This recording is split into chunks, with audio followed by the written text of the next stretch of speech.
Hey, oh man, I forgot to boot up the game. What's up? Hello. It's been how long? It's been a week. When was the last time I streamed? It's been so long. Welcome. No, not welcome back. I'm back. Numbers, what's up? Daniel, say hello. What's up? Oh man. Forgot how to stream already. Ooh, how is everyone doing?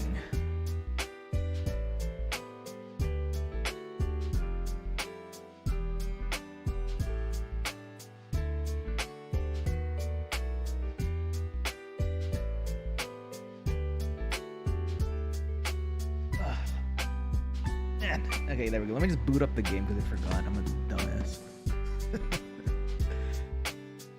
It's not hot anymore, so that's good.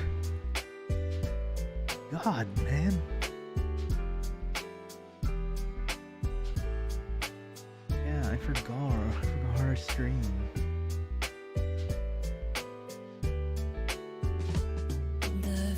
Oh, God. Hang on.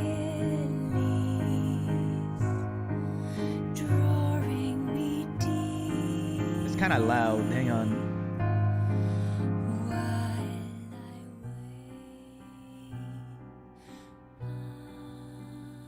Kind of loud in my ear too. There we go. All right.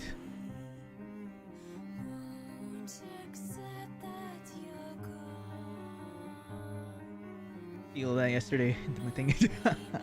Yo, like I was setting up the stream and then I was just like, oh right, my live 2D, my VTube studio. I should set that up. Then I hit the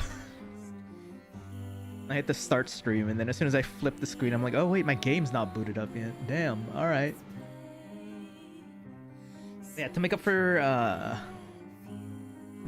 the week or so that I was gone. The next 3 days are gonna be like a variety of different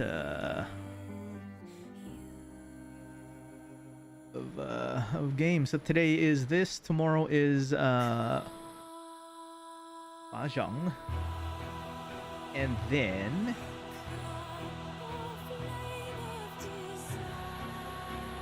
the one after that would be Minecraft.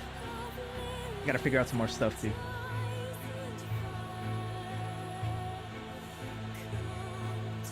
I just realized this opening is pretty misleading too on some parts.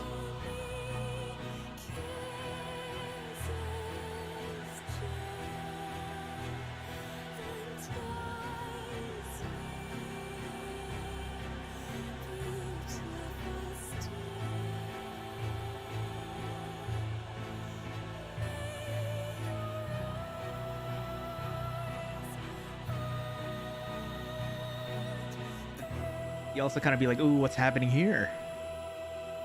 Ow, my butt hurts.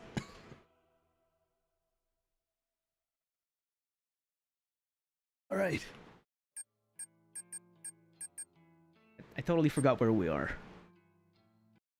Hang on, let me just boop the audio back up a bit. There we go. There we go. Kind of forgot where we were.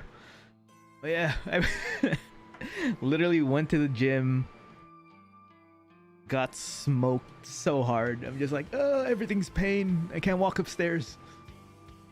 I'm still here. Just as soon as I got home, I sat down on in front of my computer, and I was just like, oh man, an hour left before I have to start streaming. I should grab food or something, and then I just ended up sitting here for like a good hour. And I was like, wait, stream is starting in 3 minutes. I haven't even eaten yet. Oh well. We'll figure this out. We'll finish this, and then I'll see. I mean, I hope we can finish this. I actually forgot what was happening. All right, so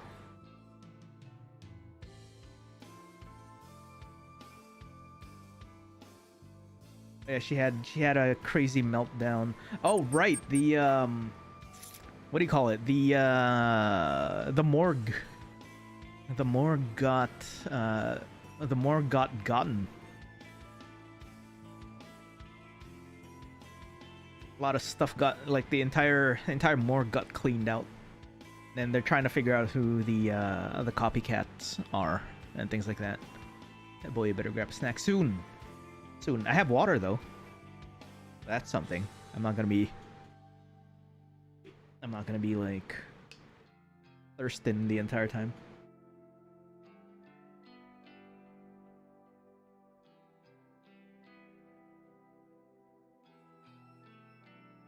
Alrighty.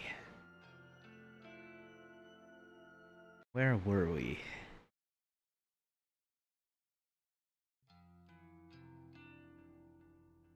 Oh yeah. And then we had a change in perspective now. I'm Kojiro now, aren't I?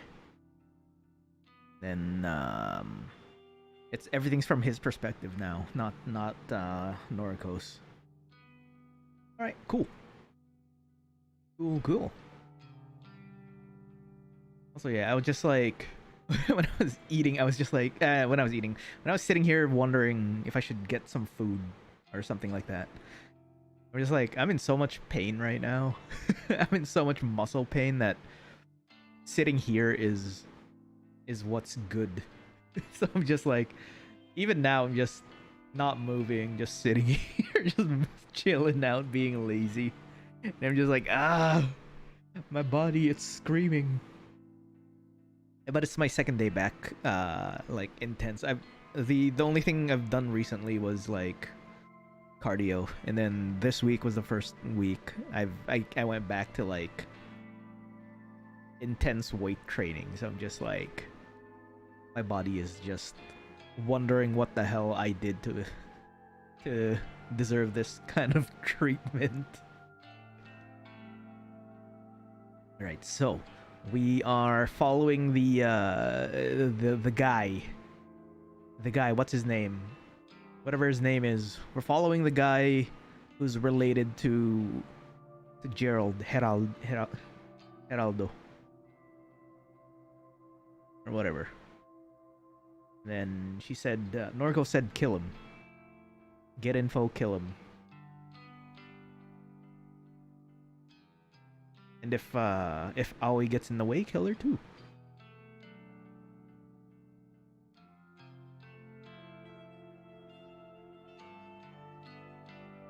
Okay. Need to get my reading voice back in. The same stakeout as last time. Junpei Matsumoto, in his infinite wisdom, posted on noise about visiting the maid cafe today. I don't know why he doesn't set his profile to private. Especially after I followed him home last time. I won't be following him again today. I'll confront him inside the maid cafe. A place where Ao is unlikely to be since she quit the job a while ago. Although, did she really quit? Memory serves, she was dressed as a maid last time I encountered her. Yeah, I was wondering about that. Not that I have qualms about killing her. In fact, I'm not even bothered that Noriko's okay with ordering her death. I'm just thinking about the future. When Noriko and I marry, we'll want friends and family to attend the wedding. Noriko will need bridesmaids, a maid of honor. Aoi will be perfect for one of those roles. Sparing her life now, I can kick off my new life with Noriko on a high note. What a weird boy. But I'm aware other people will be present in the cafe. I have no intention of hurting them. I'll force as many as possible to evacuate, or I'll corner Junpei somewhere private. The dog himself arrives as I'm playing through possible scenarios in my head. Waltzes through the front door, completely oblivious to my presence across the street. I'll give him some time. Let him get comfortable, lower his guard. The weight of the blade inside my pocket is unfamiliar. Not like it's so heavy that it'll restrict my movement. Feels strange. Figured it was better not to tackle this unarmed. Is my BGM on? It is not. Perfect. An emergency measure. Where's my chat? There's my chat. Hello. After 20 minutes, I approached the maid cafe's entrance.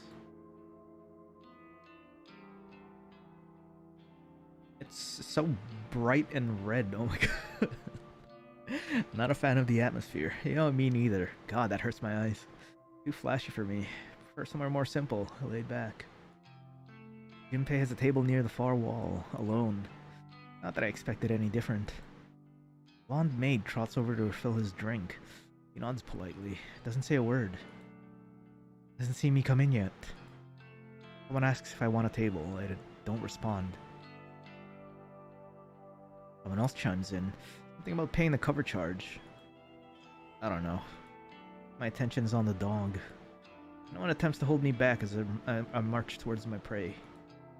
Finally sees me, but I'm 5 steps away and it's too late. Oh, what the? Long time. You're crazy, man. Get away from me! Looking at him up close, he doesn't seem too worse for wear, considering our last encounter. Yeah, he broke his fingers, didn't he? Ojiro broke some fingers and made it go snap. I wonder if I went too easy on him. Can I sit here? Hell no! Get out of here! Thanks. Thanks. Pull up a chair and sit directly across from him. The blonde maid from before offers me a menu. She gasps, and I hear something chatter on the floor. It's you! Strange. Oh, he didn't quit her job after all. Did she lie to Noriko, or did Noriko lie to me? 99%. I'm 90% sure it's her, anyways. Stay back, babe. I got this. Yeah, yeah, you got this. Did you have this last time? Yep, it's her. Thought you quit. Huh? I thought you quit this job.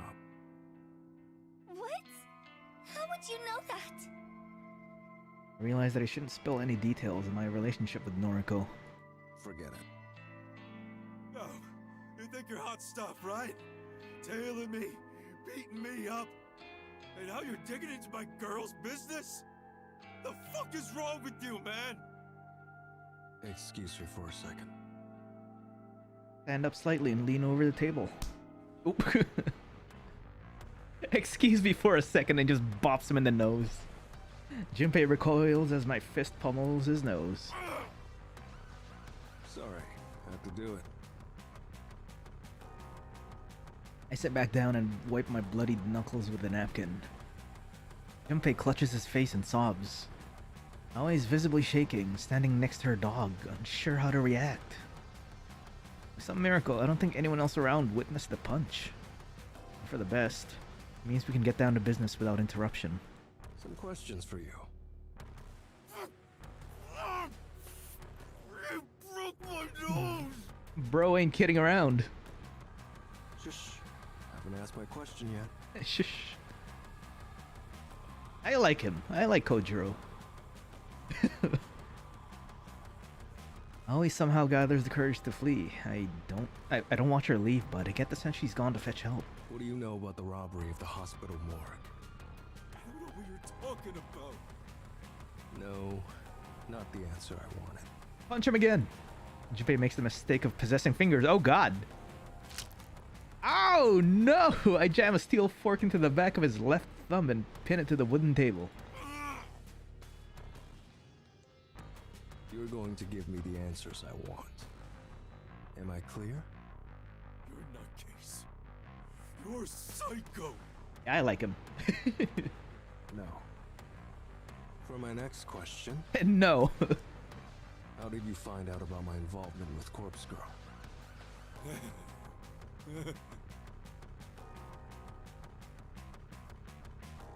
Seems Junpei's carefully weighing his response for the first time. Kojiro says a cold G, right? Instead of outright defiance, he wisely chooses to grant me a satisfactory answer. It wasn't hard, man. You're not the most stealthy dude around, you know? Explain. You and that blonde gal girl, Tomoe Watanabe? You're not cautious enough. So, he knows Tomoe's identity and her involvement. This town is truly a liability.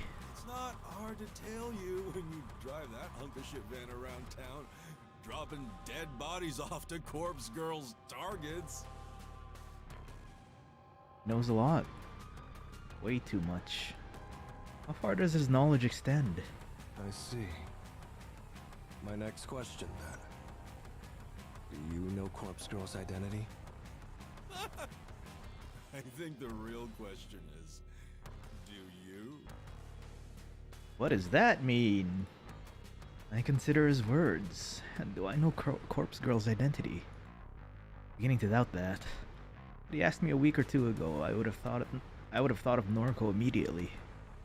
Now, the way that Noriko has been referring to Corpse Girl, I'm not so certain. I won't let this wounded mutt have the upper hand. I won't let him pry open gaps in my defense. Wrong answer. The only other piece of cutlery at hand is a metal spoon. Yikes. I drive the slightly pointed rear end of it into the pointier finger on Junpei's already injured hand. Corpse Girl's identity? Fine. Noriko Kurosawa. Interesting. I see. A hesitant tap on my shoulder from behind causes me to turn. Leave him alone. I always somehow gathered a half-dozen other bystanders. They're all glaring at me, fists clenched, ready to try and forcibly remove me from the premises. We're not done here. Come back later. Let my Junpei go. Stop hurting him. For an outwardly meek girl, always more courage than I expected. I stand up and stretch my neck. Not looking for a fight with a bunch of cafe patrons. Heaving a sigh, I dip my hand into my pocket and withdraw the knife. Flashing it in front of the mob says more than my words ever could. They all back off, few letting out snivels of despair. Aoi, either out of bravery or fear, holds her ground. A single watery tear welling in her left eye discloses her true feelings. Leave. Everyone. Now. Doesn't take more than this animalistic, primitive command to convince the crowd to disperse and rush for the door. Aoi is amongst the fleeing throng, and she mouths the word sorry as she catches Junpei's eye. Satisfied that we will not be interrupted any further, I return my attention to Junpei. He sobs vocally. Don't kill me, man. I'll do whatever you want, you know? Please, I'm begging you. I've got my whole life ahead of me. Relax. Only one more question for you. What? What is it? Who runs the human removal service? Who is the Herald? I'm being completely honest with you, man. I don't know who he is. He wears this creepy-ass mask and never speaks. Can't quite tell if the dog's being sincere or lying through his teeth. I need more than that. Who would know his identity? Shit. Look, man. The human removal service. It's only the two of us. Me and the Herald. He recruited me online, you know? He makes me do his legwork. So, if I don't know who he is, no one does. Except him, of course. Not good enough. Not the answer I'm looking for. Lean over the table once more, keeping my knife clearly within the dog's vision. Not happy with that answer. Take a finger. Oh, yes! Shit, no, dude, seriously. Ask me a different question. Please, please. Kojiro. Voice I didn't expect to hear rings out from behind me. Noriko. Enough. Why are you here? I overheard everything. It's enough information to use. Is it? Noriko strides forward. A little unnerving seeing her in the real world, away from the factory. She's been cooped up there for so long. Pale skin looks almost otherworldly beneath the cafe's gaudy lights. For whatever reason, she's wearing her best clothes. They're almost clean, as though she recently did her own laundry. She walks with purpose, one foot in front of the other. Her gait is unsteady and she's visibly trembling. At the end of her path, she rests her palms against Junpei's table and takes a calming breath. You stole the corpses from the morgue. No. Yes. Naruko doesn't miss a beat as she flashes her phone at Junpei. Can't see what's displayed on the screen, but the dog hangs his head almost immediately. It was me. I robbed the morgue. Naruko pockets her phone, then tosses a small bundle of bandages on the table. Bandages? Junpei hastily grabs the offering with his good hand. Get out of here. Get Aoi to bandage you up. And not a word of this to the police. Yes. A great deal of effort and grimace. Junpei plucks the cutlery from his pierced hand and yelps. Not daring to remain in my presence any longer, he bolts towards the door. We're just letting him go? Yes. Don't understand. You don't need to. Don't like that. Don't feel comfortable not knowing what's going on. What did you show him on your phone? Leave it, Kojiro. Put the knife away. We're leaving.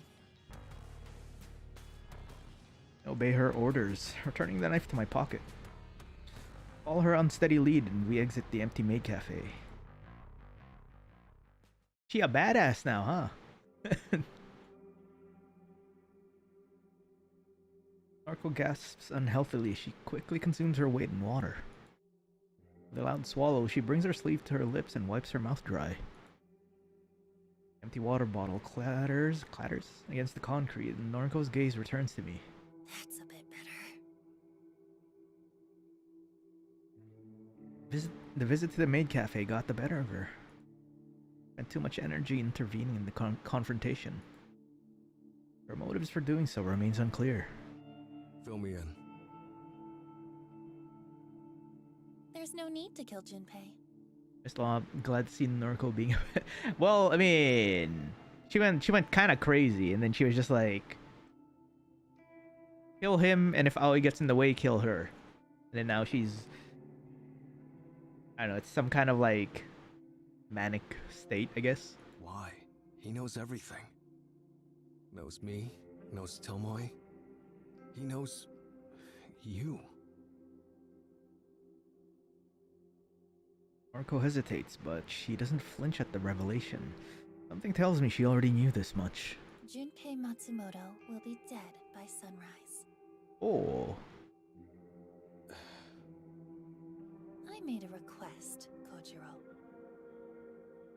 A request?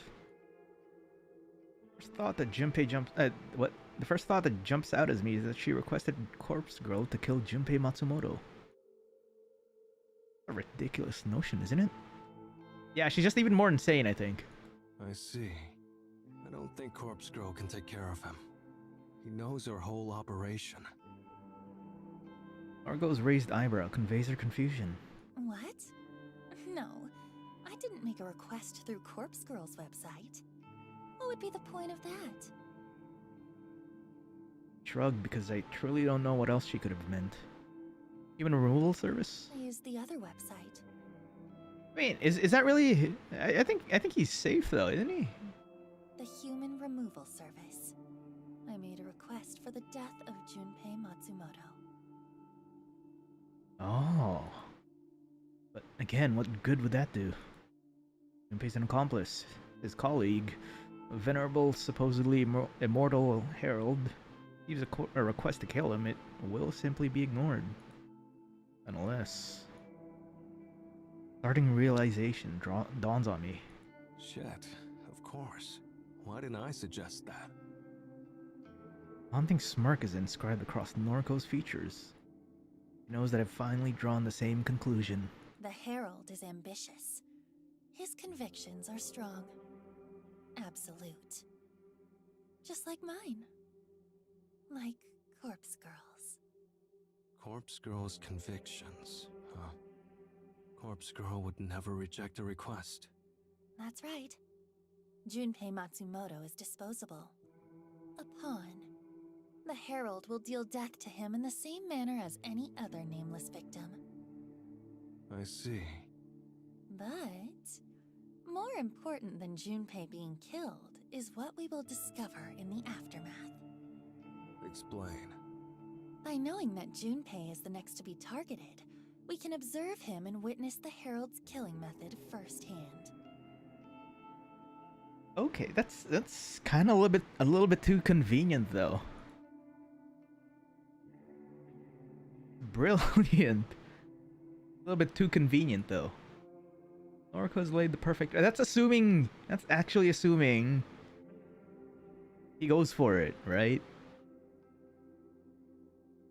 During Junpei's life today, we've set him up to be slaughtered by his own compatriot. He can use his death as a means to uncover exactly how the Herald brings low his victims.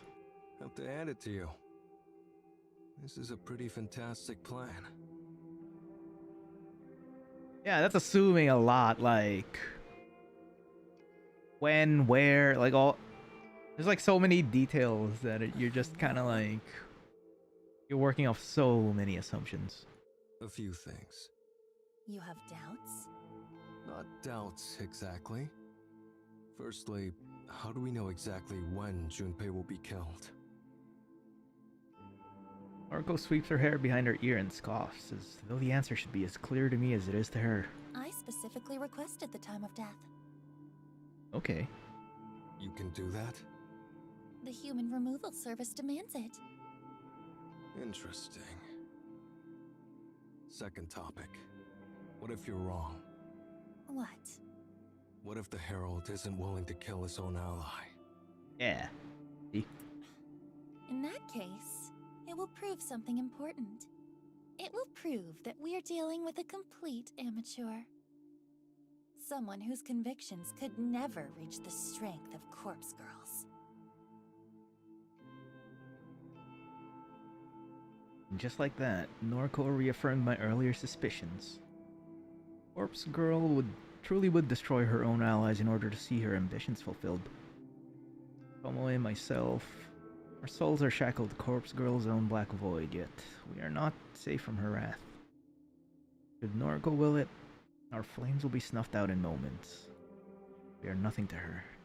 Dirt, dust, ash. She will be blown away like the useless incinerated remains of a cadaver. Understood. But it still doesn't make sense, yes, but... Yes, but...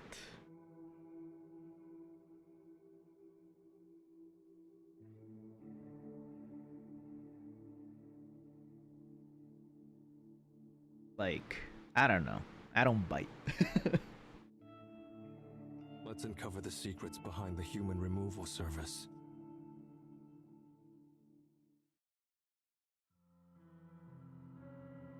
I mean, if he bites, sure, cool.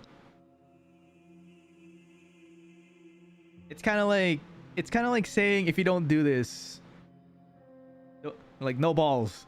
It's kind of like that. It's like he's either gonna kill his friend or he has no balls. Like what? We're gonna bank on him having balls or not? Like okay, cool.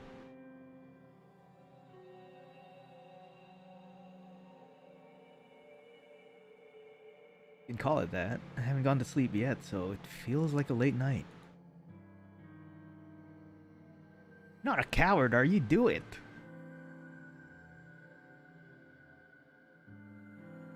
Like him not killing Junpei won't really help Noriko in any way other than to say, "Ha, he didn't do it. Yay." It still doesn't answer how he's able to do the stuff he's doing, right? How they managed to swipe a literal mountain of corpses from a morgue and stuff like that. Noriko has me on a short leash. I think she knows too. Apparently she specified this as the place of Junpei's death. Don't know how she knew of it. The parking complex belongs to Junpei's apartment building and extends 2 or 3 levels underground. Again, Noriko specified the exact location of the death. The human removal service seems to take user requests very seriously. How much further in? Shh, keep your voice down. I'm just looking for a good vantage point that we can hide. Words are severed by a violent gasp. Unable to speak another word, unable to speak another word, she simply points. My eyes obediently follow the direction of her slender finger. Alright, so he does have balls. Or she. Oh. Wanna make a bet it's Aoi? Disappointing. Missed the main event. Junpei Matsumoto is already dead. He's floating in a sea of his own lifeblood. Vicious stab wounds practically glow red along his back. Red is green, but... After examining his remains, I turn my attention to the less interesting figure standing motionless beside him. You. The masked stranger looks like the villain from a B-rated slasher film. He's covered from head to toe in dark clothing, a zipped-up jacket with extra long sleeves, a hood, a skirt. The cut of the figure's clothes, combined with his physique, gives me the impression that he may in fact be a female. The herald we've been searching for? The bloody corpse at her feet would suggest that it is so. That mask. Mask? Simple, white, probably porcelain. Reminiscent of something, some fictional character, or maybe some film villain after all. The herald still hasn't moved. She's as still as a statue, gaze vacant, her eyes impossible to discern behind the mask. Are you the herald? The first time the figure moves. Startling, jerky motion like a mannequin or a puppet being pulled by strings. Her head cocks to the side and she seems to notice our presence for the first time. An answer to Noriko's question is not forthcoming. I step up to the plate. You really immortal? The herald doesn't react to my voice like she reacted to Noriko's. She's returned to a stiff, doll-like state. Yeah, I think it's Aoi. The fact that she reacted to Noriko's voice. Pretty easy to prove if someone or something is immortal. I've always had a curious mind. Draw the knife from my pocket and launch it at the mannequin. The blade embeds itself in the thing's shoulder, and she doesn't so much as flinch as a trickle of blood pulls around the shining steel. Mr. Hart. Kojiro, why did you do that? I shrug and take a step forward. I step toward the herald before Noriko tugs my coat and holds me back. Takes my place and puts herself between me and the herald. Yeah, Kojiro got no chill. Just straight up launches a hey, are you immortal? No answer? Okay. Nicks her in the shoulder. Oh, Mr. Hart. Tell us who you are. We deserve to know that much. Something in Noriko's words, the sound of her voice, or the tone of her plea causes the herald to move once more in acknowledgement. But the motion this time is quick, fast, calculated. Herald moves a sleeved hand to withdraw the knife from her shoulder. He allows the blade to drop down to the concrete ground with a dull ting. Before the knife hits the ground, the herald turns her back to us and breaks into a sprint. Just nopes out of there. Shit. Not cut out to chase her. Don't bother. We won't catch up. Herald disappears into the darkness of the parking lot. We're left standing by the corpse of Junpei Matsumoto. Well, we didn't see the killing, but at least the request was granted. She's right. Her gambit paid off. Herald killed her own ally. She's proven her convictions are strong. Crouched down to examine Junpei's corpse, but it's hard to get a good look in the darkness. Regardless, it's clear that the dog is dead. Should we leave the body? Going to send a text. Huh? Who are you messaging? See if I can pull a few strings. Wouldn't mind if the corpse ended up at my morgue. What are you planning? Nothing. Really. Nothing. Just want to prod and poke a bit. Noriko's subsequent grunt is a clear indication that she doesn't fully believe me. Do what you want. I've gained as much from this as I had hoped.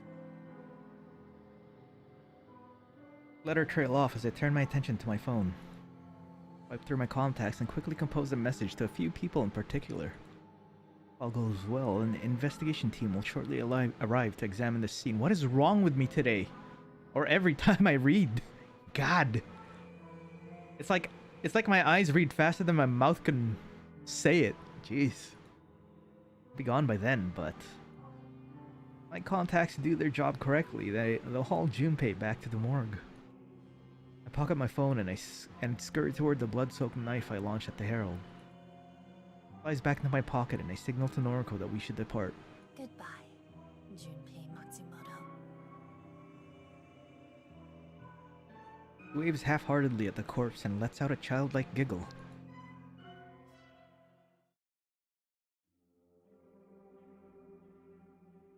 Can't few hours of sleep didn't offer much in the way of refreshment. Be at the morgue again in an hour. Not that there's much to do since the place was robbed. Perhaps a few more cadavers will have arrived. Sally, hello! Welcome, welcome! Thanks for coming! How are you doing? Perhaps Junpei Matsumoto's corpse will be there. I should take this opportunity to take a breath. It's been a while since life slowed down like this. A request is coming through for Corpse Girl.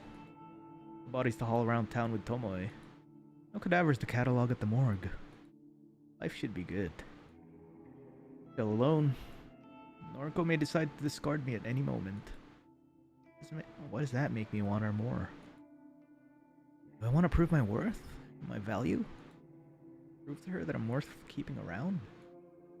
I don't know. Doesn't matter in the long run. After brewing myself a cup of coffee using the French press Tomoe gifted me, I take a seat in my chair. Sitting alone in the darkness is somewhat depressing. But it's only temporary. I won't be alone forever. Soon Noriko will sit here with me. Be together. Together in the darkness. I'll make her see my worth. I'll make her love me the way that I love her. That's kinda creepy. I'll make her fill the void that Shizuko left in my life. I'll make her treat the gnawing pain in my insides. Make her save me from falling into despair, from falling into old habits. Noriko will save me from myself, just like Shizuko once did. I sip of my coffee. It's a little hot and it caused the gap in my mouth where my tooth once was. Oh right, he's missing a tooth. I forgot about that. It hurts. I'll be okay. Soon.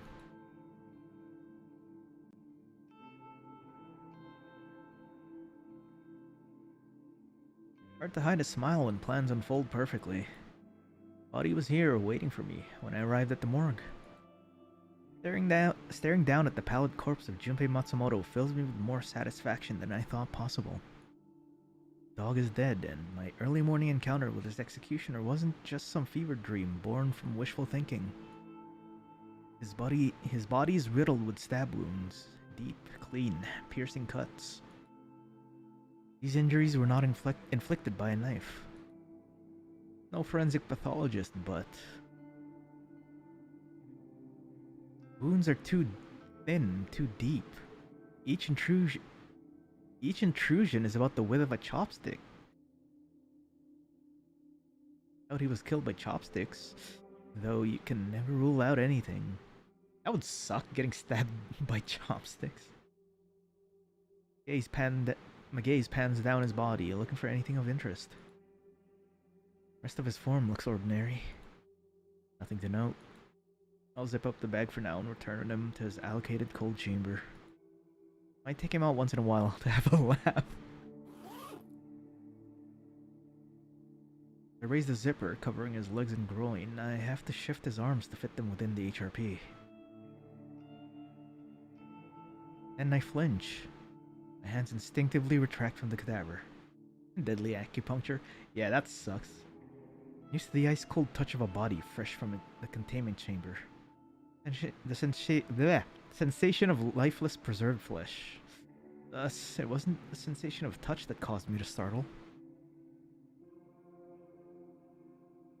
It was the sight of something out of the ordinary. Something I'd somehow missed during my initial observation.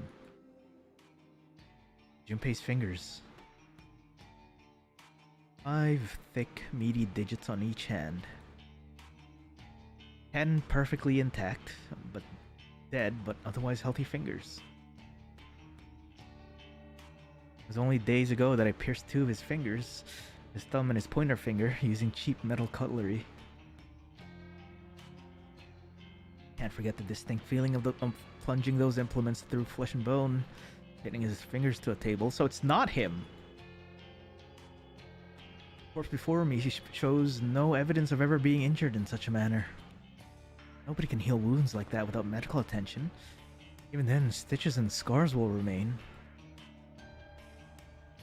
Junpei Matsumoto's digits are 100% intact and puncture-free. Interesting. It's not him! Come to think of it, didn't I snap another few of his fingers in half that time I confronted him outside his apartment? Sure I did. Crushed the bones with my own fist. This corpse's hands don't show the signs of that either. Normal to the touch, no visible bruising. On a whim, I pull out my phone and open Noise. Navigate to Junpei Matsumoto's profile. Load a few profile images. Wipe through them one by one. Put my phone right next to Junpei's head, comparing the similarities between Junpei's photos and his dead body. Everything becomes clear immediately. Certain elements of Junpei's features don't match. Nose is broader in the photos, lips are thinner, more taut. The corpse in front of me is not Junpei Matsumoto. It's a copy. Clone. Junpei Matsumoto's death was faked for our entertainment. Body laying on the ground in front of the Herald was planted there before we arrived. Planted to convince us that Junpei had met his maker. The Herald did not kill Junpei. The Herald simply used one of Corpse Girl's tricks and produced a carbon copy body. All in order to fool myself and Noriko. As this revelation settles in my mind, I come to another conclusion. Morgue being robbed was no coincidence. I can almost guarantee that the cadaver used to replicate Junpei's death was stolen from this very place. Weapon of deception, stolen and turned against us. And the morgue was targeted before Noriko even requested Junpei's death. Almost as if the human removal service predicted Noriko's movements in advance. Is that even possible? All I know for sure is that the dog is still out there, still skulking around, working for his master. This is starting to get interesting. Hell yeah. August 8th. 4 days from now. I think I'm up to date. I guess it was a good thing you decided to prod and poke Junpei's corpse, as you put it. Guess so. I thought you were just being your usual morbid self, taking corpses for your own use, whatever that may be. Don't know what to tell you. Well, I'm glad you acted. Faking Junpei's death. What's their end goal? What did they really accomplish by pulling such a stunt? There's a million possible answers to that question. Can't know the real truth. Not yet. Obvious answer would be that they wanted to deceive us. Make us think we have the upper hand. I came to the same conclusion. They think they've fooled us, but we know better. Can we use that to our advantage? Don't know. Yeah, they planned that in advance too. So Sometimes times you're helpful, and other times you're just... What? Never mind. Okay. Irritates her when I withhold my thoughts. Sometimes I act like this just to elicit a reaction from her. Bruh. She's cute when she's pissed off. I don't know what we should do next. We're kind of at a dead end, right? Kind of. Corpse Girl's website has gone silent. No one is requesting deaths anymore. But, if I'm to believe the news, there are still dozens of people being killed all around the city. Which means... the human removal service is still as active as ever. Don't beat yourself up. Don't have any cadavers at the morgue anyway. Can't exactly fulfill any requests. True. She sighs and rubs her eyes. Despite her tired, exhausted appearance, she's dealing with recent events rather well. For Noriko, at any rate. Can you let me know when the morgue starts filling up again? Sure. Hang on. There is one body there. Fake Junpei. Yeah. Not much use, though, I suppose. No, not really. Keep me updated. Okay. Okay. She rubs her eyes again and tries to hold back a yawn. You look wrecked. Sorry. Things are tough right now. It'll get better. You'll cause some deaths soon enough. My words have the strange effect of actually cheering her up slightly. I know we're not exactly the most normal of people. Things we do, the causes we devote ourselves to, they are wrong. No other way to put it. I know this. I trust that Noriko knows this as well. We're morbid, sick, disgusting. Noriko slaughters innocent people in the name of Corpse Girl, or fabricated idol, or alter ego, or whatever else she could be. As for me, I've got as much blood on my hands as Noriko does. She likes to believe she's innocent, but the truth is she's just as guilty as any killer. I don't see myself the same way. I know for a fact the things I've done are enough to put me behind bars for the rest of my life. I don't try to convince myself that I'm something I'm not. I'm a criminal, plain and simple. But Noriko is a kindred spirit. We're connected on some level that I don't expect the average person to understand. We're bonded by the things we've done and the death we've witnessed. Looking at her now, this tired girl worn thin by stress. Can't help but be reminded of Shizuko. I messed up with Shizuko. Didn't take the time we had together seriously. Took it all for granted. I won't make the same mistake with Noriko. I'll make her mine, and I'll prove my love to her every day. Perhaps that will convince her not to discard me when I've run out of use. Want something to eat? She glances at me and opens her mouth, but weighs her words before speaking. Thanks, but... you know me. I know. Of course I know. So much about her. She doesn't eat unless she's absolutely has to in order to live for another day. Something light? A salad? I want to share a meal with you. I can't. Okay, I understand. I do. I get it. It's Noriko. Convictions are what I admire most about her. What would it say of her character if I could break her convictions with a simple invitation? We should get married. Sorry, what? Huh? A few days ago, you said you'd be mine. I told you something like that, yeah. But that had a condition. You had to kill Junpei. He's right. I managed to kill him. That mean I don't deserve her? Maybe there's something else I could do? Let me prove that I'm a man you can love. I'll think about it. Okay. I'll take that. Better than an outright no. Maybe you should get going for now. I need to sleep. That's a stealth no. I'll think about it means a stealth no. Okay. I'll leave her be. Get some sleep myself. Later. Bye, Kojiro.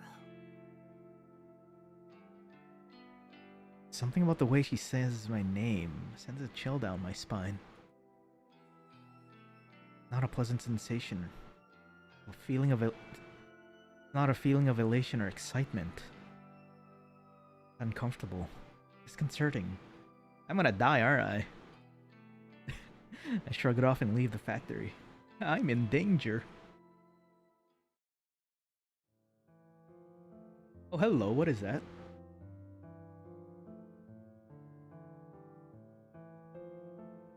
Oh boy. I have an uncannily vivid recollection of dragging Shizuko's corpse through the streets on the night she was killed.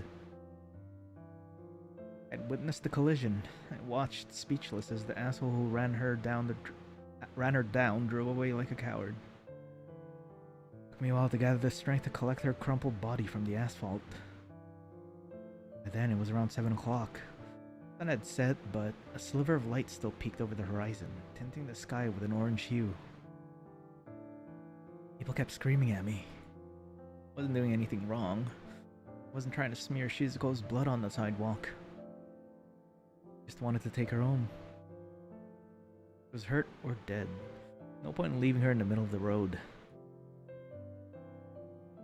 He didn't comment on my suit. Got all dressed up just for her. Didn't comment on the ring, even as I slipped it on her stiff finger. Didn't say a word about the size of the diamond. Made a unique sound as we walked. Rings in my ears now and then, especially when I catch myself in quiet moments. Oh god, that is a unique sound.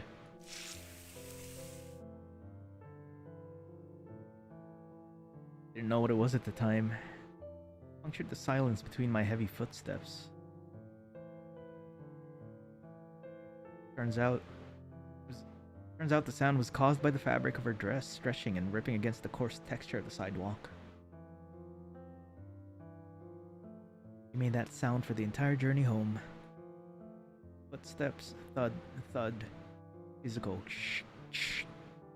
Still screaming, ah, ah! Cacophony of irritating noise assaulted us during the entire expedition.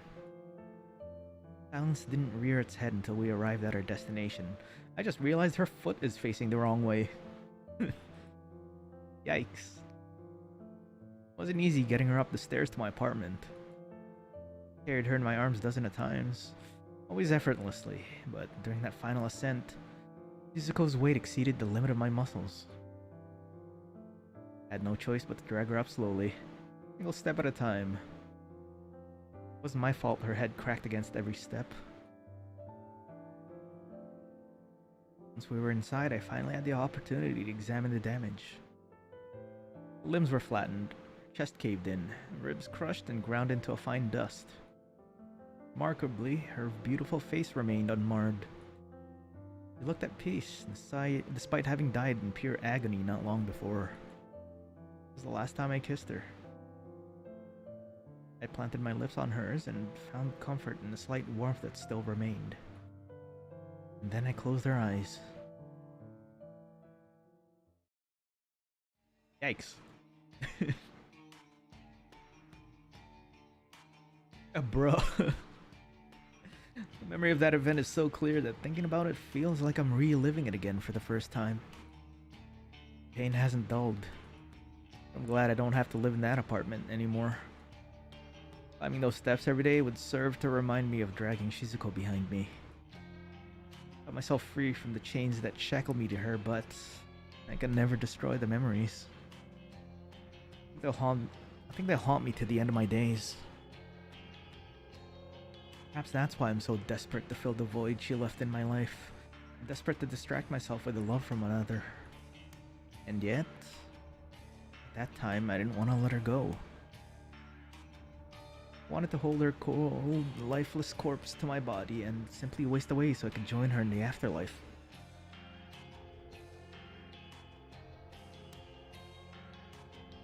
In fact, I was so attached to her corpse that I did something I'd never done before. Not once in all my history of toying with dead bodies. Please no. Please don't go there. I decided to keep her. Okay, that's not where I was thinking, but yes.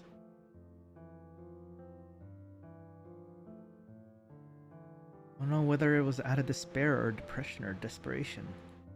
I don't truly know why I decided to do such an odd thing. Is that what's in the closet?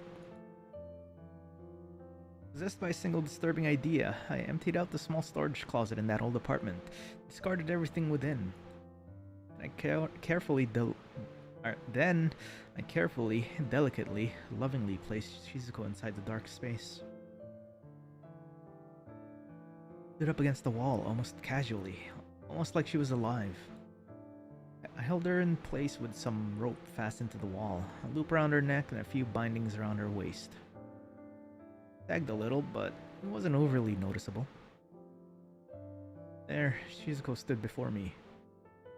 Though her gaze was lowered, I could almost fool myself into thinking she wanted to greet me. Or she simply wanted to say goodbye. Goodbye. Something I'd never considered saying to her. But I knew it was time. I had to say goodbye to her and say goodbye to myself, the me that shared a life with her. Me that lived in shame of the things I've done. Into that small storage room I piled the evidence of my guilt. All the macabre and sickening paraphernalia I'd collected over the years. Found a new home within that dark space. Photos of corpses, tomes written about embalming and mummification. Countless books by Nobel Sinclair and that author I held so dearly to my heart. Everything and everyone that made up Kojiro found itself inside that room. One last look at the girl, slammed the door and locked it tight.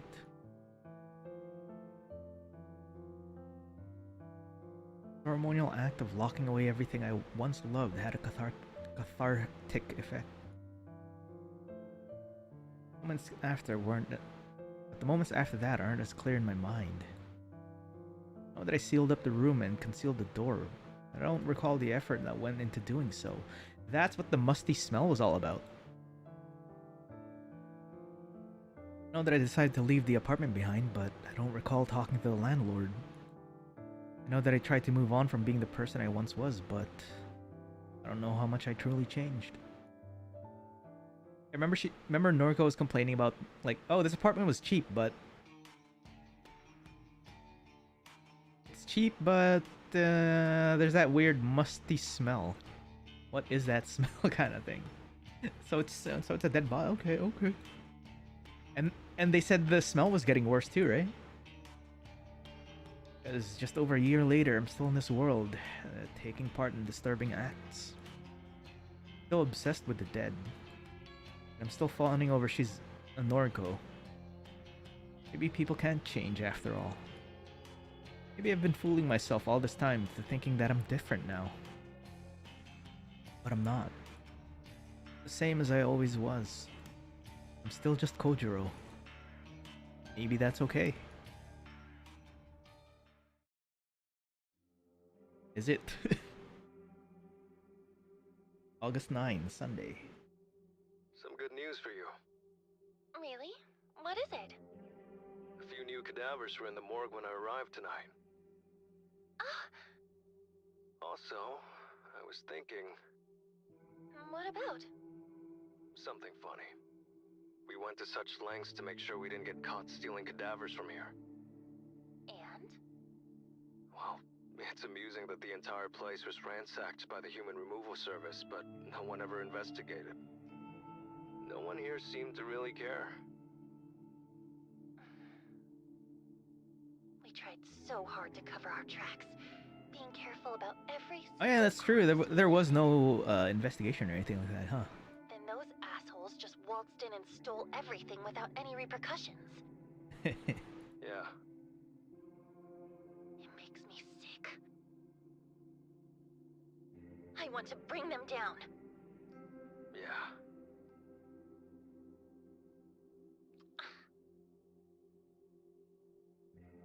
Anyway, how many bodies came in today?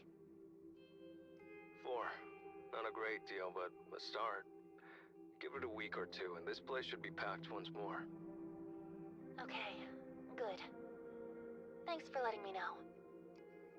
Of course. See you. Later.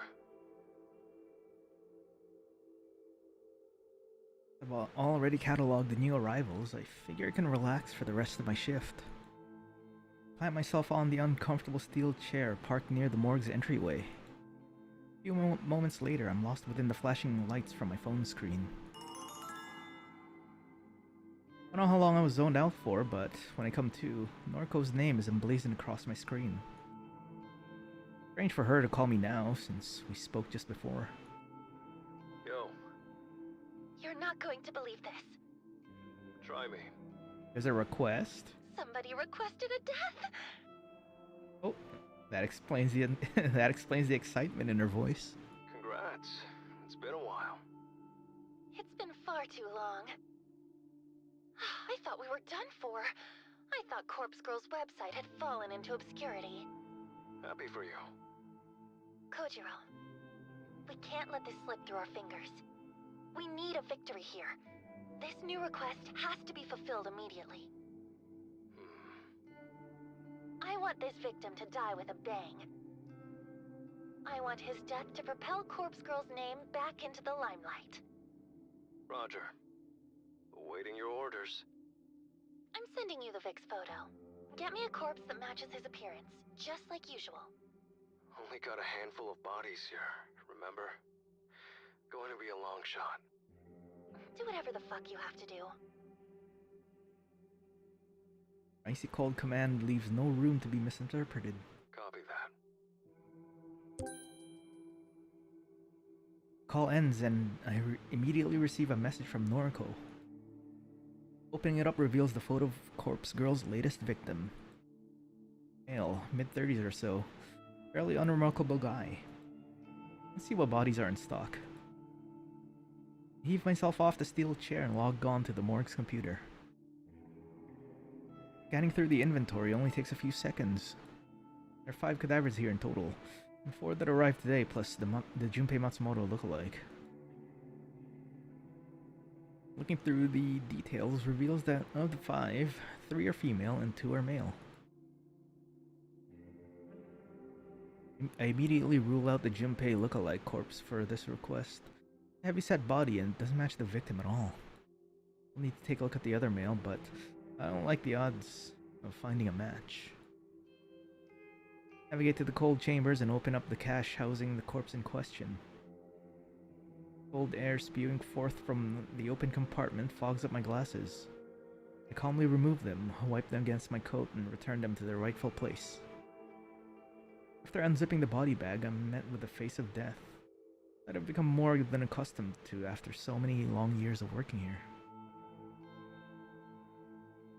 Guy's just as average looking as Corpse Girl's victim. Seems like the type of person you wouldn't notice in a crowd. He'd simply be a blur against a sea of bodies. That'd be exactly what we need.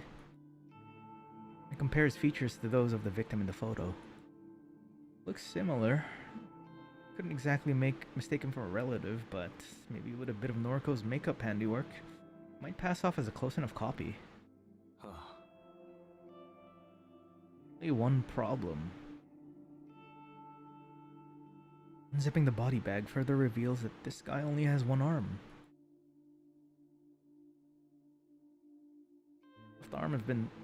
His left arm has been severed just below the elbow, leaving a surgical stump. Something that he's clearly lived with for years, because the area in question is clean. He had a prosthetic limb before being moved to the morgue. Particular feature is a deal breaker. Hard to convince the victim that this is his own corpse if it's missing a limb. Although, perhaps Noriko could factor the missing limb into the cause of death. If it bloodied the stump a bit, it could be made to look like he lost an arm before he died. Is it weird that my head went to the exact same thing? Like, oh, he's already missing an arm. Just, just kind of make that as part of the cause of death. Reach for my phone and call Norco back. Getting sick of the chit chat. You find a suitable corpse? Kind of. Almost. Got a guy about the same age and build. Plain face. Needs some work, but could do the job. Great! I'll send Tomoe over with the van right away. Just one thing. What? The body is missing an arm. Oh. That is a problem. Yeah. Can you edit the corpse photo so that the victim is missing an arm? Make it look like it got chopped off before he died. That way, when he receives the actual corpse, he'll be expecting a missing limb. No. No? No. I'm already in the middle of making the photo. I'm not changing it now. Then I don't know what to tell you. Don't have any other suitable bodies. Make it work, Kojiro. The venomous tone again. What can I do? Not going to roam the street and kill someone that looks like the Vic. Come up with something else then. Hell, chop your own arm off and attach it to the corpse. I don't care what you do, but I need the body within the hour. Jeez. If you let me down, I'll never be with you. Our relationship is tied to Corpse Girl's fate. If you let her down, you'll let me down. And I don't like being let down. Toxic. Phone beeps twice as if to protest Norco abruptly ending the call. Fantastic. She likes backing me into corners. What am I supposed to do? Clear she doesn't really have any intention of being with me. She's using me, dangling the promise of something I desire right in front of me. And yet, I need to have her. I need to prove to her that she should be with me. Lower my glasses and gently rub my brow with my fingers. Shit. I've got an idea. I can't believe I'm about to do this. Slide my glasses back up and adjust them so they're comfortable once more.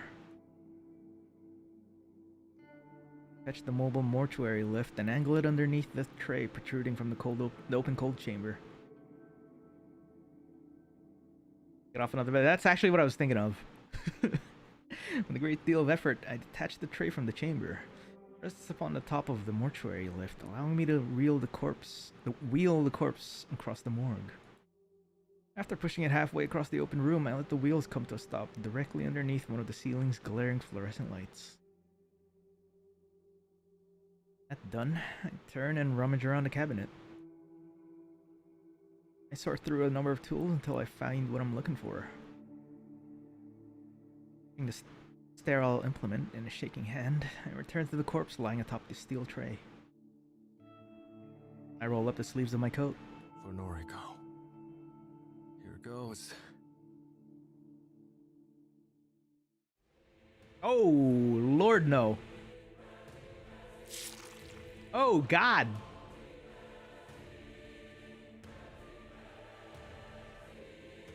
The metal bone saw digs into the soft flesh of my arm. I have to grit my teeth to refrain from screaming. Am I gonna get demonetized? Angle the blade so that it cuts away from the elbow. No need to leave that intact. Cutting process is pure agony.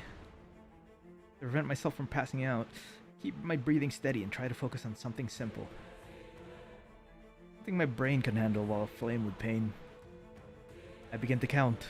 1, 2, 3. Count the seconds that it takes for the jagged metal saw to reach bone. 15, 16. Still just flesh and muscle and blood spurting down my coat. 20, 21. I think I reach sinew after 24 seconds, but it's hard to tell because there's a terrible numbness that's somehow worse than the original searing agony. My fingers clutching the saw begin to slip due to perspiration, getting harder to even hold the tool. After 32 odd seconds, the saw hits bone. Ow, God! I slide it back and forth, cutting into the dense matter with as much strength as my failing body can muster. Vomit and drool have soaked the front of my coat and began to smear together with the blood, forming a shallow pool at my feet with the stench of mixing liquid that threatens to overwhelm my senses. Counting the seconds has become infinitely more difficult. 43, 44, or 30. Is it 21 seconds so far? No, it's been longer than that. It has to have been a minute by now. Sawing into my own arm for a full minute. The blade still hasn't cut through all the bone. I don't recall when I fell into my knees. I don't recall when I stood back up. I don't recall running my slimy fingers through my hair, or when flecks of blood spattered against my glasses, or when my bladder relieved itself. I don't even recall why I'm doing this. Is it for Shizuko? Because I love her? No. Noriko. Or Noriko. Actually, it's for Corpse Girl. I have to prove I'm worthy of her. I have to be loved by her. There's nothing else for me. 97 and 98. My count reaches 99 seconds. My right arm falls to the wet tiled floor, flopping like a dead fish against the deck of a boat. Let out a groan of what can only be called relief as I slump in myself resting in the pool of foul liquid. My vision is blurry. My breathing is ragged. The sane part of my consciousness knows that I need to treat this wound. I need to apply a tourniquet or cauterize the damage, or I'm just gonna bleed out and die on the floor of my own morgue. But a quiet voice in my mind, the very same one that drove me to such an extreme measure, urges me to finish my work. Getting to my feet is a struggle. I try to push myself up off the ground using both my arms, but of course, I'll flat on my face when my right arm fails to react to my instructions. The lenses in my glasses smashed against the tiles. My eyes seem to be bleeding now. Second attempt at pushing off the ground is more successful. My left arm is somehow strong enough to hoist my barely responsive body. I sway and stagger around aimlessly before collecting myself, enough to attempt to fish my severed arm off the ground. Luckily, I managed to grab the blood and vomit-soaked wrist of my former limb with my one good hand. Drag myself toward the mortuary lift that holds aloft the corpse I need to attach my arm to. I didn't think this through. I don't really know how to reattach the severed limb. Bludgeon the corpse stump with my useless arm, trying to find some point of connection that will magically fuse the limb to the corpse. Hopeless. I madly flame the arm around. I can't help but laugh at the whole situation. Of course I can't attach my arm to this corpse. Corpse is missing its left arm. Oh no! I cut off my right arm. Good one. Throw my useless detached arm behind me and rest my weary body against the mortuary lift. Accompanying my laughter is the laughter of someone else nearby. I have to listen really intently to confirm that I'm not just hallucinating. But I'm certain somebody just walked into my line of vision, even if they are nothing more than a dark blurred silhouette. Yo, bro. You don't look so hot. Oh hey, he's alive! What'd you do? Cut off your own arm? I know the voice, but I can't place it right now. Not my voice, and it's not Noriko's voice. Want me to take the pain away? Yes, please. Give anything to remove the pain. Can't voice my consent. My mouth is dry. My jaw locked in place. Here. Nothing a little fire can't fix. The figure comes closer. He smells foul, like a dog that is bathed in gasoline. A dog. The heavy-set figure that I now assume is Junpei Matsumoto is crouched over me. The smell of gasoline intensifies as he pours some sort of cold liquid all over my clothes. Pity I gotta light this place up. But you guys didn't get the hint, but we stole all of your corpses. Well, you ain't gonna be nothing without your precious morgue. And Corpse Girl is gonna wither away without her right-hand man. Right hand. Get it, Kojimbo? He deliberately mispronounces my name really bothers me. Bothers me so much that the anger boiling inside gives me the strength to open my mouth once more. It's Kojiro. Sure, bro. Sleep tight. Dog lifts his body and disappears into oblivion beyond my sight. Unmistakable sound of a match being struck should fill me with panic, but feels strangely calm. Warm, glowing tendrils of flame flicker around the outskirts of my vision. Fire. The entire morgue is alight. The acrid smell of smoke quickly covers up the odor of gasoline. Fire. Lost my family to fire so many years ago. Maybe it's fitting that I should perish in the same way. Fire. I hate fire. Hate it. Fear it. Fire. It's everywhere, surrounding me. Thickening stench of burning flesh permeates my nostrils, and I realize it's the smell of my severed arm being incinerated behind me. Fire. Close my eyes. Really sleepy right now. Lost a lot of blood after all. Sorry, Noriko. Sorry I loved you. Are we heading for a bad end? I just realized.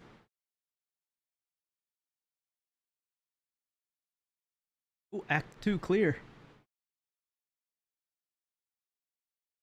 We're in Act 3 now.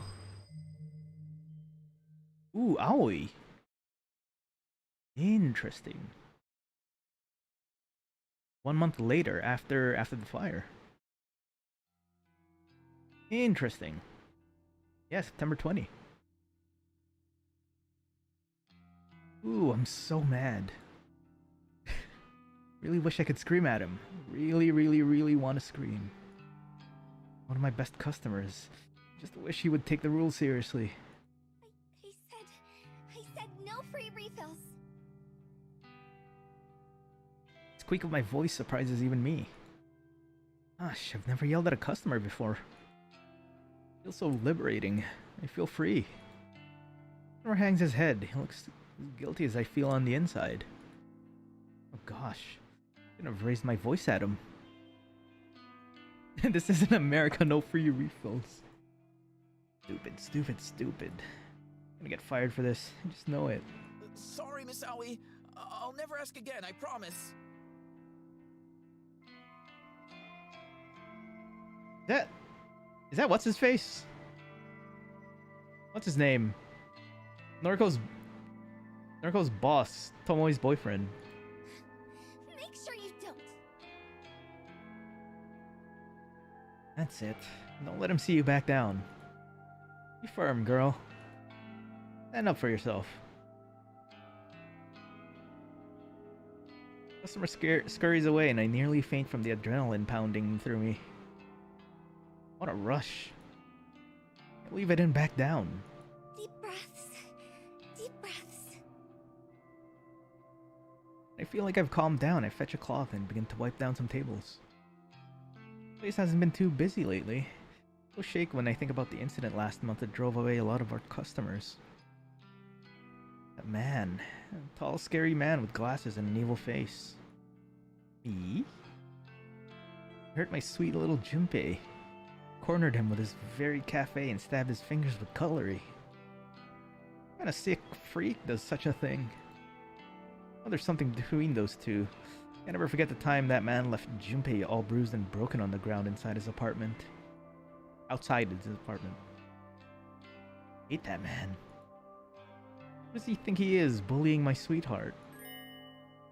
A little chime rings out from my pocket, and I recognize it as the notification I set to let me know when the cafe is closing. Phew. Guess I better get going. Luckily for me, I'm not on closing duty tonight. Co-workers will take care of all that. All I need to do is sign out of the employee app on my phone. My full shift will be automatically recorded. Then I'll get paid on time, just like usual. Bye, everyone. Wave farewell to the other girls and duck out the front door.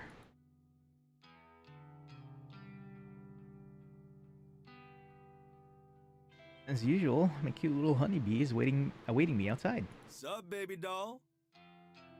Junpei! I rush into his arms and give him a big, snuggly cuddle. I'm so happy to see you. Of course, babe. I'm always here for you. How was your shift? Not so bad. Glad to hear it. Guess things really have changed around here. Yep. It's so much better since the old manager left. Good, good. You come tell Junpei if anyone else gives you trouble, yeah? I will.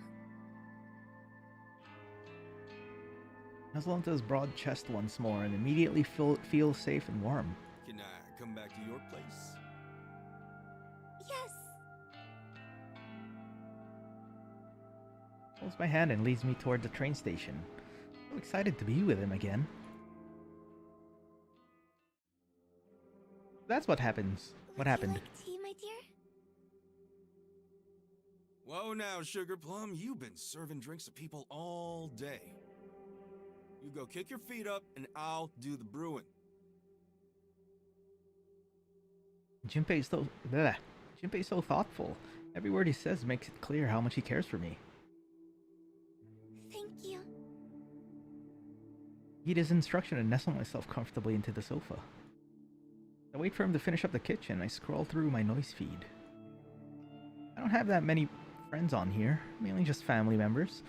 I still like to see what everybody's up to lately. Plus, Junpei always shares funny memes and pics on his profile, so I love seeing those.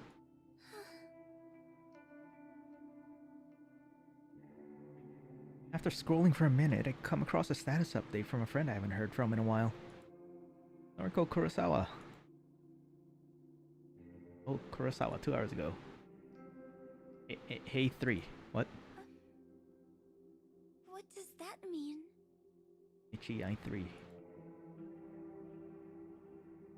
Entire post is short and meaningless. Just says HEI 3.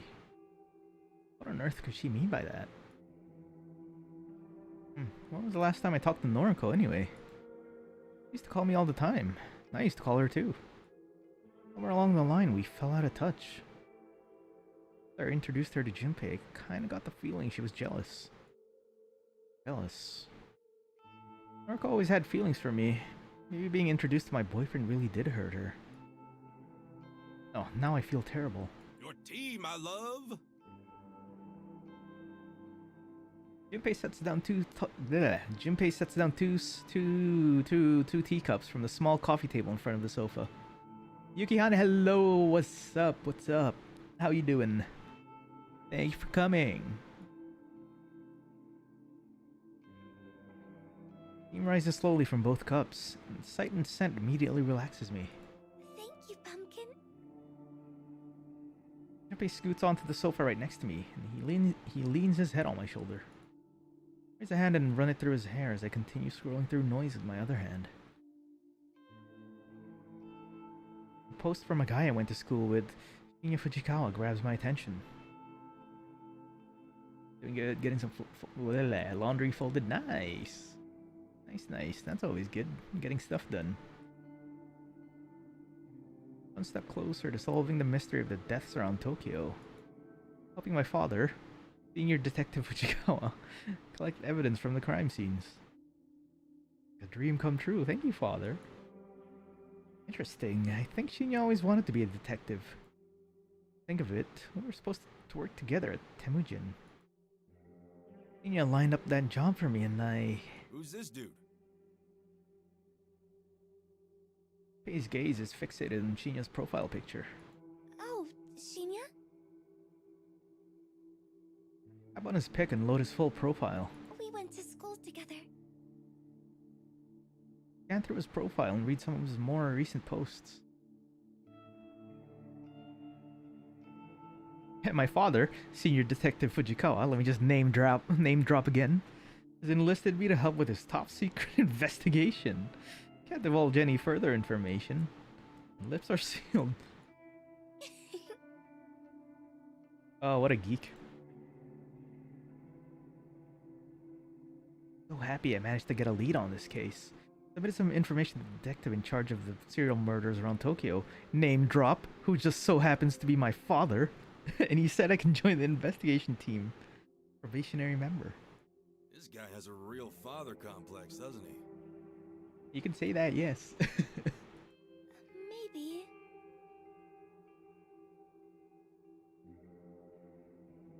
One tells you what to expect when you experience heartbreak. One tells you how hollow and empty you will feel. It's important to throw yourself in your work. I will do so. Heartbreak? Something about this dude tells me he's never had a girlfriend in his life. Huh. I wonder.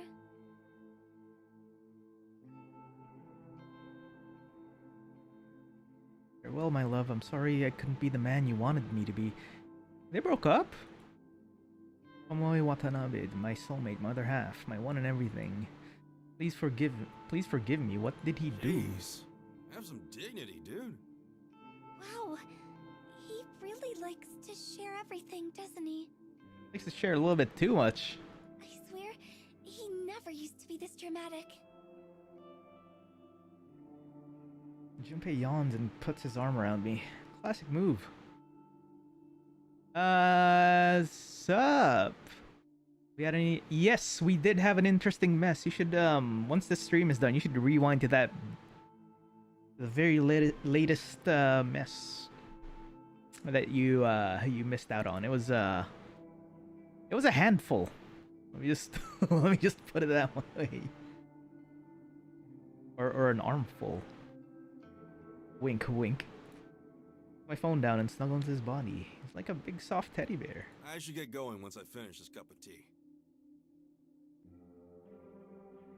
Yes, this is chapter 3, act 3 now. Always POV. Yeah, check out the archive. Really? Do you have to go? Yeah, sorry, babe. I gotta check in on Mom tonight. Oh, okay. You'll be okay, right? Thought of being alone forms a pit in my stomach. Don't worry. I'll help you out before I leave. Thank you.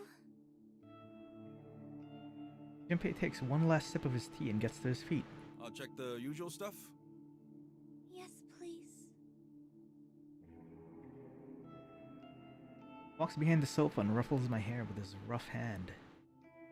Bandages wrapped around his fingers feel coarse against my scalp. As he wanders around my small apartment, he calls out to me. Oven and stovetop are both switched off. The kitchen tap is off, no drips. He moves on to the bathroom and his voice echoes against the tiled wall. Tap is off in here too. And the shower is off. Finally, he moves to the front door. I'll lock this door properly when I walk out. You just have to put the deadbolt in place, okay? Okay. Thank you. Anytime, sugar. I'll see you tomorrow, okay? Okay. Love. That, Junpei walks out the door and closes it behind him. We dash from the sofa to the door and slide the deadbolt into place. All done. The door is locked. The door is locked. The door is locked. I take a deep breath and tiptoe back to the sofa, then collapse onto it. It tastes so good to me. It really helps me out. When I'm alone, I find it so hard to be sure that everything's in order. I can't sleep or leave the apartment if there's a possibility that I've left a tap running or an appliance is switched on. I relax if I think the door might be unlocked. I have to check things again and again until there's no shadow of a doubt that things are the way they should be. I don't remember when this obsessive-compulsive behavior first started. I've been battling it for as long as I can recall. At the very least, when Junpei's here, he checks everything for me. So good to me. Gives me so much time. Stops me from having to stand in front of the kitchen sink for 5 minutes, constantly checking and double checking if the tap is running. Logically, I know it's easy to see if water's flowing from the faucet. You can see it, you can hear it, and you can feel it if you slip your hand underneath the flow. Logic rarely applies when I find myself second-guessing my own senses. I can glance at the faucet and tell myself it's been turned off properly. It's not dripping. When I turn away, What if I'm wrong? What if it's actually still running? I feel like my mind is betraying me. I can't trust anything I see or hear. But in doubt, it should be a simple matter of just quickly checking one more time. The more I check, the less certain I become. And it's not just the faucet I have trouble dealing with. Nearly everything. And plug appliances from the power sockets to make sure they're definitely still not running. I flick light switches on and off 20 times in a row to ensure I haven't left a bulb on when I leave a room. I open and close doors repeatedly, and locks are the worst. I examine them from every possible angle to convince myself that no one can possibly break in. The condition is completely and utterly fucked up. Struggling against it has caused other horrible afflictions to evolve inside of me. Anxiety, depression, self-hatred. I just feel like I can't do anything without the shadow of my compulsive behavior looming over me and controlling me. I rechecking the locker reminded me of a guy in the bus who'd check his watch every 20 seconds. Ah. Yeah, come to think of it, yeah, I did have like, I did have someone like that I run into. Gotta tap the card like, twice, 3 times. Sit up, stand up, sit down, stand up, sit down, stand up. So tonight, like many other nights, I decide to sleep right where I am, here on the sofa. Getting up and going to the bedroom is too much effort. Sleeping where I am is much, much easier. I begin to drift off, my face planted against the sofa cushion, legs draped over the armrest.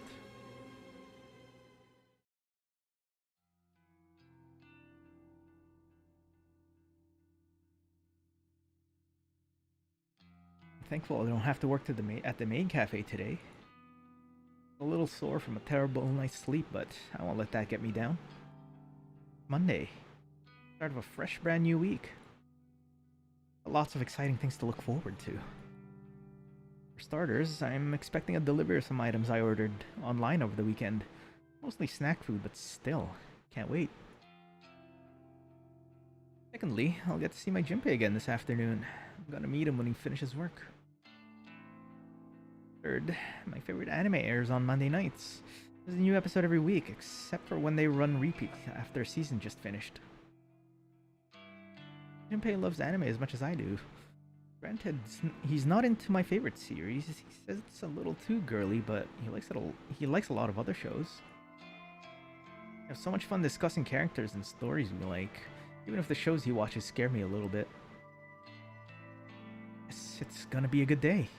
It's gonna be a good week. My upbeat mood is instantly shattered when Noriko Kurosawa's name lights up on my phone screen. He's calling me? If food ever ordered online was samyang noodles. Instant ramen.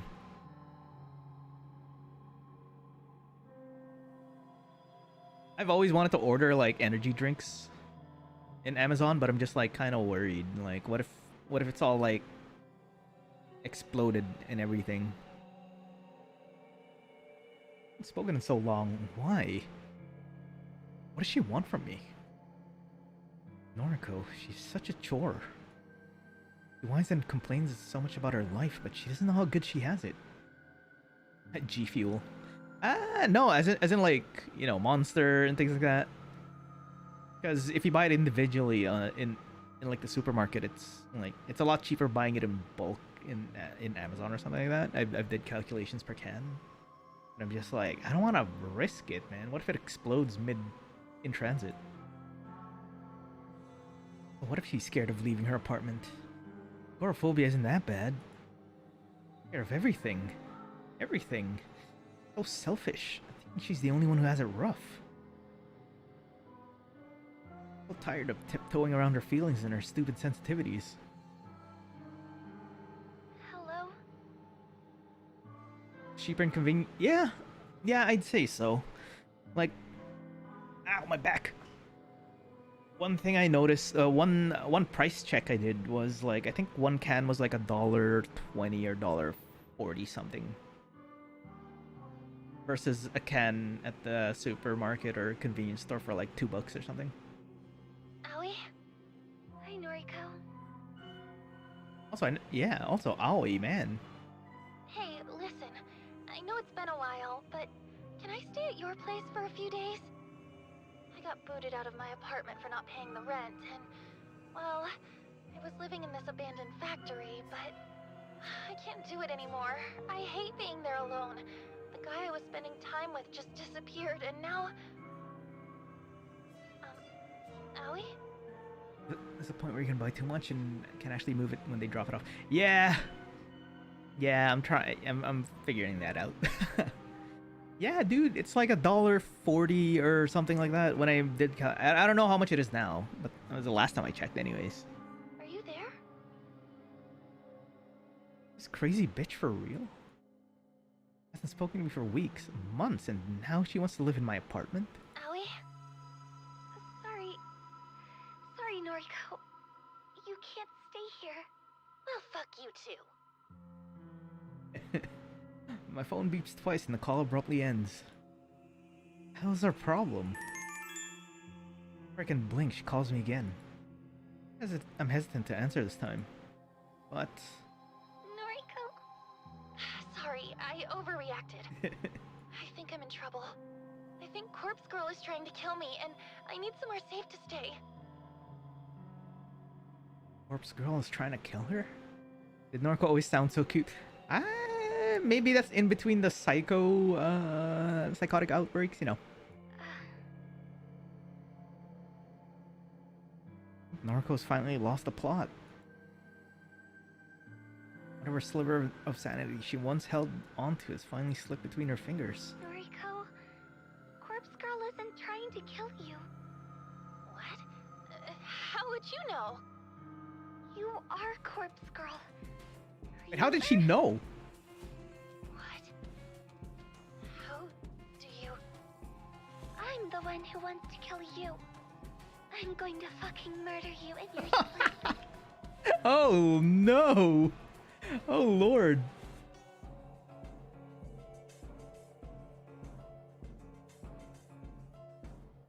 That was the gentlest threat I've ever heard.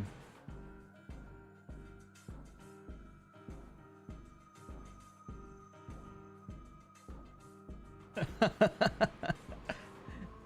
you imagine Fauna saying something like that? It's cute when she's not writhing in pleasure on the floor of a public bathroom. Yo, true. Noriko's silence convinces me that her memory is returning. Perhaps she called me in some delirious state, or because of some fever dream. Shit.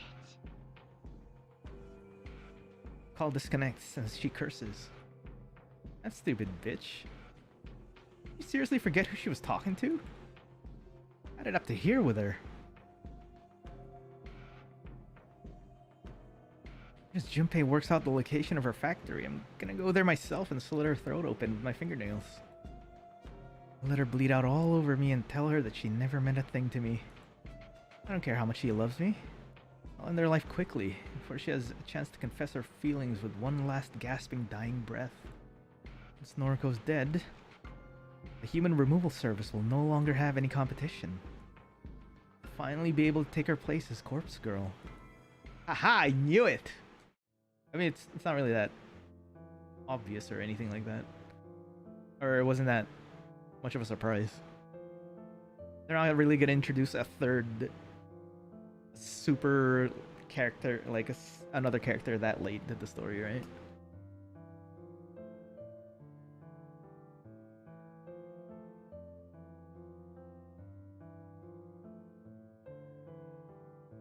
During our school years, I was always envious of Noriko. So beautiful, so slim and graceful. She had a wonderful family, parents that love her more than anything. Never had any of that. I wanted so badly to be her. I struggled with my weight back then, and that wasn't the worst of it. I had an abusive mother, and a father that had essentially ignored my existence. Well, until he killed me by splitting my neck open. Excuse me, what? What? Would have given anything to trade places with Noriko and feel alive again. It didn't matter to me that Noriko complained about every aspect of her life. Moaned about how much she despised her delinquent sister. She griped about how her father walked out on her, but still sent her a birthday card every year. She lamented over the time her mother tried to kill herself in front of her and her sister. Her mother hung from the ceiling, barely alive, for hours and hours, until Yuriko figured out how to call for an ambulance. I would have taken all that trauma over my own upbringing. I would have traded my life for hers without a second thought. Noriko had no idea how lucky she was. Even after all these years, I've never really overcame my envy of her. I even went so far as to request her death through Corpse Girl's website. Of course she didn't die. How could she have? Junpei figured it out before I did. Forced his way into Corpse Girl's website and viewed all of the death requests. Someone, Noriko, placed a comment on the request I submitted. A single line of text never intended to be seen by other eyes. That's me, bitch. Knowing that she had become Corpse Girl made my jealousy grow. I wanted to take her place. Wanted people to fear me just like they feared her. I wanted any other life, anything that would let me escape my own hellish half-existence. Thanks to trawling through her website, Junpei soon figured out the whole thing was essentially a hoax.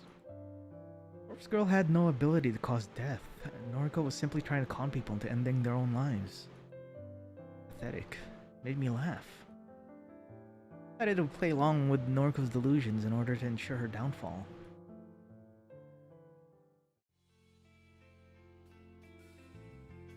Finally time. I get to meet Junpei at the station and walk him home. Yay! Noise Corporation office is within walking distance from Shinjuku Station. Getting there is a breeze. Junpei works on the 30th floor of the massive office complex. One of the top dogs. He's worked really hard to get to where he is. I'm so proud of him. What funny to think I almost got a job near here. The Temujin building is so close to Junpei's office. Noriko and Shinya hooked me up, but I completely bailed on them. Oh well. At the time, I had no idea the love of my life worked nearby. I'm right on time, so Junpei should be here in any second. I wait patiently. A familiar-looking girl climbs the stairs and wanders past me. Her outfit is kind of unprofessional. I wonder if she's an office employee. Looks a bit like a troublemaker. Where have I seen her before? She caught me staring at her. Oh no, she's walking towards me. Hey, don't I know you from somewhere? It's Tomoe! No time to run away, she's just right in front of me. Yeah, you're Noriko's friend, right? Aoi? Noriko's friend. It's always about fucking Noriko. Yes, and you are... Brash girl swoops her hair out of her face and leers at me. Tomoe, a friend of hers as well. Oh! I don't even remember where I've seen Tomoe before. I think she was in some of Shinya's photos. See the girl that Shinya was dating and broke up with? How is Noriko? Dunno. Was hoping you could tell me. Haven't seen that skank in weeks. I see. I haven't seen her either. Righto. Well, I'll see you around. Just like that, the girl brushes past me and doesn't even look back. Bye. Watch her as she wanders along the platform. Yo, babe! Junpei! Yeah, Shinya and Tomoe broke up. I don't even know why. What up, doll? Hey, that chick you were just talking to? She works at Temujin. I see her walking around here all the time. She's the one I told you about. Wait, that's her? Yup. She used to help that Kochiro asshole deliver putties for Corpse Girl. I've been waiting for ages to introduce you to. Oh! Nod at Junpei and immediately break into a run. Go get her, babe. Junpei's cheers fade as I leave him behind. Tomoe. She's the one helping Noriko, helping Corpse Girl. I've been waiting for a chance to follow her. Junpei's been keeping an eye on her, but her actions and movements are erratic and hard to predict. Today, I fortunately have the opportunity to follow her. It's connected to so many people. Noriko, Kojiro, Shinya. They're all involved with Corpse Girls operation. Well, yeah, I don't know about Shinya. We want to track them down all, one by one, and cremate them like cadavers. Of course, I'm saving Noriko for last. Slice her open and bathe in her blood and be born again from her corpse. I'll assume her identity and live her life and leave my own painful existence behind. Race along as fast as my legs will let me, my feet pounding against the train platform, and several people passing by stopped to watch me out of curiosity. As long as Tomoe doesn't notice I'm tailing her, then I don't care who sees me. Scary imagery, yeah. I follow her all the way to the end of the platform, then I blend into the crowd as we board the same train.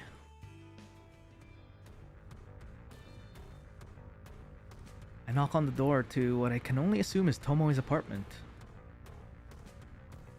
She answers after just a moment and shoots me a quizzical look. As the door's all the way open, I dash forward and slam into Tomoe with the full force of my tiny body. What the fuck? That would be my reaction too. A lot bulkier than I am. The door absorbs most of the impact and manages to remain standing.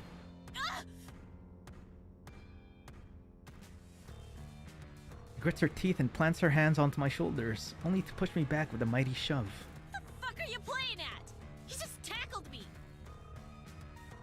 Swing a fist at her face. She catches me off guard when she sidesteps my punch and brings her knee up to my gut. I reel back, but the injury doesn't bother me. Take that, you dumb skank! I'll teach you to attack me! I don't care if you're Noriko's friend! I'll put you in the fucking ground! Hell yeah! Her long fake nails rake across my face and blood pours from my torn skin. I stand firm and stare her down. You're allied with Corpse Girl, right? Is that what this is about? I don't give a shit about all that anymore. It's all behind me. You know Corpse Girl's identity? Of course I do. Why? Are you curious? Got someone you want to have killed? No. I know that it's Noriko. You're damn right. I should have guessed that a friend of hers would be just as psychotic. Noriko can go fuck herself for all I care. I'm done with her shit. So am I. I'm going to kill her. Tomoe raises an eyebrow. That so? Well, she kinda has it coming. I see. Corpse Girl is done and dusted. Doubt the public even remembers her these Cat has days. claws, yep.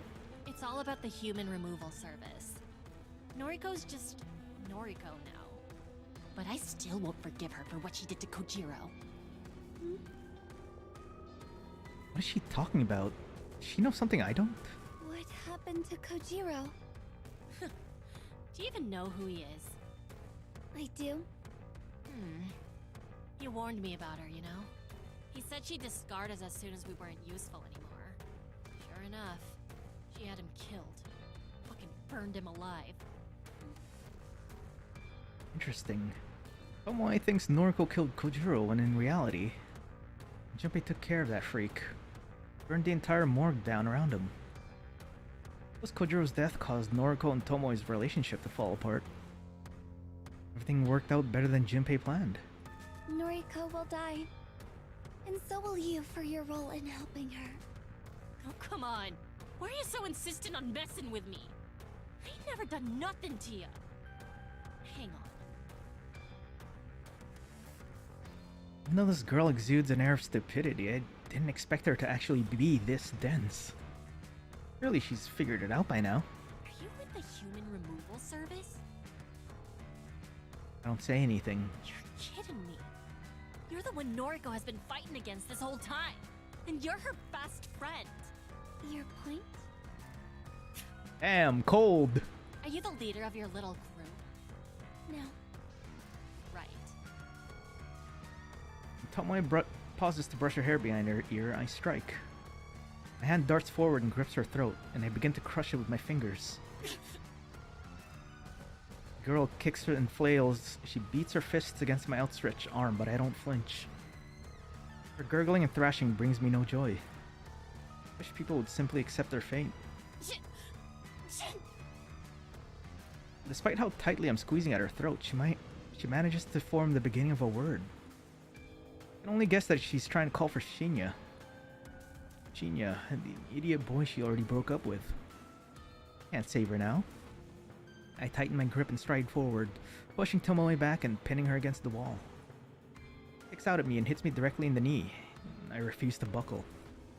Her fingers continuously claw at my arm, slashing into my flesh and sending flecks of blood across the room. I think she can hurt me. I think she can fight her way out of her fate. Nothing she does will ever injure me. You can't hurt the dead. Thought repeats in my mind as my face crashes into the floor.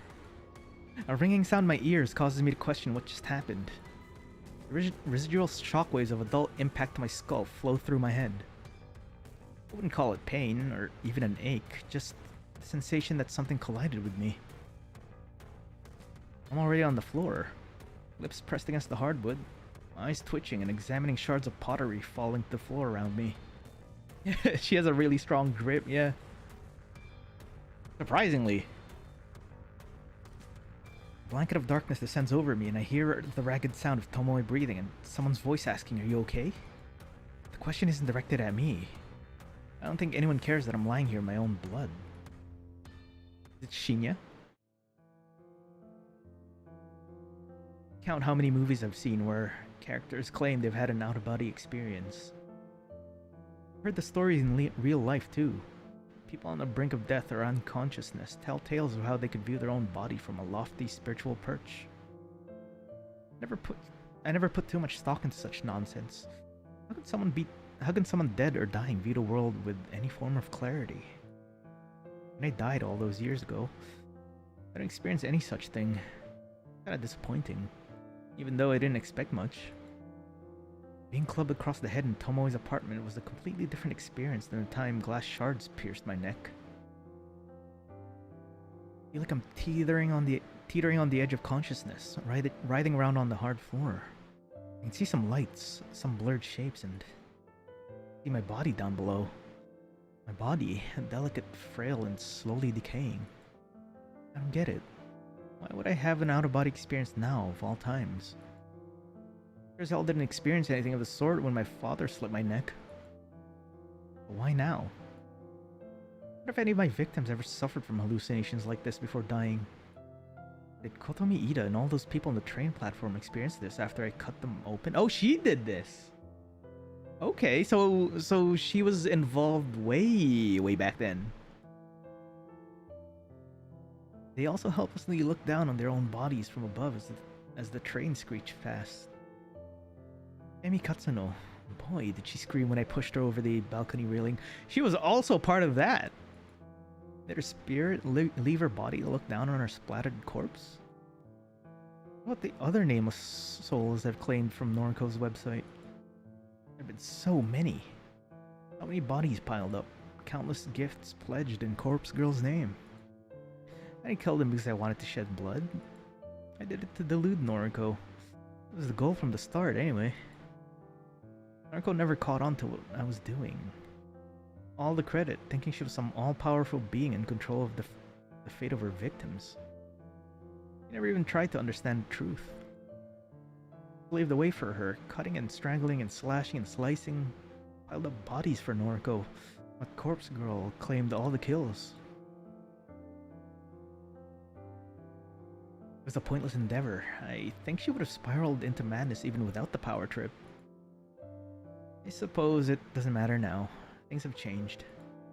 The only focus now is to kill Noriko. I should have done so right at the start. Kill her for wasting my time. I look down on my body below. I see a girl too scared to go on. Too scared to struggle anymore.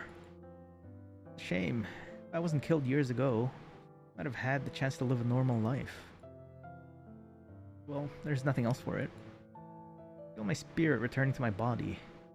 Strange sensation, because I know I'm not returning to life. How could I? I've been dead for far too long. My only chance is to claim Noriko's life for my own. I'll become her and discard this rotting walking corpse. It is all coming together. It do make sense now. Even this is blurred. Oh, that's why. No glasses. Are we playing the long game? Yeah, from the very beginning. Like, damn. Okay. I can hardly see without my glasses. Everything is blurry, foggy, lacking a solid outline. Colors bleed into other colors. Blue blends into purple and yellow melds into brown. Doesn't help that I'm partially colorblind. Never had much luck telling red and green apart anyway. Is that why this is... Without my glasses, I'm practically blind. I'm helpless. You're finally awake. She's transparent, not blurry. Skank. Spits at me and her filthy saliva drips down the side of my face. Warm. I try to lash out at her, but only to find my arms have been bound to my side. I try to scream out, but my mouth is gagged with what I can assume is a sock. I try to lunge forward, but I'm strapped tightly to the wooden chair I'm sitting in. I can't believe this. Oh, it's Shinya. This is so strange. I just... Shut up, Shinya. Jeez. Sorry. Blurred forms of Tomoe and Shinya are pacing the room. Even without my full vision, I can tell that the room is bright. Sunlight is pouring in from the open window. How much time has passed since I was knocked unconscious? Why have they tied me up here? Scream into the mouth gag, somehow loud enough to capture their attention. Tomoe strides towards me and pulls the damp sock from my mouth. What? What do you want? I mumble something about being unable to see. Tomoe swears, stumbles around for a bit, then forcefully pushes my glasses onto my face. What are you going to do to me? I don't know. That's up to this genius. Her arm gestures towards Shinya, pointed finger loaded with accusation. Me? Look, I didn't mean for any of this to happen. I just saw you were in trouble, so... Why are you here anyway? We're done. Over. I wanted to see you. Ah! Not in the mood for their lover's quarrel. Let me go. Or bury me. Either way, don't keep me here. You nearly killed me, bitch! It's taken all my strength not to murder you right here! Go ahead. Try it. You can't kill the dead.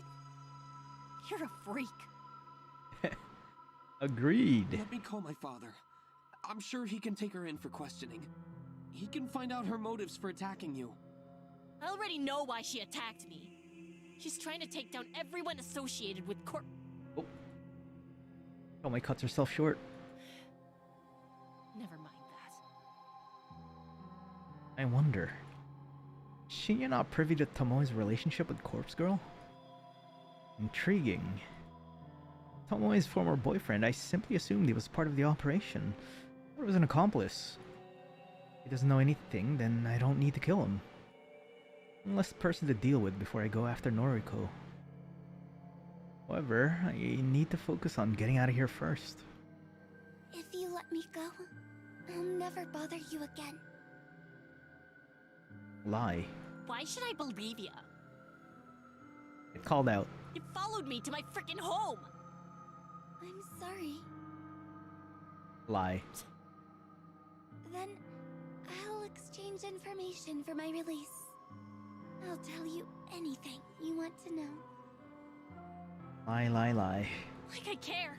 I'm done with all the shit between Noriko and you! Noriko? Has she got something to do with this? Shut up, Shinya! Shut up, Shinya!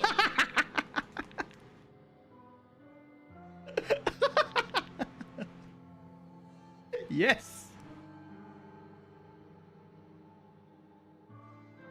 Shinya.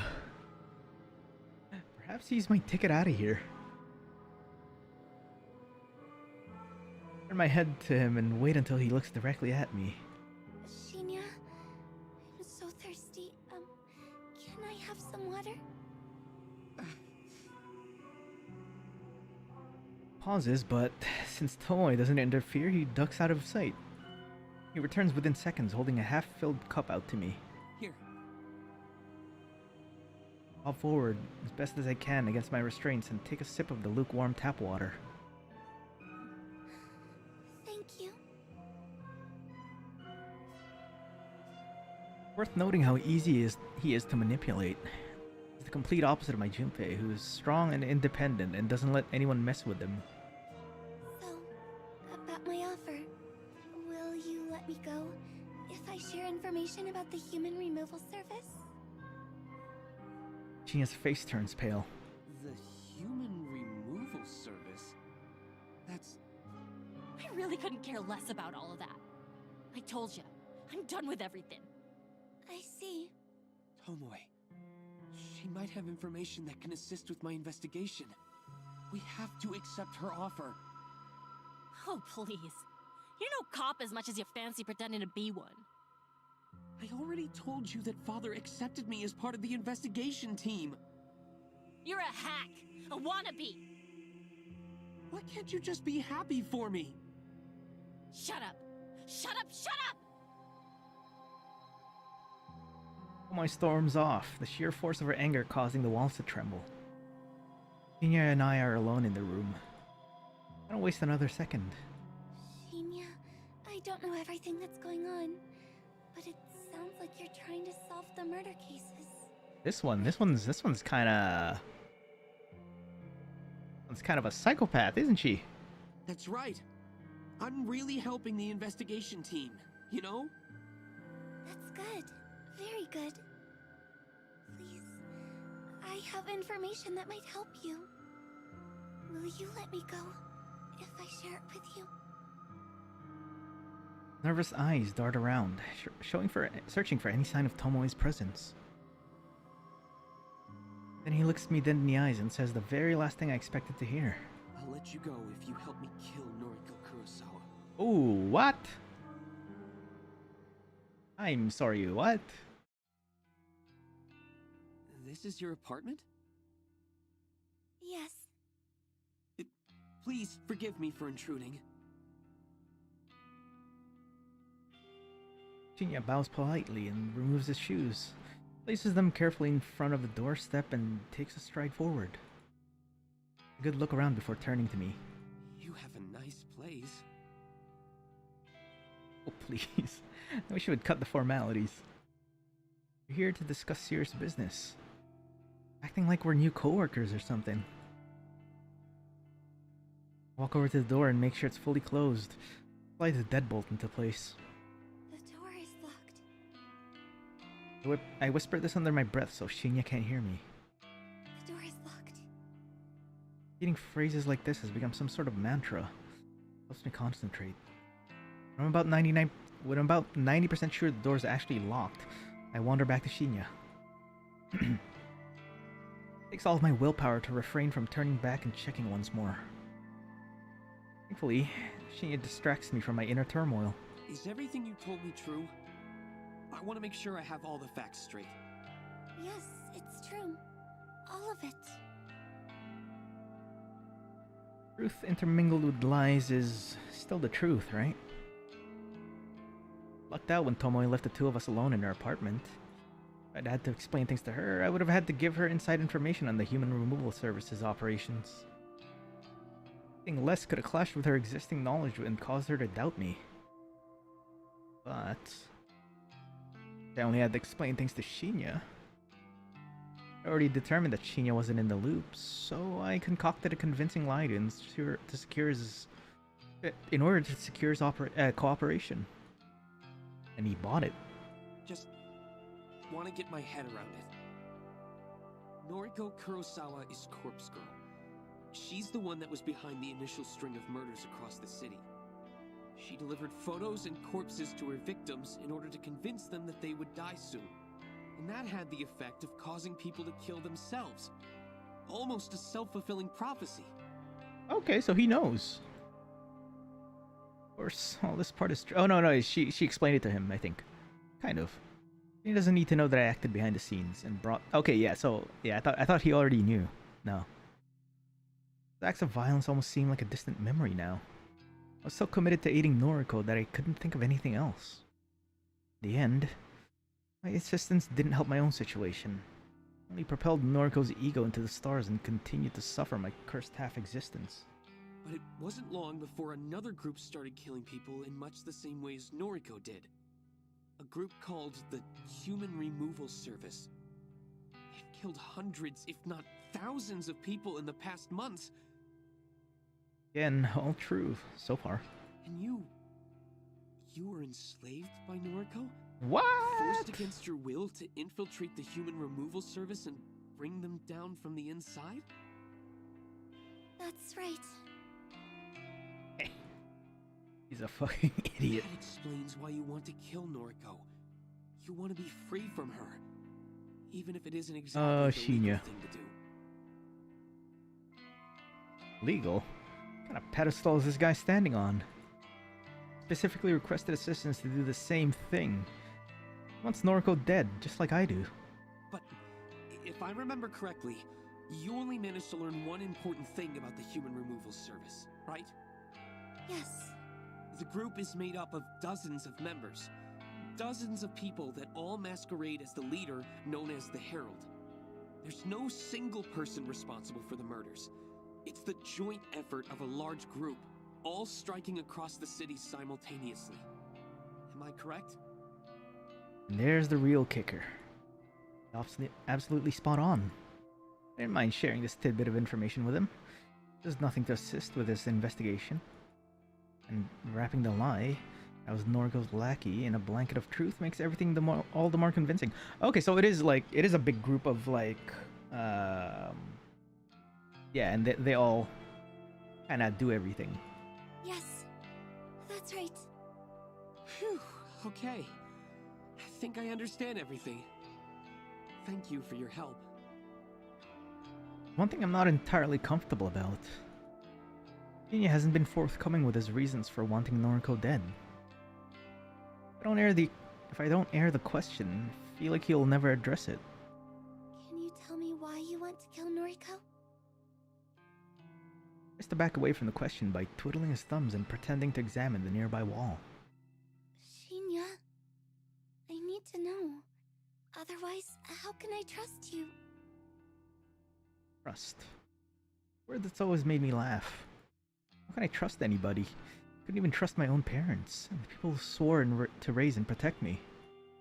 My mother hit me when I misbehaved, when I overslept by 5 minutes or raised my voice ever so slightly. I was a child. How could I ever trust her not to lash out at me?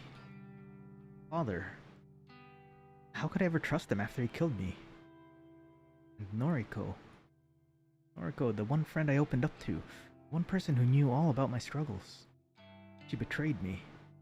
Left her perfect life out of reach, taunted me with it, dangled it in front of me like a carrot on a straw. Wait, what? When I asked to share her life with her, she completely misinterpreted it. She told me she loved me. She told me she wanted to be with me. She wanted to shower me with gifts, hold my hand, be intimate with me. She wanted me to be my girlfriend, but would I ever be intimate with her after what I went through? She didn't understand me. She didn't understand that I wanted to be her, not be with her. She wouldn't trade lives with me, so how could I ever trust her? How could I trust her when she said she loved me, but wasn't willing to make a sacrifice to make me happy? Everyone's full of shit, and I'll never trust anybody again. Junpei spends every day trying to prove his love to me. He assists me with my compulsive behavior. He helps me do my shopping, helps me keep my apartment neat and tidy.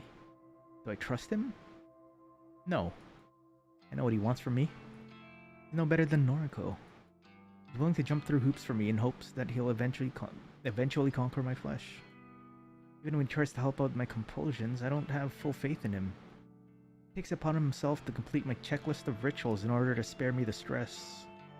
But more often than not, I still have to go ahead and double check everything, just to make sure he didn't fuck anything up. Can't even trust him with that, then Now I'll never be able to trust another soul with anything.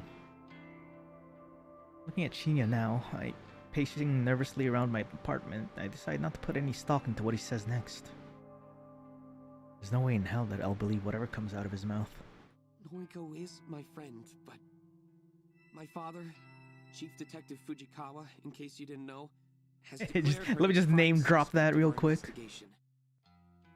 Thing is, One sec.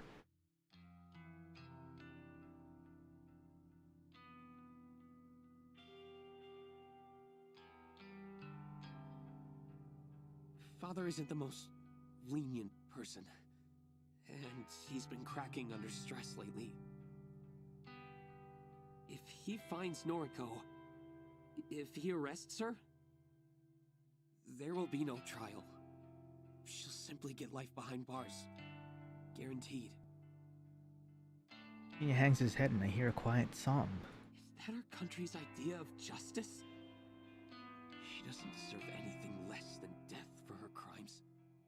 Letting her live safely behind bars isn't a punishment. It's an act of mercy. I want to ensure Noriko receives true justice, fitting judgment for the lives she destroyed. He's saying just doesn't add up. How does he know she won't receive the death penalty? True that it's not a common punishment, but it's still legal in this country. Especially so for cases of mass murder. Does she have information that I don't?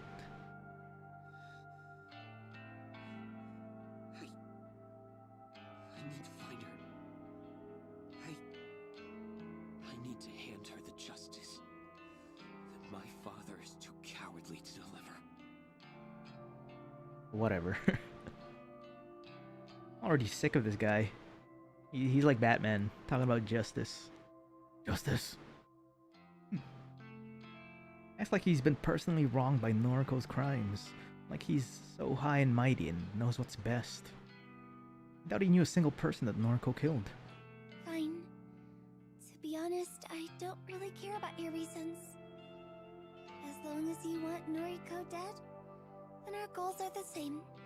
But I have to ask, will you turn yourself into the police after you kill her? Once again, Shinya hangs his head. I'd be a hypocrite if I didn't. He leaves his sentence hanging in midair. It wasn't exactly a confirmation. There's only one problem. I have no idea where Noriko's hiding. She doesn't live in her apartment anymore. She doesn't show up to her office. I know that she has a factory that she runs her operation from, but I can't find it. I see. I might be able to help. Tomoe and Noriko used to spend a lot of time together. Oh. Not sure what they used to get up to, but I checked the travel history on Tomoe's IC card, and she made a lot of trips to Shinokubo. IC card. People traveling by train every day, buying single-use tickets is often a pain in the ass. Reusable IC cards are much more convenient. You can top them up with money and simply swipe up at the ticket gates to have your train fare automatically deducted. Best of all, you keep a record of your transaction history and stations you've traveled to recently. The fact that Shinya even thought to look at Tomoe's travel history makes me want to reconsider my initial assessment of the guy's detective skills. Bruh. Shina Okubo, you say? Yeah. Can't imagine what she was doing there, but all the dates she traveled to that station coincide with days she claimed to be hanging out with Noriko. I still don't think Shinya really realizes Tomoe was in on Noriko's operation. Regardless, this is valuable information. Chances are good that Noriko and Tomoe spend a lot of time together at the factory, and that factory may very well be located in Shinokubo. I'll feed this information to Junpei and see what he makes of it. Perhaps you know something I don't. Thanks for the Detective info. skills. That's enough for today. I'll contact you when I locate Noriko. Oh. Oh. Say, just one more thing. What is it? If you've been wanting to kill her, then why haven't you just called her and asked her to meet up with you? He thinks he's so clever. He thinks he has everything all worked out.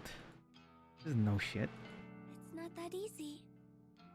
I need to find where she's living and running her operation from. I want to destroy everything involved with Corpse Girl. I want to burn her factory to the ground. More lies. Lies on top of lies. Truth of the matter is that Noriko knows perfectly well my intentions for her, even if she temporarily forgets it during moments of delirium. She'd never agree to meet up with me. Not now. Things were different not so long ago, but I missed that opportunity. Noriko worked out my position in the human removal service. Figured out that I'm the Herald, the one responsible for slicing and dicing. She doesn't know that there's more than one Herald, but that's irrelevant. She doesn't know that I'm responsible for the mass of bodies littered across Tokyo thanks to Corpse Girl's website. However, as long as she knows I'm a threat, she'll never agree to meet with me. How she came to the conclusion that I'm the enemy is beyond me. Sharp person, quite teetering on the edge of total breakdown. Doesn't matter. Point is, I can't simply call and meet up with her. So Noriko knows somehow. Besides, I actually do want to locate the factory just as much as I want to locate her. Oh no, my battery's dying soon. Factory is where I'll plant myself. It's where I'll start my life anew. Where I'll grow and blossom into the new Corpse Girl once I've taken over Noriko's identity. He is contemplating my answer. Seems good enough for him. Fair enough. You want to see Corpse Girl completely and utterly defeated. I get that. That's your idea of justice. Ow, ow. One sec. Big stretch. Ow. My sore and battered body. Ow. Sure. Sure. Agreeing with him will make this ordeal of a conversation end quicker. I'm going to get some rest. So... Okay. I understand. I'll take my leave. Call me when you locate Noriko, okay? yes. Lie. Farewell then. Makes his way to the door and I don't take my eyes off him until he disappears through the portal. He's gone. I tiptoe toward the door and confirm it's fully closed. I make sure the door is snugly nestled in the wooden frame. I lock the door handle, slide the deadbolt into place. The door is locked. Is it? The door is locked. Can't be certain. My eyes that fail me on a daily basis, and that betray my mind with illusions and phantoms. The door seems to be locked. Why should I trust my eyes? I don't trust anyone. Why should I trust parts of myself? Can't even see colors clearly. Red, green, whatever. Can't see anything without the aid of glasses. Door has to be locked. It has to be. Otherwise I won't be able to walk away. I'll be able to stop thinking about it until I come back and check again and again and again and again. The door is locked. Turn away, take a deep breath, and then immediately turn back. The door is locked. The door is locked. You sure the deadbolt is in place? It certainly looks in place. So exhausted. Tired of the routines and rituals. Can I just walk away? If I walked away, the problem wouldn't exist. I wouldn't be stuck here. I wouldn't be stuck standing here, checking and double checking something so trivial. If I could walk away, I wouldn't be so full of stress. So worked up about things that ultimately don't matter. Another deep breath and I take a step back. Doors locked. Turn, run, dash. I sprint through the room, sprint through the hallway. Slam my body into my bedroom door, throwing it wide open. Collapse on my bed. I ignore the nagging my brain telling me the door's unlocked. Ignore it until it feels too real. I have to scratch at my flesh just to distract myself.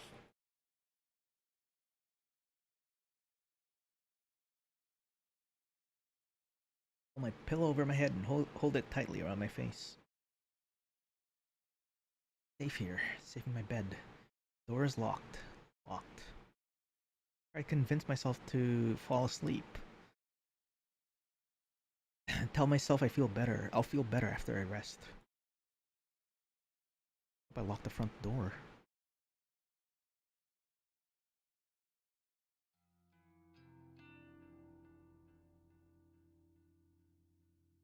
So yeah, I reckon I'll have some work for you soon.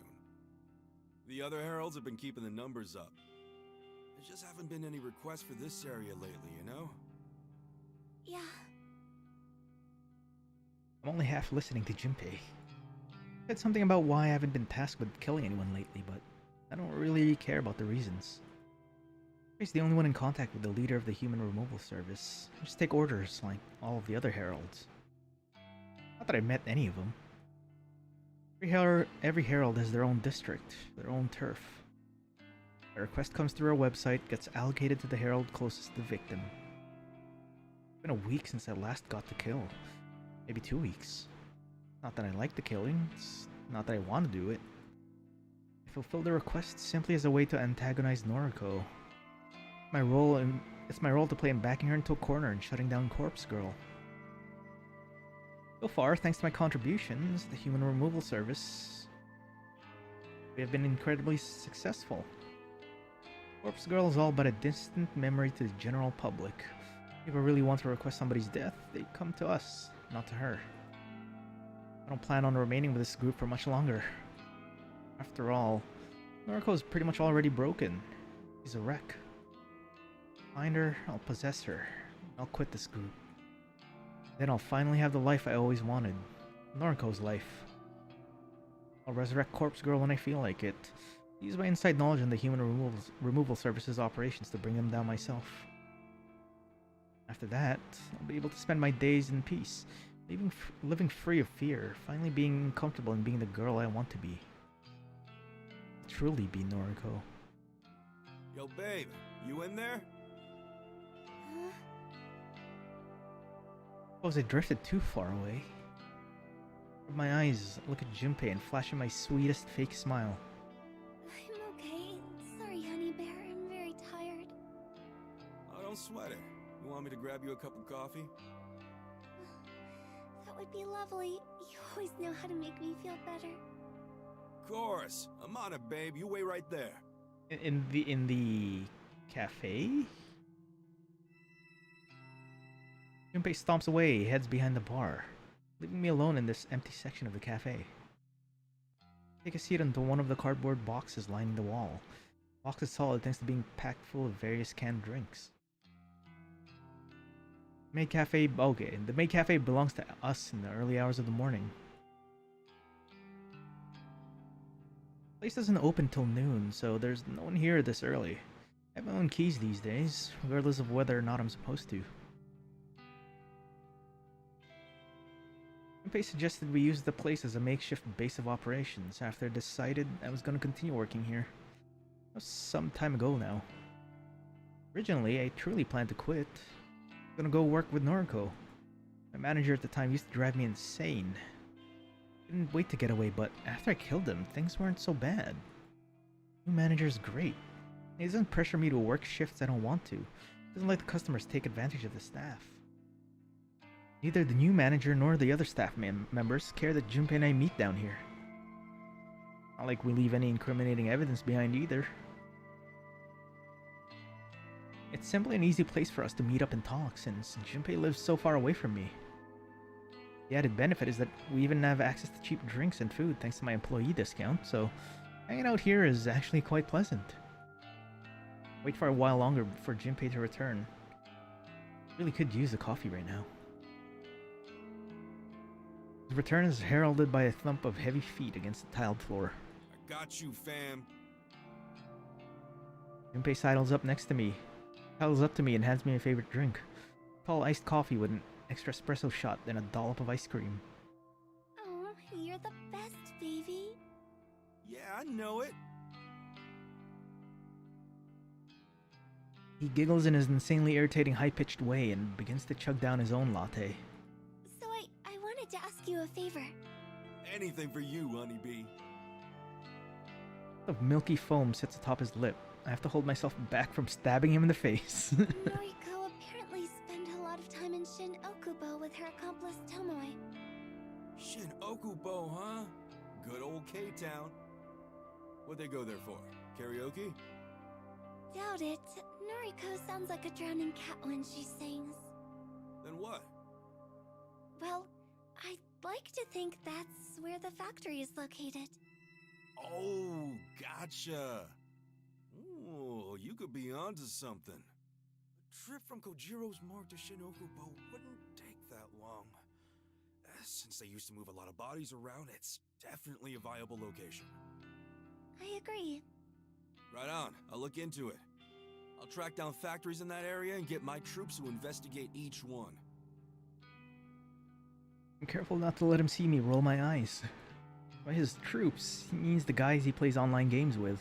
A bunch of cheap teenagers that look up to him because he's a top-ranked player. They're not involved with the human removal service. They're just pawns that Junpei uses to complete legwork around town. Sadly, they're happy to serve him because they all see him as their sensei. Cool. Let me know what you find out. I'm itching to get this all over with. My love. Increasingly difficult to act pleasant around Junpei. My mouth tries to clamp itself shut every time I use a pet name or affectionate term. I know that my time to discard him is near. Once I become Noriko, then... You can count on me, sweetums. Now drink up and get your energy back. A sip of my iced coffee and can nearly taste it. My tongue is dead. The food and drinks I consume need to be extra strong or sweet for me to have a chance of enjoying the flavor. Junpei doesn't know this. He just thinks I have a sweet tooth. He can think whatever he wants, because I just don't care.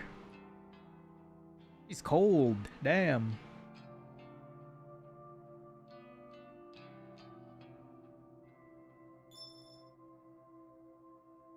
Message from Junpei arrives while I'm laying in the fetal position on my couch.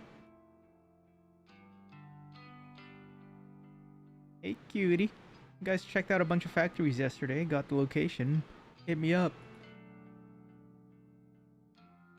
I have to read the message twice to be sure my eyes aren't deceiving me like usual. Does he truly have the location I've been looking for? I take a calming breath.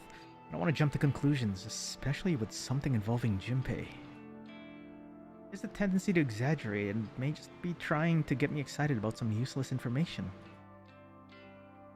I send him a short reply requesting the info. Instantly receive a thumbs up emote, then the text box changes into an animated ... as Junpei composes his follow-up message. The wait is agonizing. Junpei pulls through for me here. Might finally learn Noriko's location. If it all pans out, then everything could be over by tonight. Hard not to get excited about the prospect. It's hard not to get ahead of myself. Leave my death behind here. What? I could leave my death behind and never look back. I could become Noriko and live the happy life she has been keeping to herself all these years. Message finally arrives on my screen. An address. Not that I expected anything else. A street name and a factory number in the Shinokubo area. One more message from Junpei comes through. A guy saw a chick matching Noriko's description inside that factory. Thought she was a zombie. Ha! Go check it. This is it. As long as this information is solid, I've located Noriko's factory. My entire body begins to shake. An icy chill washes over me as though I've just walked into a cold shower. Strange sensation for a dead girl to feel. Pain doesn't affect me, and yet the cold is something I can never banish from my bones. No time to focus on that. Stay calm. I need to concentrate and pull myself together. Launch myself up from the couch and collect the backpack hanging over the coat rack. I unzip it, run my hands through its contents, and convince myself that everything I need is within. After swinging the bag over my shoulder, throw open the apartment door and venture outside. Here we go, boys! Here we go! Factory's a rundown mess. How anyone can live here is beyond me. Suppose I'll just have to find a way to make it feel like home. Maybe once I'm inside Noriko's skin, I'll be able to understand why she's comfortable here. Yeah, the more I look at it, the better it seems. This will be my home. I'll be Noriko and I'll live here happily ever after. I'll sit back, enjoy the life that she's been withholding from me. Firstly, I need to find somewhere to change my clothes. I can't kill someone if I'm wearing my nice dress. That's just not acceptable. I'd consider changing at home, but then I would have scored funny looks from the people on the train ride over here. It's strange that a dead girl fears entering a socially awkward situation. I always go out of my way to avoid uncomfortable situations. Perhaps it's just a remnant of the life I once knew. Something I can't quite leave behind. How's my battery doing? I'm still okay.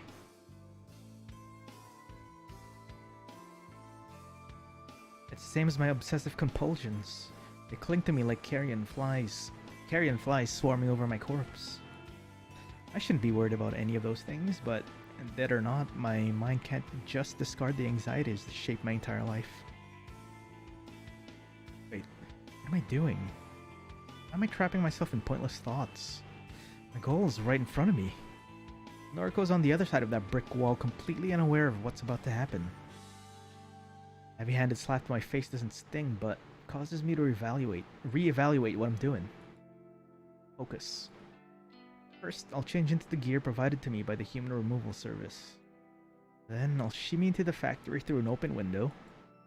I'll locate Noriko, drive a knife into her chest, pluck her still beating heart from her body like a ripe strawberry, and then I'll carve my name into the pulsating, blood-spurting organ.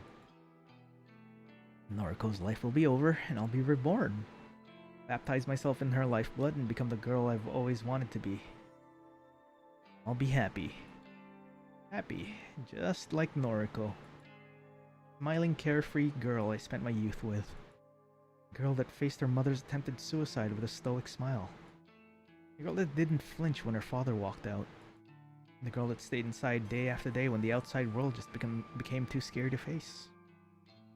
Happy, carefree girl without a single real problem.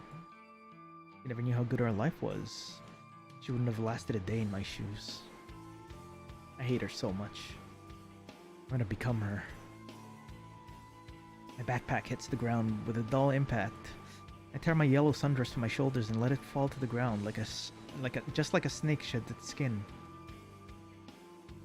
Cool afternoon breeze bites at my naked skin and makes the tiny hairs across my body stand on end. Why can the dead feel the cold?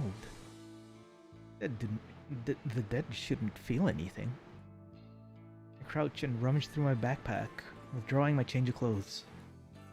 Slowly, calmly, deliberately, I dress myself in the dark gear that marks me as a herald, one of many. Note the comforting weight of the 4 knives concealed within my jacket, 1 in each sleeve and 2 against my chest.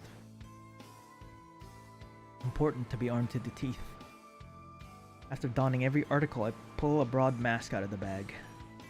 A mask in the likeness of Corpse Girl, my enemy and my future identity. I slide the mask over my face and a curtain of calm descends over me. This is the last time I march forward in the name of the Human Removal Service. This is for my own personal agenda. Scheming of that rebellious group of killers no longer guides my hand. Time has come. I approach the factory's front entrance and try the door, simply out of curiosity. I don't expect Noriko to have lowered her guard so much, and yet... the door swings open. She left it unlocked. Mistake I never would have made thanks to my overbearing compulsions. What if it's a trap, though? What if it's a trap? What if she knows? The place reeks of death. If I wasn't so accustomed to the smell, I'd probably vomit. Dead girls vomit? Dull, steady hum of an air conditioner registers in my consciousness, but it doesn't distract me from examining the surroundings. Countless empty body bags are strewn across the pock-marked concrete floor.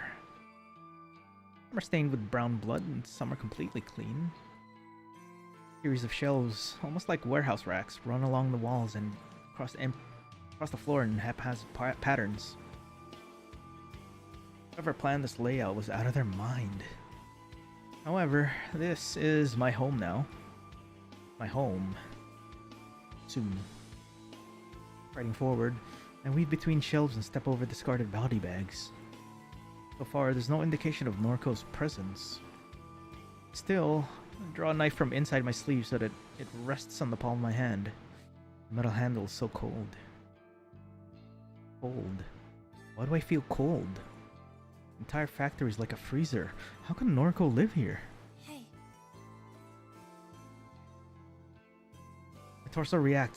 My torso twists in reaction to the monotone syllable.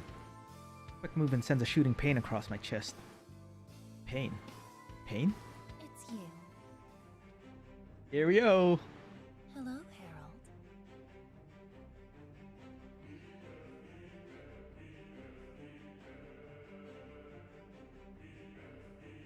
It took me a while, but I figured out what your mask is supposed to be. It's like an artistic representation of Corpse Girl, right? The Corpse Girl mascot. There's the ominous Latin. Here we go. Noriko flashes her phone at me and I glare at the website displayed. That's totally copyright infringement. I don't know what to say to her. This isn't exactly how I imagined this encounter would play out. Why'd you fake Junpei Matsumoto's death? You know what I'm talking about, right? I always starting to hear boss music. That time we met in the underground parking lot. You planted a look-alike corpse to fool us into thinking Junpei had died. Total Corpse Girl move, by the way. Guess you stole that strategy from me too. I sense a lawsuit. She steps forward with a hand outstretched. Copyright infringement. Yes, that's the true weapon. I instinctively lash out with my knife and slash her wrist. But her hand comes to rest on my shoulder. A tiny nick from my inaccurate blade, not even prompting a spurt of blood. Ouch! That stung a little. The warmth of her hand seeps into my shoulder, almost comforting. Howie, I miss you. Can you take off the mask? Can we just talk? I don't take off the mask. I don't know why I'm standing here listening to her. I don't know why her presence and her reassuring hand has caused me to lower my guard. He smiles. This is the happy, carefree Noriko I grew up with. You're so beautiful, Aoi. I'm really sad we can't be together. How are things with your boyfriend?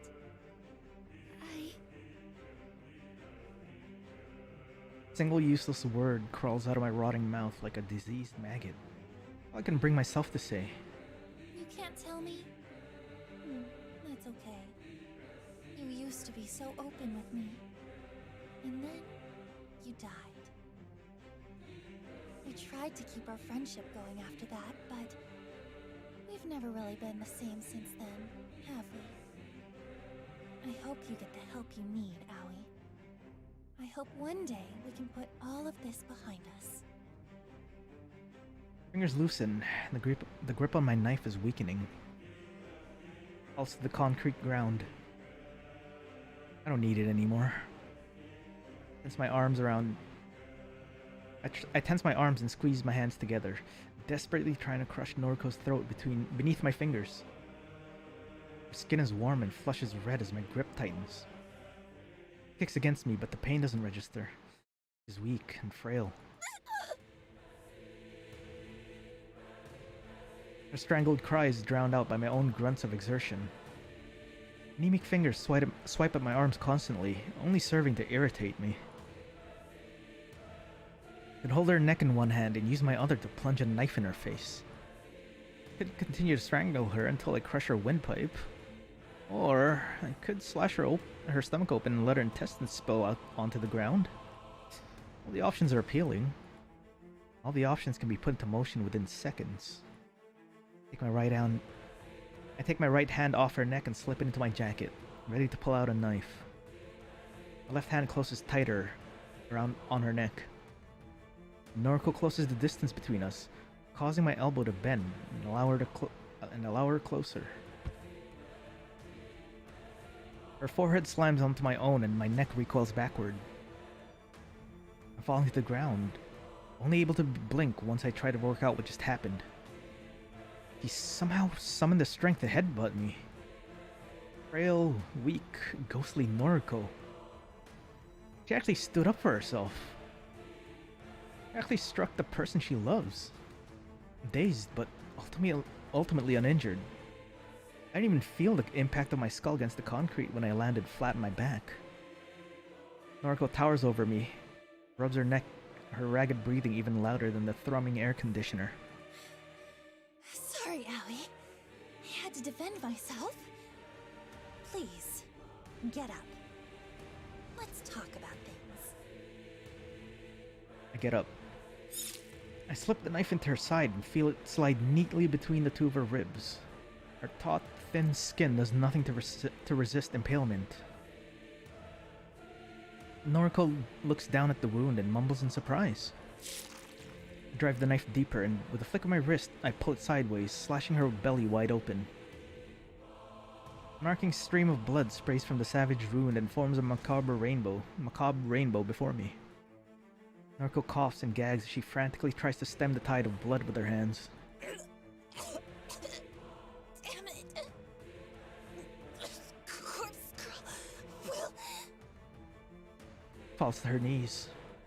get you. Her empty threat falls with her and her face slams onto the concrete. Noriko Kurosawa is dead. Using the very same knife that I slashed her open, I cut along the seams of my jacket and skirt. I strip myself down with the blade until I'm cold and naked in the factory. Damn, I think this is the bad ending. I don't even know what I did wrong, holy. Doesn't take long to strip Noriko down as well, but I'm extra careful with her clothes and I don't use the knife this time.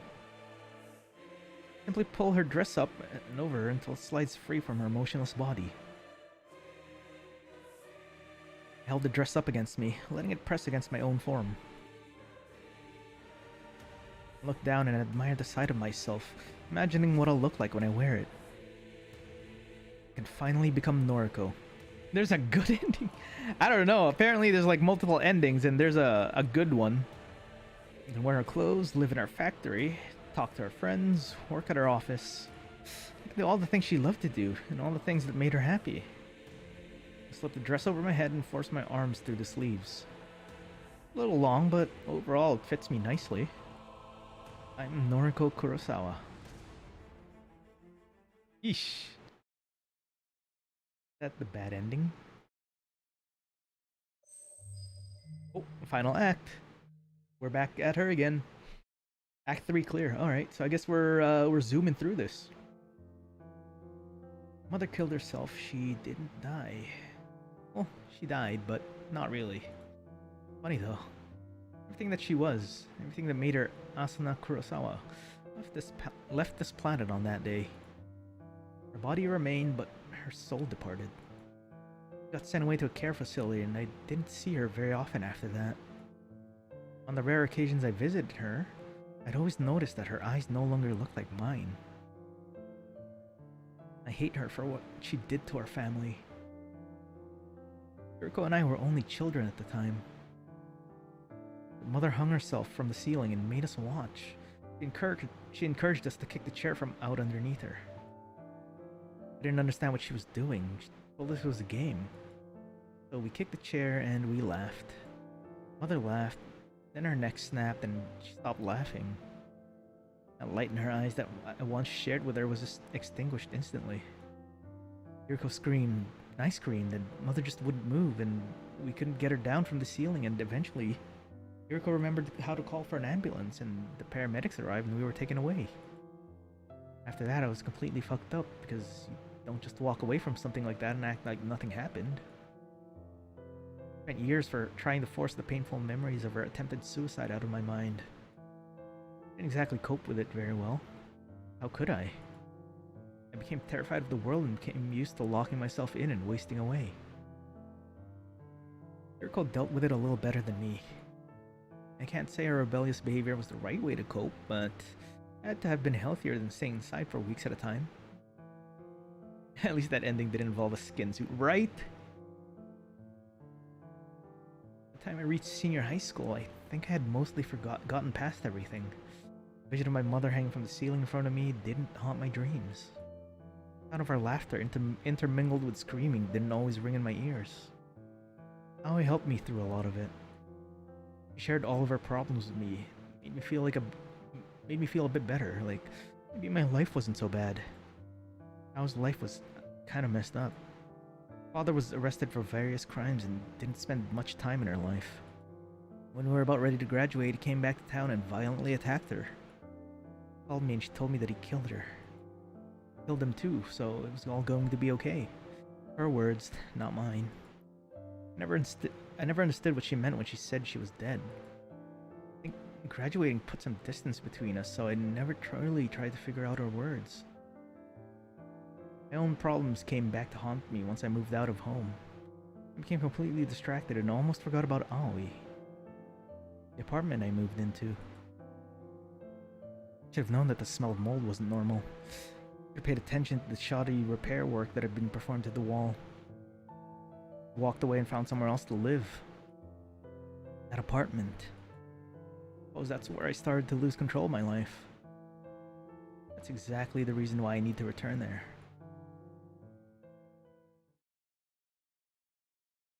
Several days later. Did she survive that? Looks the same as always. She survived that? Yeah, give me 1 sec. I'm gonna grab a drink of water. My throat is dry. I'm a BRB. I'm gonna grab some more water.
Ow, my knees, I'm back.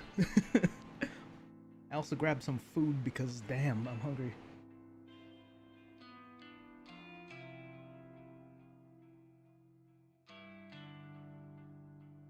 Alright.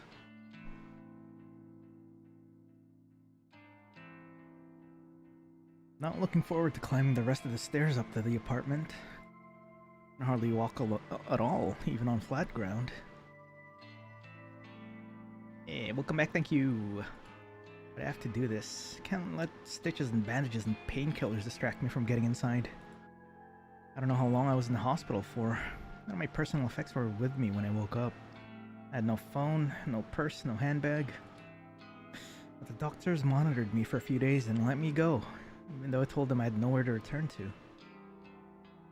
Just threw me onto the street.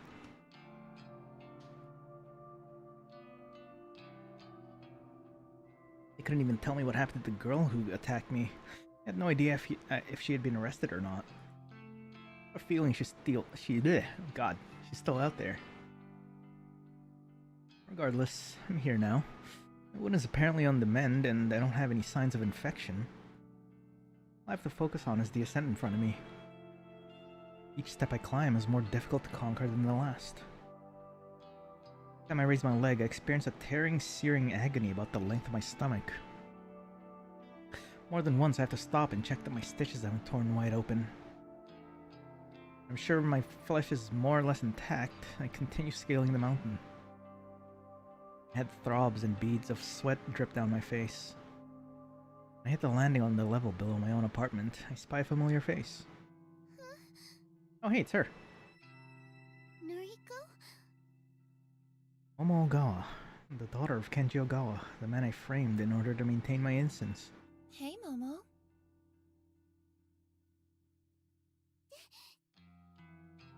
Dad!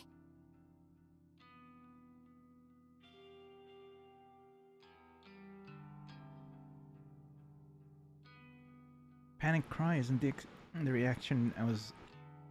Her panic cry isn't the reaction I was suspecting. Her father is exiting their apartment just as Momo cries out. He does a double take before glaring at me. Noriko, surprised to see you here. Can't quite get a grasp of his tone. Is he happy to see me or angry? Does he even know that I'm the reason he was arrested? Well, I'm assuming the police let him go fairly quickly. After all, he's here at his home and not rotting in a cell. Hello. Your landlord said you disappeared. Yeah, kind of. Are you okay? You look like... Death. Gaze turns to the hospital tags adorning my wrists and a package of spare bandages I have slung over my shoulder. You know, you disappeared right around the time the police... Huh? Forget it. It's nothing. A bad feeling is beginning to piece something together. Or except that I'm behind his false arrest, then... Sorry, I should go. Yeah. Come on, Momo. Bye, Noriko. Bye, Momo. The girl waves excitedly as her father leads her downstairs. I feel relieved that he's safe, but honestly I just feel guilty. My actions, Corpse Girl's actions, put a lot of strain on that little family. I have to keep going. Last flight of stairs is torture on my battered body, but I persevere and reach the front door of my apartment. At this moment that I remember I don't have any keys to get in. Shit. Out of desperation, I try turning the handle and... the door opens. There, I left the place unlocked, or the landlord has been inside and forgot to lock up. Thankful that I can keep moving forward.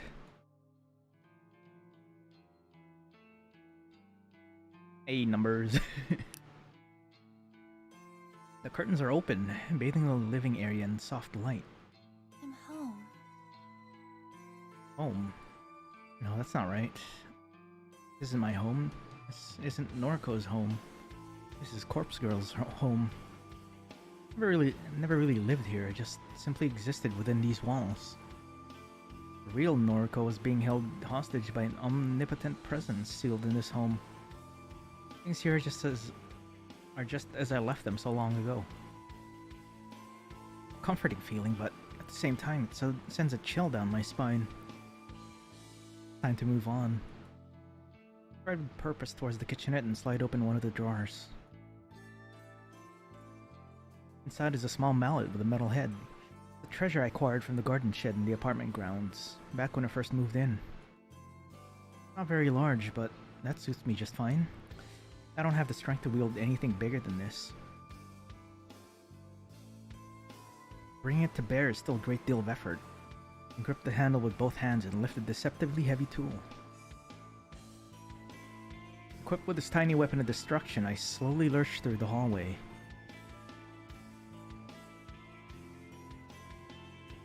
I make my way to the very end, where a blank, stark white wall faces me. The paint on the wall is peeling like it was slapped on without care. The plaster's cracked like it was applied by an amateur. And the lingering stench of mold is at its strongest when standing in front of this wall. That's where, Shizuko is, right? I bring the mallet down with both arms. The heavy metal head crashing into the wall with as much force as I can muster. Struggle of bearing the mallet is taking its toll on my wound. I feel the stitches in my stomach threatening to snap and break. But I can't stop here. I can't stop until I've crushed this wall and revealed the glittering contents of the trove hidden inside. Another swing, and another crash against plaster. Cry of pain in another hole in the wall. I scream and swing and hammer and groan and slash and weep, and the wall crumbles beneath my sheer force of will. White dust clouds my vision and provokes me into a coughing frenzy. When my eyes and throat clear up, I throw the mallet to the carpet and venture forward. I clamber through the human-sized hole in the wall and find myself within the secret cache on the other side.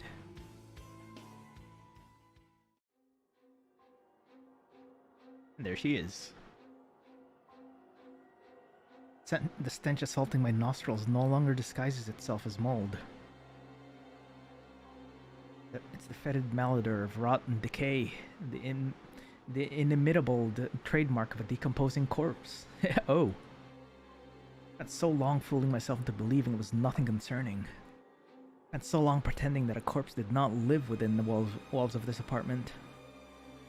Truth is, this corpse pinned to the wall is the root of all evil. An infinite fount of misery and despair and malice and death and hatred.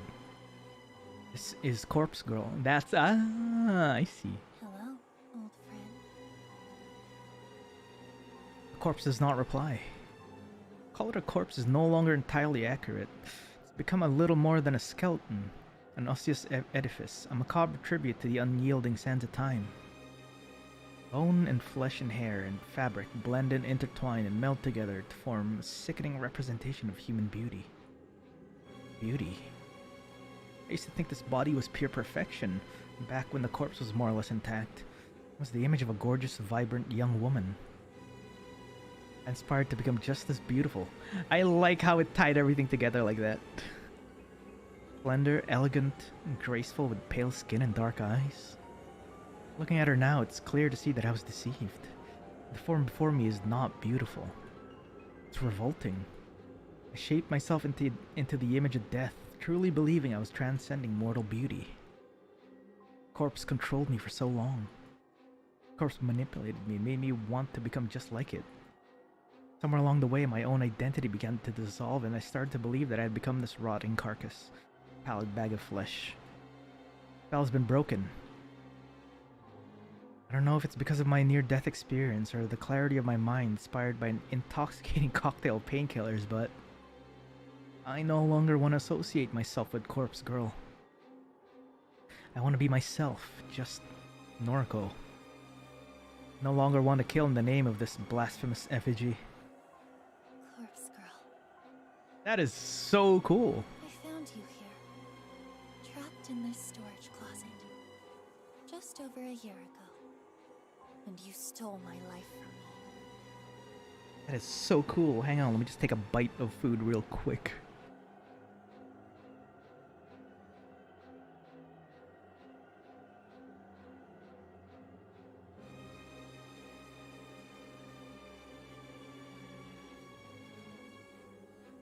Looking at her now, I can't help but wonder, what the hell went through my mind when I let her possess me? Why did discovering this corpse have such a profound, lasting effect on my psyche? I shut my eyes as a wave of dizziness threatens to overcome me. Staggering in the near darkness, I struggle to regain my balance. I'd blocked out the memory of discovering this corpse for so long, refused to acknowledge it ever happened. But the crystallized fragments of my forgotten memory have finally breached the surface of my consciousness. I finally recall the event, thanks to the clarity brought about by my current state of mind.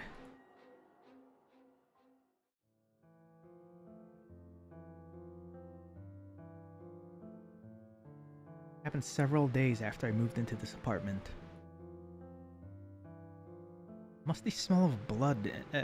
This musty smell of mold lured me to the wall at the end of the corridor.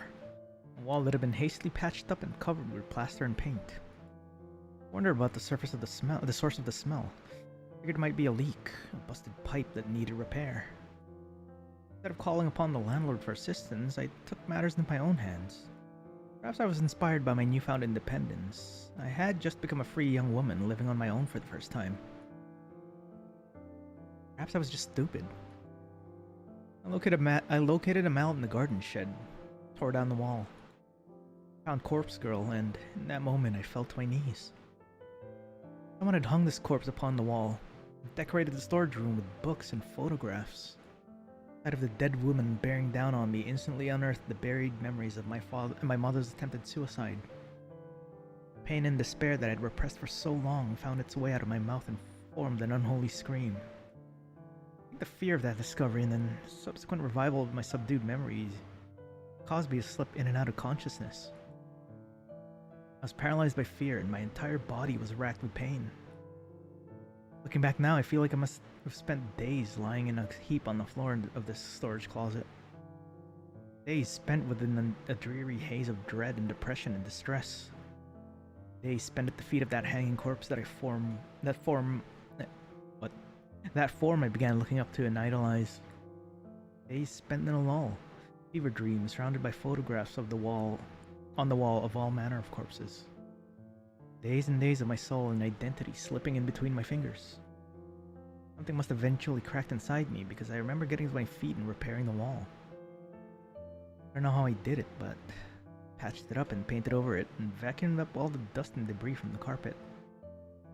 The memory of the entire incident just vanished from my mind. The only relic I retrieved from that storage space was a single book, a heavy tome that must have tumbled out of the closet during my delirium. House photography, comprehensive history of photo manipulation. That's where she got the book, and then when when Kojiro saw it, he's like, aha. Now, Corpse Girl doesn't look the way she used to. Uncovering her today hasn't shocked me into submission like it did all that time ago. Am I stronger now?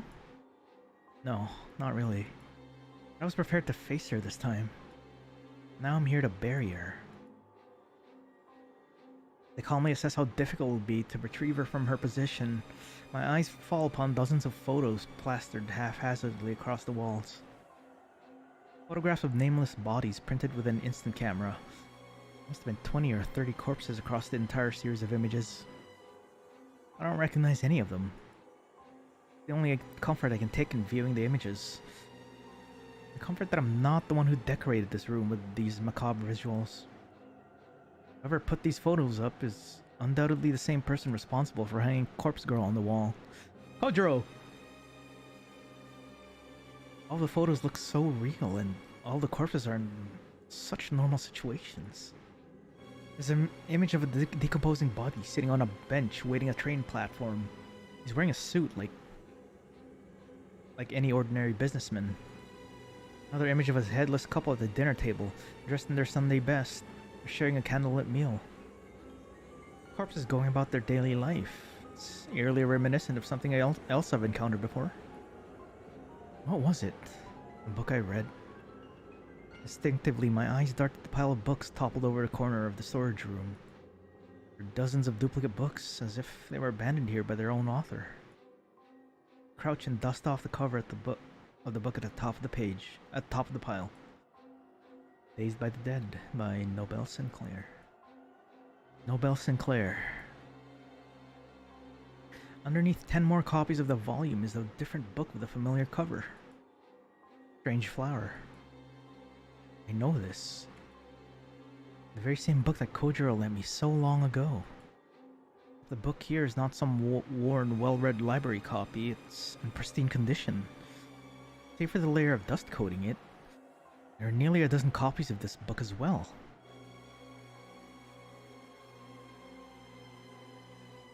Someone intentionally abandoned these books here, and the fact that they're accompanying so many photos of corpses, not to mention Miss Corpse Girl herself, is no coincidence.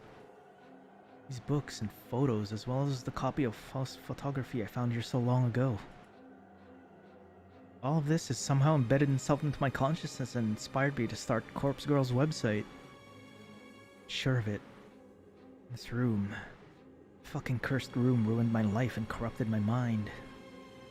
Now, I have to wonder if somebody planned it all. Did somebody leave all these things here in order to break whoever entered? Probably a far-fetched concept, but I'm desperate to place the blame on somebody. Anybody but myself. Enough. Light slap to my face snaps me out of my inner ramblings. Time to bury Corpse Girl and put this life behind me once and for all. Can't really atone for the things I've done this year. Hell, I don't actually feel like I need to atone. It's not guilt that's eating me up inside. At the very least, I can move on. I carefully remove the restraints tying Corpse Girl to the wall and feel the weight of her rotted body collapse against my own frail form. Her head leans against my shoulder, and for a brief moment I pause and let her rest against me. I run a hand through what's left of her hair. She's been through a lot. We both have. We're both Corpse Girl. Well, we both used to be. Now we're just empty husks with no purpose. If we're not Corpse Girl, we'll probably be forgotten. Lost to time and memory. For once in my life, I'm looking forward to being forgotten.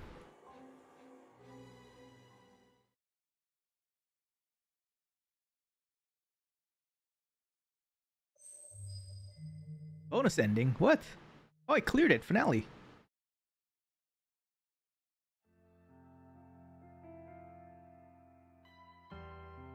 There's Tomoe. God, this place is boring as hell. All the shit I've been through this year, I simply can't believe I'm still working here. If it weren't for Shinya, I probably wouldn't bother coming in every day. But I want to patch things up with him. If I keep talking to him in the office, surely I'll crawl my way to forgiveness. Being that son of a bitch, here he comes now. Look at him. Walks past my desk and doesn't even acknowledge my existence. How can he ignore me after all the time we spent together? Fucking hell. Irritates the shit out of me sometimes. Just have to take matters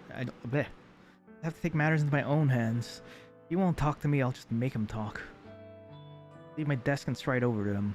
My heavy footsteps aren't exactly elegant or befitting a lady, as my mother used to always say, but I don't really give a flying fuck. Hey, what's going on? Slurred, drawling words that trip from my mouth don't come out the way I want. Always seems to be the case. Everyone treats me like I'm some dumbass dipshit because of the way I speak. They don't understand it's the way somebody thinks that really matters. Can't help it if I was brought up to speak like a fucking imbecile. Blame my father, not me. What the hell's wrong with me, man?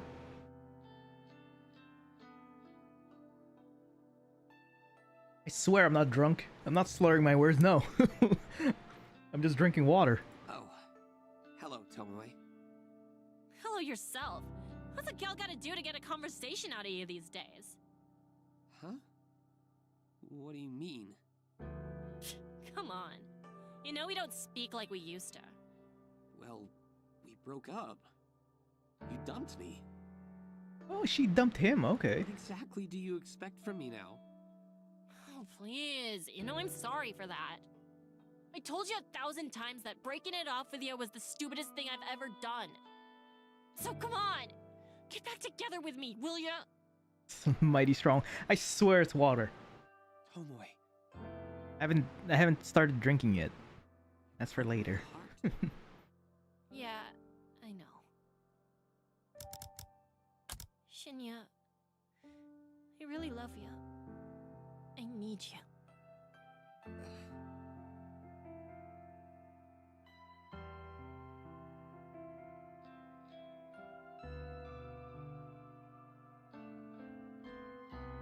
Man, right when I take a bite, huh? Not normally one to get embarrassed, but letting my feelings hang in the air between us really makes me uncomfortable. Did you hear about my father? Huh? I wasn't expecting him to shrug off my confession with a swift change of topic. He's tracked down an important member of the Human Removal Service. Jeez, not this shit again. Can't you just let it all go? No, I can never do that. I'm going to get to the bottom of it. I could use a hand, if you're willing to assist. Having someone by my side with insider information would be rather handy. Don't you agree? Kind of blindsided by his request. I know that he knows everything. I'd be stupid to pretend he hasn't figured it out all by now. He knows of my involvement with Noriko. He knows that I had a hand, however indirect, in the suicide cases that Corpse Girl painted across the city. I'm not going to judge you for working with Noriko. If you can help me bring the greater perpetrator to justice, the head of the Human Removal Service, then I think it may have been a good thing that you did what you did. That's so. You'd forgive me for getting involved with such stupid shit? Yes. I'd have no choice but to forgive you. And maybe we can even move further forward. I know he's just saying what I want to hear. He can be pretty manipulative in his own way. But if there's a chance I can make up for the shit I've done and win Shinya over again, then I have to go for it. Right. Sign me up then, or whatever. I'll help out. Thank you, Tomoe. I'm going to interview the individual involved with the Human Removal Service. Are you allowed to do that? Of course. Father said I'm an important member of the investigation team now. I'd like you to come with me. You might be able to point out any inconsistencies in his testimony. His testimony. Yeah, I don't know about that, but I'll do my best. Junpei? For the first time in a long time, Shinya smiles at me.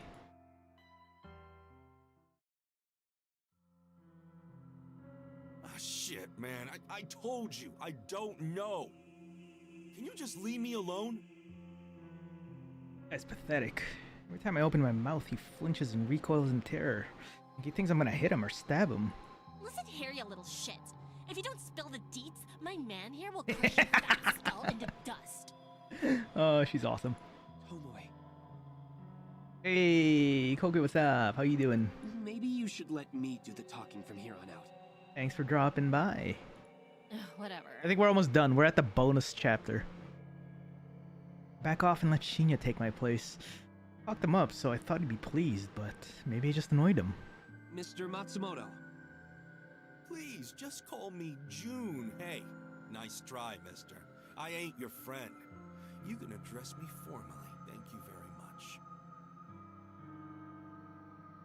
Folds his arms across his chest and adopts the pouting expression of a child. Yes. Well, as I was saying, Mr. Matsumoto, you understand Classic why good you've been cop, brought bad into cop. questioning, yes? Yeah, man, but, like, I'm totes innocent, you know? I don't even know nothing about the Human Removal Service. You guys think I'm involved, but you haven't given a reason why you think that.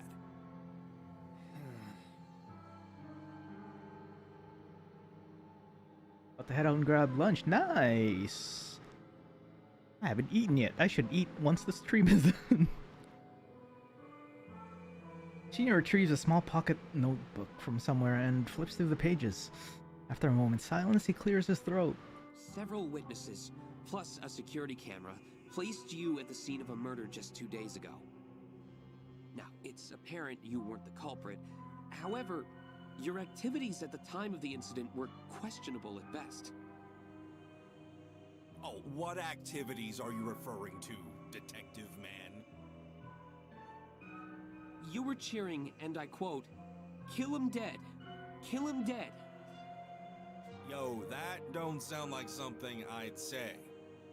I want my lawyer. You can't detain me here. Mr. Matsumoto, you willingly came here when we contacted you. You are not under arrest. This is ludicrous. Ludicrous, I say! Be that as it may, I have a few more questions. One witness declared that you followed the masked culprit after they fled the scene of the crime. Is there any truth to this claim?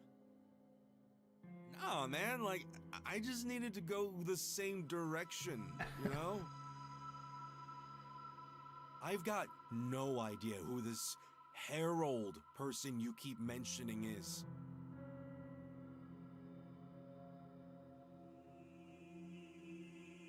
Shinya raises an eyebrow and casts me a dark look. I just shrug. Does every Junpei I know look like a jackass? I don't know, maybe it's the name. I never mentioned the word Harold. Is that the name the culprit refers to themselves as? JK, if there are any Junpeis watching this. Probably not, but you know. Oh, this is like some detective mind trick, ain't it? I have the right to remain silent. Anything I say or do, or whatever, can be like... Had enough of this creep's inane ramblings. Listen up! Slam my fist against the table and send Junpei rolling back in his seat. Nearly falls off the chair but manages to regain his balance. You've got two options here. Number one, tell us the identity of that killer. The person you called the Herald. What's the other option? Number two, tell us who is really in charge of the human removal service.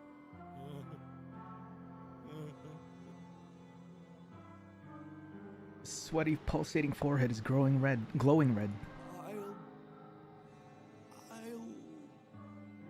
can't betray the identity of the Herald. I just can't.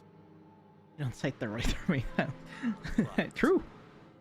The guy behind all of this? I say fuck him. I'll sell him out if it means you'll pardon my involvement. I don't know what caused this sudden change in attitude, but Shinya gives me a grateful nod and it feels good to have been helpful. Please, Mr. Matsumoto, please give us a name. Okay.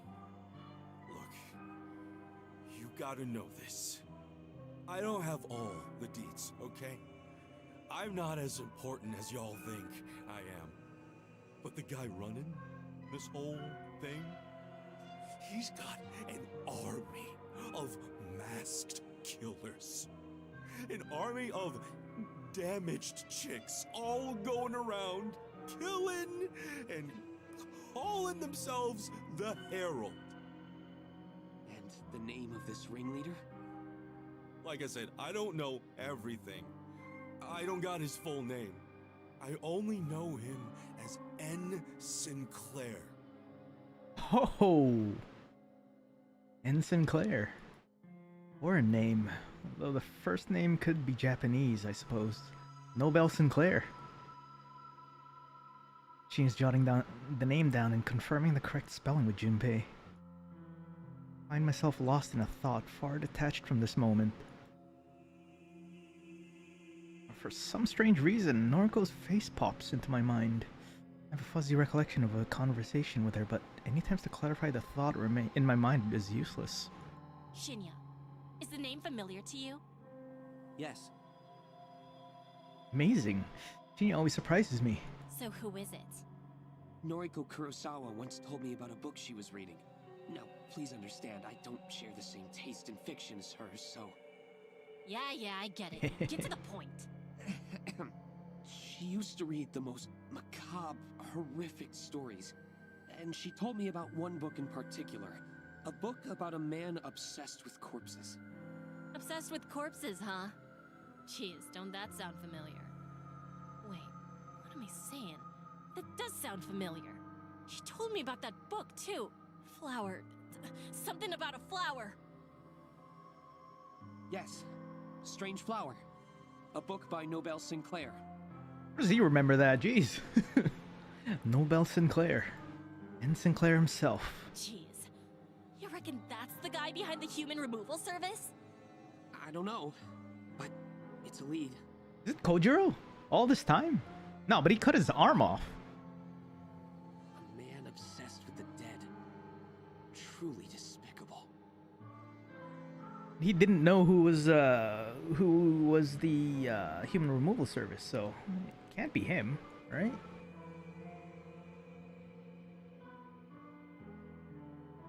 This ain't America with free refills. You're just putting that one. Like, he just pulled that out of nowhere, like a conversation that happened so many months ago, like an aside. Spent my time with sickos like that. Had enough of it and put it all behind me. Yo, Detective Man, can I, like, go now? Absolutely not. Shinya turns away from Junpei and beckons one of the armed police officers standing guard at the room's entrance. The officer walks over and awaits Shinya's command. Arrest this man. Yo, that's whack. What are you doing? Police officer cuffs Junpei and yanks him out of his chair. Damn. Shinya, that was cold. That was cold. That was cool. It had to be done. Junpei Matsumoto is dragged away, kicking and screaming. Silence falls upon the room after the door closes in the police officer's wake. So, what now, Detective Man? Shinya scratches his chin, as though wondering why I would call him that, but he doesn't voice his discontent. Our next step is to track down the author, Nobel Sinclair. Maybe he's our culprit, maybe not. Either way, we won't know until we talk to him. This is her point of view now. Right on. And... what about... Shinya interrupts me with a sudden soft kiss on the lips. I close my eyes and I lean into him, letting his warmth envelop me. Shinya... I couldn't have done this without you, Tomoe. And I wouldn't be the man I am today had it not been for you. So... thank you. Yeah, Tomoe is the current POV. Does this mean... you want to be with me again? Yes. If you'll have me. My heart swells with this confirmation. I've never been so happy. Shinya! Of course! This is me again, and the fear I had of losing him instantly washes away. I won't fuck it up this time. Keep him close to me and protect him forever. I reluctantly break away from his embrace and hold his chin delicately in my fingers. Let's go find this Nobel Sinclair fucker. Yes. Let's find him and bring him to justice. Is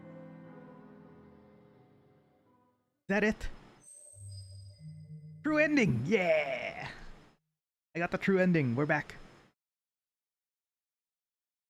3 months later.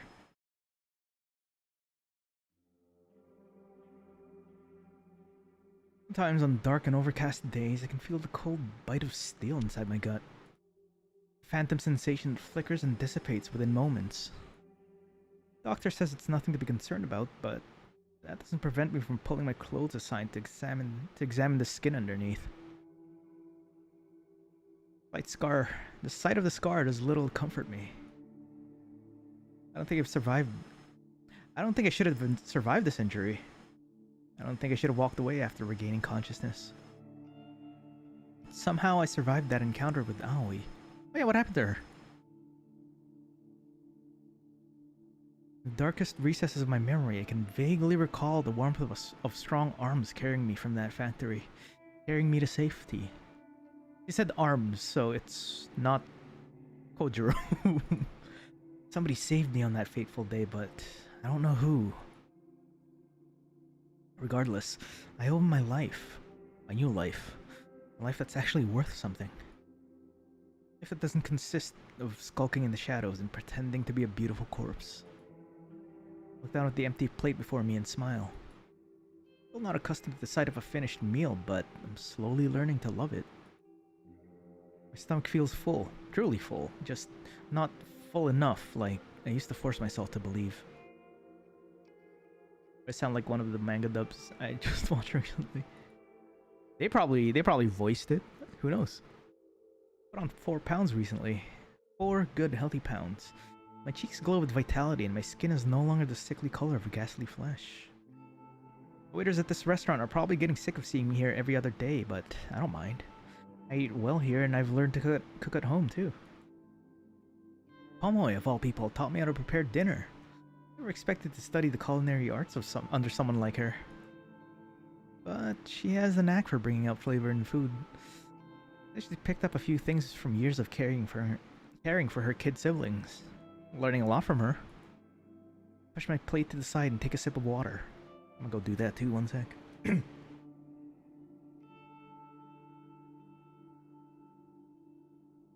to pay the bill and get going. There are things to do tonight after all.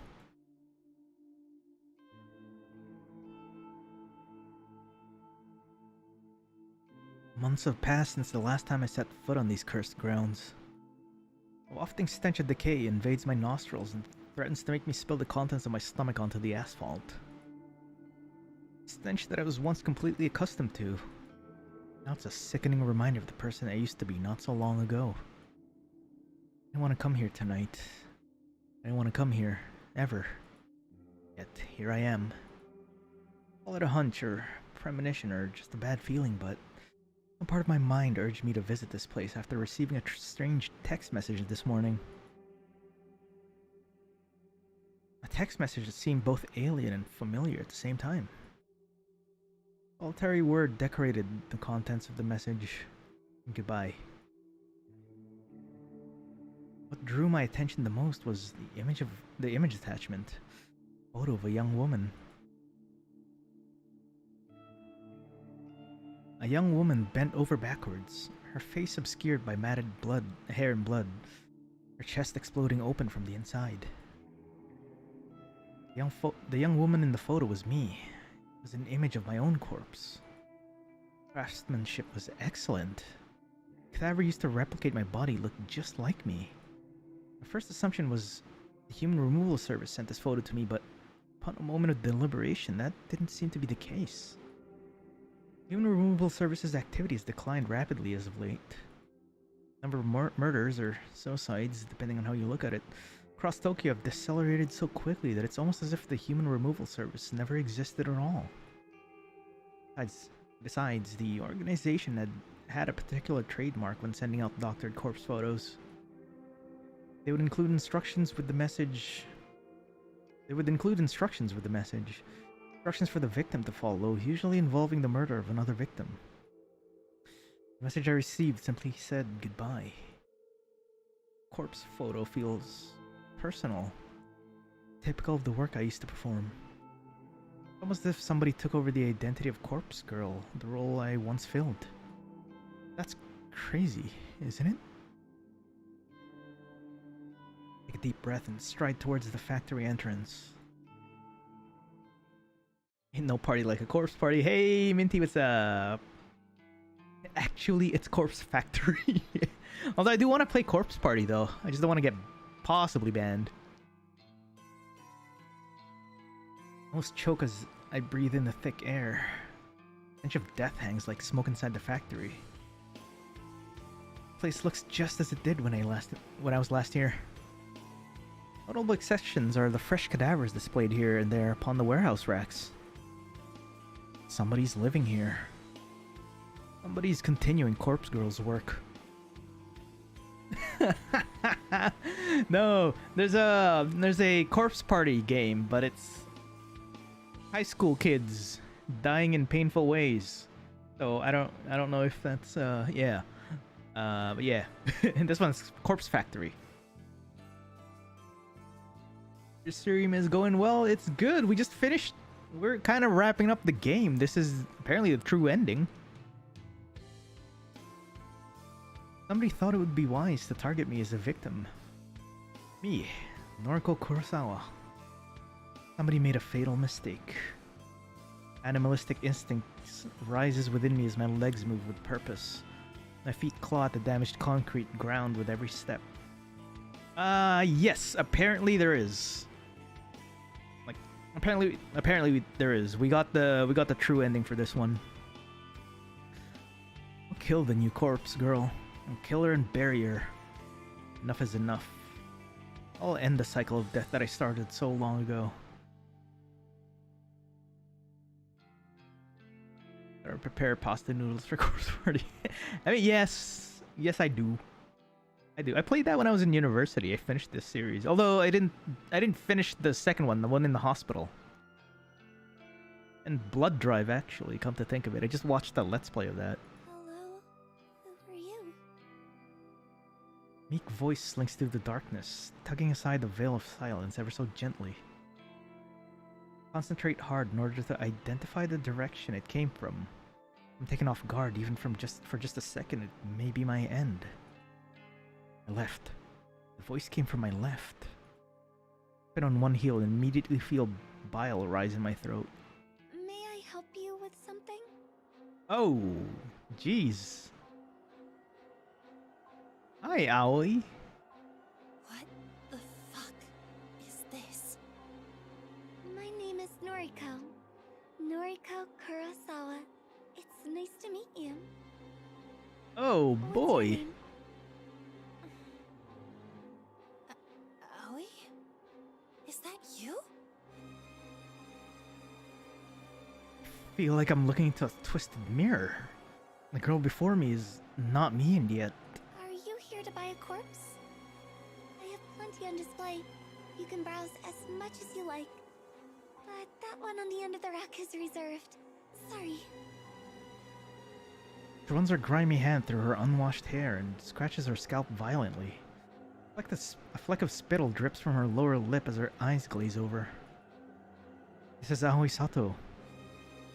Despite the hair and the makeup and the clothes, my old clothes, her voice is still the same as I remember. Aoi, knock it off. You're scaring me. Who is Aoi? Is that your name? Well, it's nice to meet you, Aoi. My name is Noriko. Moment of clarity brings immediate understanding.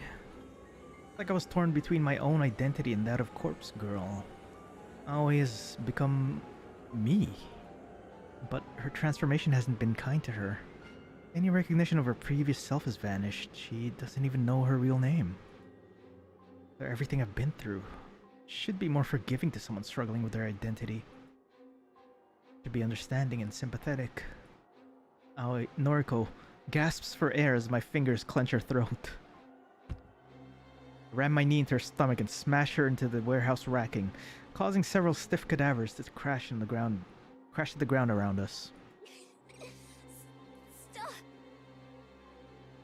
Aoi has lost herself. She's discarded all remnants of who she once was. I'm fine with that. I can almost relate to it. But I am Noriko Kurosawa. I've reclaimed my true self and I won't let her become me. I am Noriko Kurosawa. This bitch that stabbed me and left me for dead, will not take my life away from me. Die! Die! Press Aoi against the steel racks and feel something within her frail body either bend or break. Her dull, tired eyes begin to droop and the hands scratching at my wrists suddenly give up the fight. I realize I'm panting heavily as I clutch her neck. Her own ragged breathing synchronizes with mine. It's almost as though we are one person. No, he's not me. You are not me! That's how you get shadows in Persona 4. That's the That's how she turns into like a big shadow monster, and that's how she kills you. scream and feel her fingernails puncture her skin. I feel my fingernails puncture her skin. Oop. My fingers pierce her neck and drill into her flesh, stopping only when they clasp tightly around her spinal column. Oh God! With all the strength I can pull from within me, I twist my arm and throw Aoi to the blood-spattered concrete. She hits the ground unceremoniously. Lightweight body barely making a sound as her vacant, dead eyes stare up at the cracked ceiling.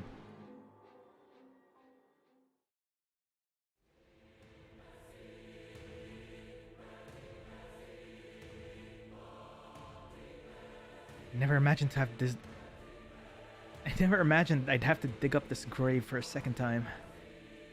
When I buried Corpse Girl in the gardens below our former apartment, I didn't predict I'd have to see her again so soon. Here she is, still rotten, miserable. I thought our burial was gonna be the end of it all, a symbolic gesture to help me leave behind the person I'd become. The way to reclaim my former self and bury the past. Corpse Girl doesn't say anything when she sees me lift the dirt from her resting place. Doesn't give any indication that she even notices my presence. Fine, be that way. I couldn't care less. I've brought a friend for you. Someone to keep you company.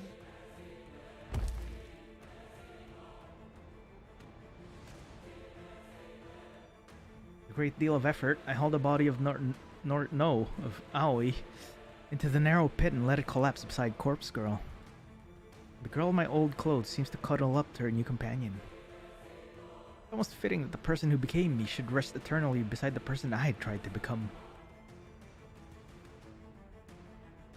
I can rest easy knowing that they're both in the ground. I think nothing can further prevent me from being Noriko. Suppose I should say a few words. You were my best friend, Aoi. For ending a Persona 4 fight, yeah, can you imagine? Oh. And I'm sorry I couldn't save you. I'm sorry that I only ever wanted to save myself. I hope that you at least found some happiness by becoming me. Goodbye. Clutch the small shovel in my hands and begin to fill in the makeshift grave. Dirt and rocks pile into the pit slowly. I mistake the faint howl of the wind as a final moan from the girl I once knew as Aoi.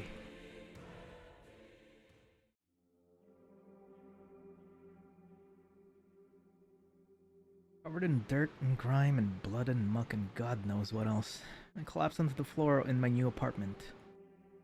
Very fortunate I managed to find this place. Someone moved out in a hurry.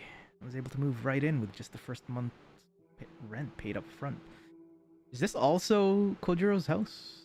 I don't know if I'll be able to afford next month's payment, but we'll face that challenge when it arrives. For now, everything's finally over. Shower, bathe, or at least scrub the filth from my skin. I feel tired, exhausted. This is the price of being Noriko Kurosawa. Roll over to my side and grab my phone, slowly bringing it to eye level. An involuntary frown masks my dirt-encrusted face, and I notice the icon for one missed call on my screen, an unknown number. A short message tells me the caller left a voicemail. I don't know who would have called me at such a late hour. Well past midnight, after all. Close my eyes and let the voicemail play. Hey. Oh. Bit late, Sauce. We should talk. Oh. Yo. Call me?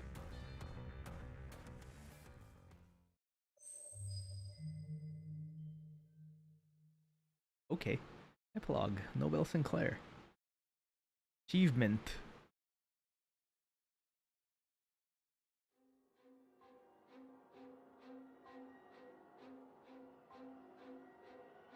The book is almost warm in my hand. Pristine volume, fresh off the printing press. Paperback, though I would have preferred hardback. Been a while since I last published a book. Years.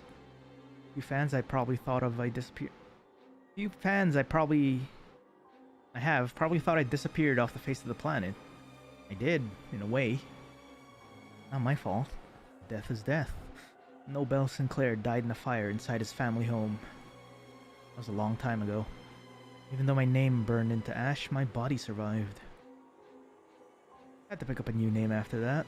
Can't wander this planet without one. His body went on living for quite a while with the new name. I even grew to like it. Then the strangest thing happened. Another fire. Inside a morgue. This time, the new name went up in flames. My body survived. Again? Fate? I don't know. Felt a bit lost after that. Felt a bit unlike anybody. I decided to pick the old name back up, dusted it off, pinned it on my chest. Nobel Sinclair. It always suited me. My mother gave it to me after all. This time, I didn't want to completely disregard my existence. The time I spent as another man, too much happened. I've got too much to tell, too many tales to keep to myself.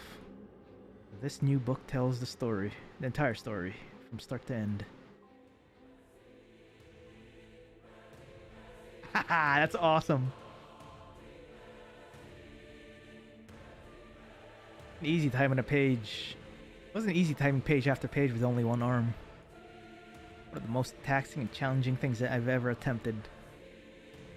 Now it's done.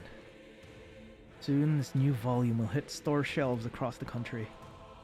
The world will know everything. I used pseudonyms throughout the book to protect the identities of the guilty. Didn't print Noriko Kurosawa's real name even once. Didn't identify Junpei Matsumoto or Aoi Sato. Didn't call out Tomoe Watanabe or even that wannabe detective that always chases me, Shinya Fujikawa. Most importantly, I didn't print my previous name. Not that name, anyway. I confessed a lot of things within this text. I even confessed my involvement with the Human Removal Service. Getting caught up in that organization's web of death wasn't something I ever intended to do. It wasn't something Kojiro ever would have done. But it was necessary. Necessary in order to finish this latest book. Nobel Sinclair rose through the ranks of the Shadow Society within mere weeks. Chalk it up to his, or my, macabre experiences. Couldn't have done it without the connections I formed as Kojiro. Couldn't have done any of this without him. At the top of the ladder now, so to speak. Got a bunch of killers on my payroll. Even the dog Junpei is on my leash now. I don't know where I'll go from here. Original plan was to shut the Human Removal Service down. Delete its existence as a final act of love for Noriko. But the power is nice. The power is intoxicating. Again, Kojiro would have toyed around with something like this. I'm not Kojiro. Look over the book in my hand once more. It's heavy. Full of words that carry more weight than they should. Whether people believe the content of this book is out of my control. Those with keen intellect will surely be able to piece the truth together. My eyes scan the cover and read the large embossed letters. Corpse Factory. My phone just died.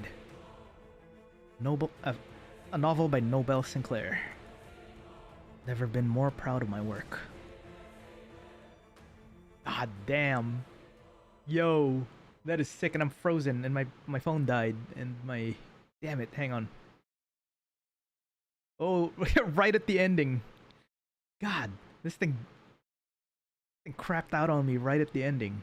Hang on.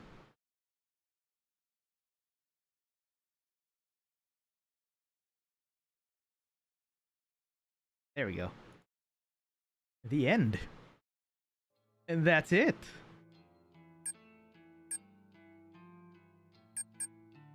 That was sick. Oh my god. Oh, and I missed two more.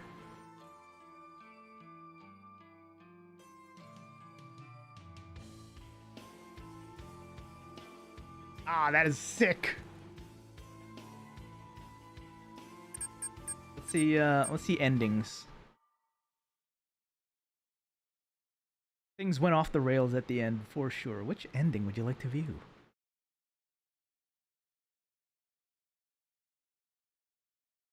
Ooh, we can view all the Let's view all the endings. Let's end off with that because we got the bonus ending and the epilogue, right? That's those two. And I'm guessing the last two missing CGs are for these two. All right, let's check the hell ending first. I wanna end off with the hell ending. I wanna see how messed up that is. Because if this is the true ending, this is the false ending. Which I wonder what happens with the hell ending. Let's see what the false ending has to do.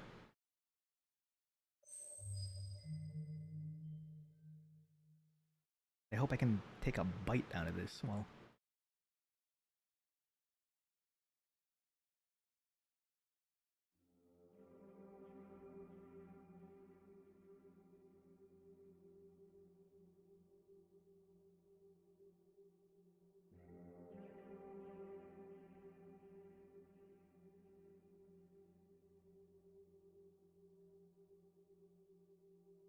I'm guessing this is what happened.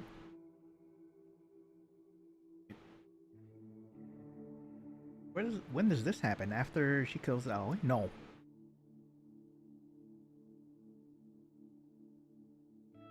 No, because this is right after Tomoe's thing. Because after Tomoe's bonus ending, we jump right into this one, where she goes back to her old house, or no, or something. I don't know. Aoi and I used to always dream about getting away. Breaking away from all the stress and tension of our everyday world. Dreamt of going somewhere cold for a winter getaway, somewhere where she could snuggle up by a warm fireplace and drink hot cocoa and feel at peace. I told her I'd like to visit a sunny holiday destination. I don't know why I said that back then. It was a lie. Hated the sun. Harsh light and the warmth always used to leave my skin feeling prickly and scorched. However, things have changed. Through no plans of my own. For some reason, leaving behind the life of Corpse Girl helped me appreciate a few of the little things in life. I don't know why. Maybe I'm just happy I survived. Maybe I'm just glad I don't have to keep living in that cursed apartment. I'm fully recovered from that stab wound Aoi inflicted upon me. I haven't fully recovered from the scars she left in my heart. I don't think I'll ever be 100% healthy again. Doctor says these things take time, but maybe a slight limp and a dull ache in my gut from time to time is a small price to pay for my life. I made the decision a few weeks ago to attempt a beachside vacation. It went well. Pale, ghostly Norikos sat on a beach and attempted to get a tan.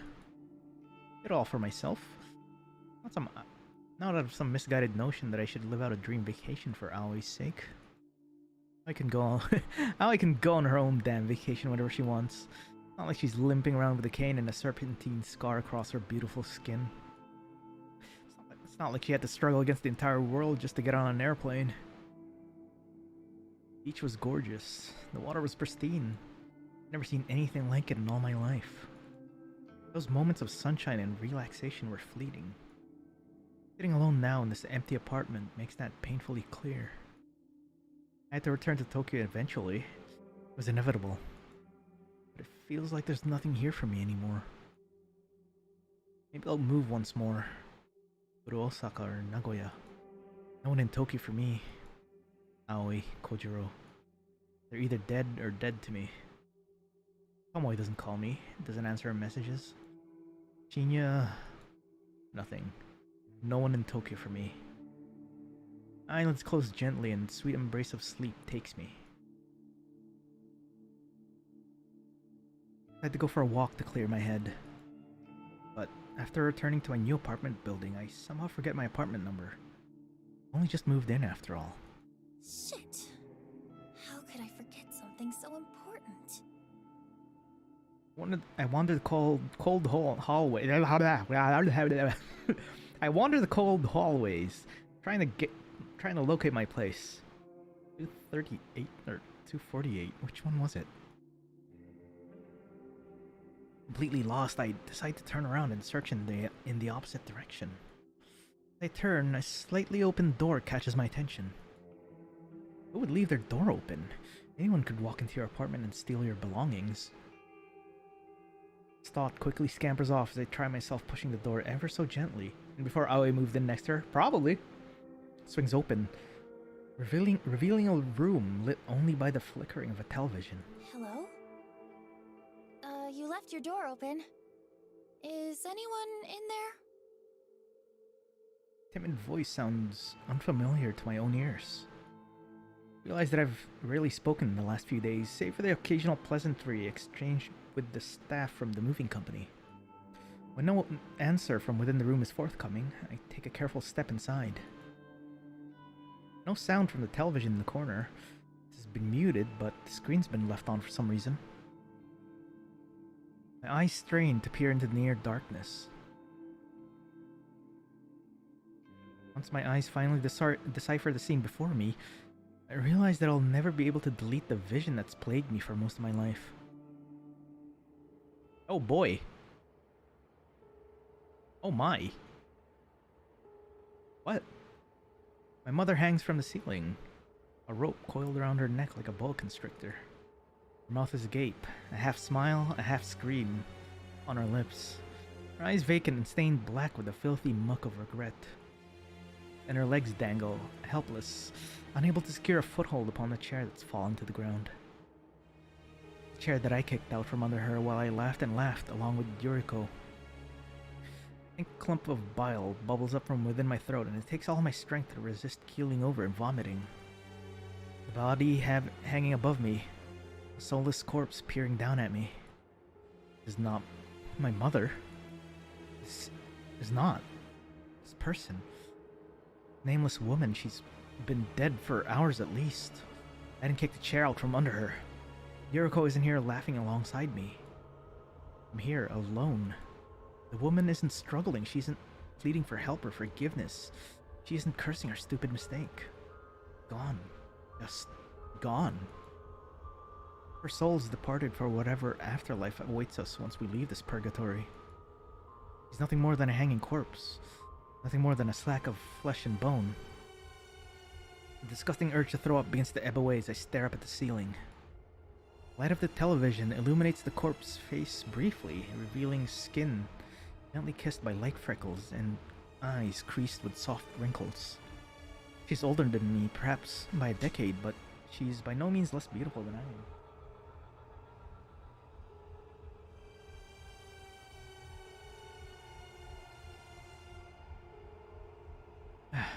Her hair is long and soft, and I get a sudden urge to brush it aside, sweep it away from her eyes, and tell her everything's gonna be okay. Before I can even understand it, I'm standing upon the bed in order to reach up to the ceiling. Oh no, it's gonna happen again! I rest one hand lightly on her shoulder, then I go ahead with brush some of the stray locks from her eyes with my fingers. I look past those empty eyes, those eyes that stare at me and see everything I am.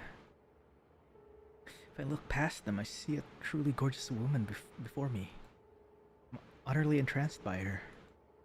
I rest my cheek against hers, her skin surprisingly warm.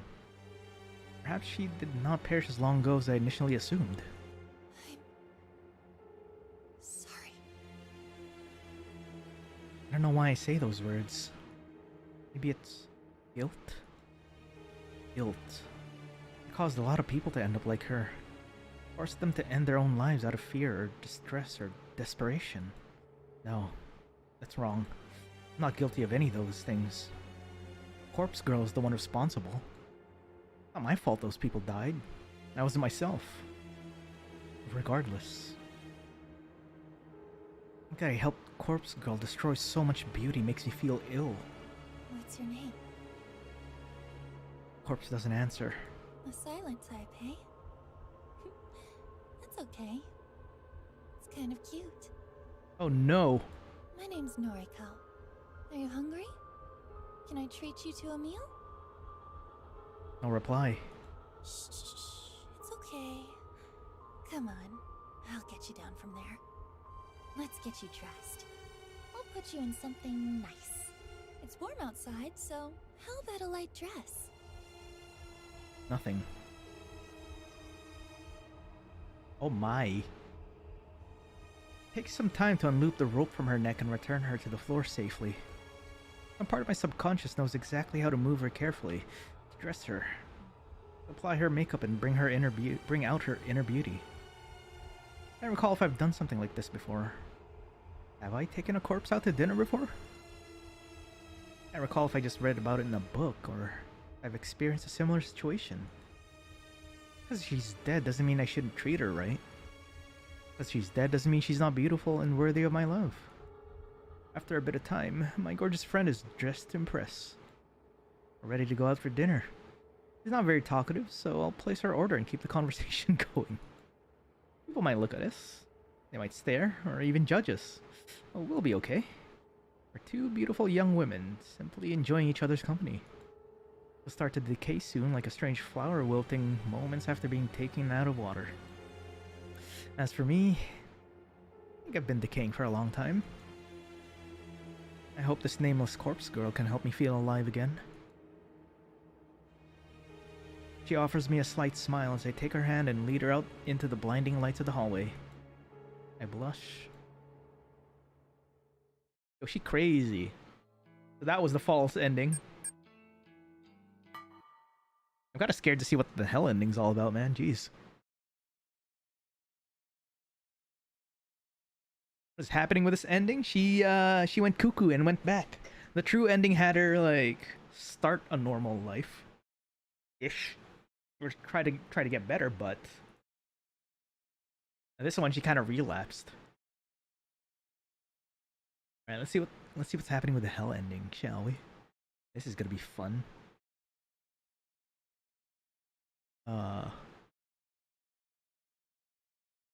Yeah, hell ending sounds like a blast.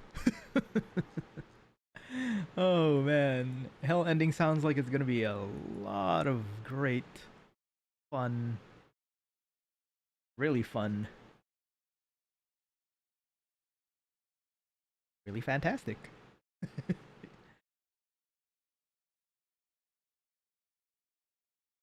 All right, let's go. Hell ending.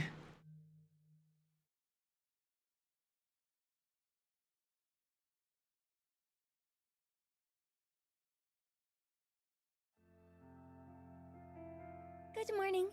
Sorry I'm late. Oh, okay. Okay, that's what happened in the hell ending. I make a quick apologetic bow to my coworkers before hurrying over to my desk. No one seems bothered about my tardiness. A few people offer a raised eyebrow, but they quickly return to their own work. Take a seat at my workstation, switch my computer on, force to life as I organize my belongings. From my handbag, I retrieve some key items. First is my canned coffee. Still ice cold thanks to the convenience store's powerful refrigeration. Second is my headphones. Can't complete a day of tedious data entry without listening to some music. Last but not least is my phone. The screen's a little cracked, and the protective case has seen better days, but it's invaluable to me. Something feels slightly off as I look at the screen.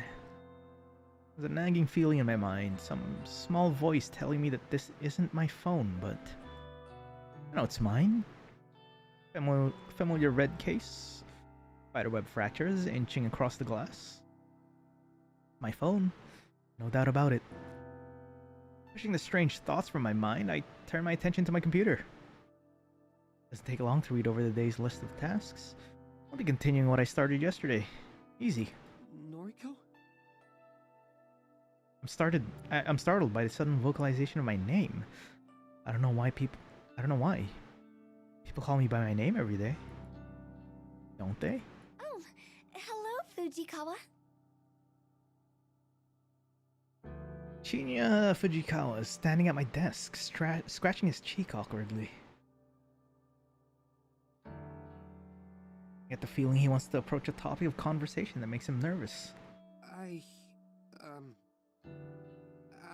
wanted to apologize. I haven't been present in the office of late. Was there anything you needed to discuss with me during my absence? Think about the question. Shinya and I don't really need to talk on a day-to-day basis. His work's fairly unrelated to mine, and I'm just a data entry temp after all. We do have a history together, I suppose. We went to school together after all. We were never exactly friends.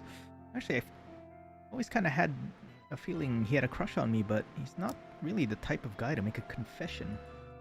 Aoi used to joke about how he and I would make a cute couple, but never really see it. He was, and still is, far too dull for my tastes. Aoi. Why does that name sound so distant? I try to put a face to the name, but my mind draws a blank. He was my best friend, and yet... Noriko? Oh, sorry. I get lost in my own head sometimes. Ah, yes, I see. Well, if there's nothing you need, then I'll be on my way. Okay then. Say, Hmm? your old friend, Aoi Sato? Have you heard from her lately? No. Actually, I feel like something must have happened to her. We haven't spoken in... God knows how long. Right off the bat, right? I don't think anyone was prepared to be honest. Is that so? I don't know if this is where she successfully killed Noriko or something, but she didn't... I mean, I was gonna say she didn't go crazy, but she went crazy. That's too bad. Find it odd that he leaves the conversation with those last words. Simply walks away from my desk. My phone cries out. The unfamiliar ringtone, one that I never selected, splits my head wide open and prompts my brain to spill out between the cracks in my skull. I squeeze this sludgy gray matter back into my head and blink a few times. I realize my brain is not actually leaking. Just a trick of the light? Struggle to maintain eye contact with the screen. Caller ID flashes across the device, identifying the caller as Noriko. Me. My own name. Myself. Noriko is calling me. I'm calling myself? A dull ache still throbs within my head as though it's been recently emptied. I answer the call. Hello? I hear a sharp inhalation of breath and then the call cuts out. It takes a few seconds for me to realize I'm crying. He is at my side, his arm around my shoulders, and within seconds the rest of my coworkers are staring down at me. I'm on the floor, my face nestled within the plush office carpet, but I don't know how I got here. I'm supposed to be stoic, unflinching, my ideology, my entire identity. Much for stoic, unflinching Noriko. Remember stoic, unflinching Noriko? Maybe if I just close my eyes, I can make everything return to normal and start this day over again.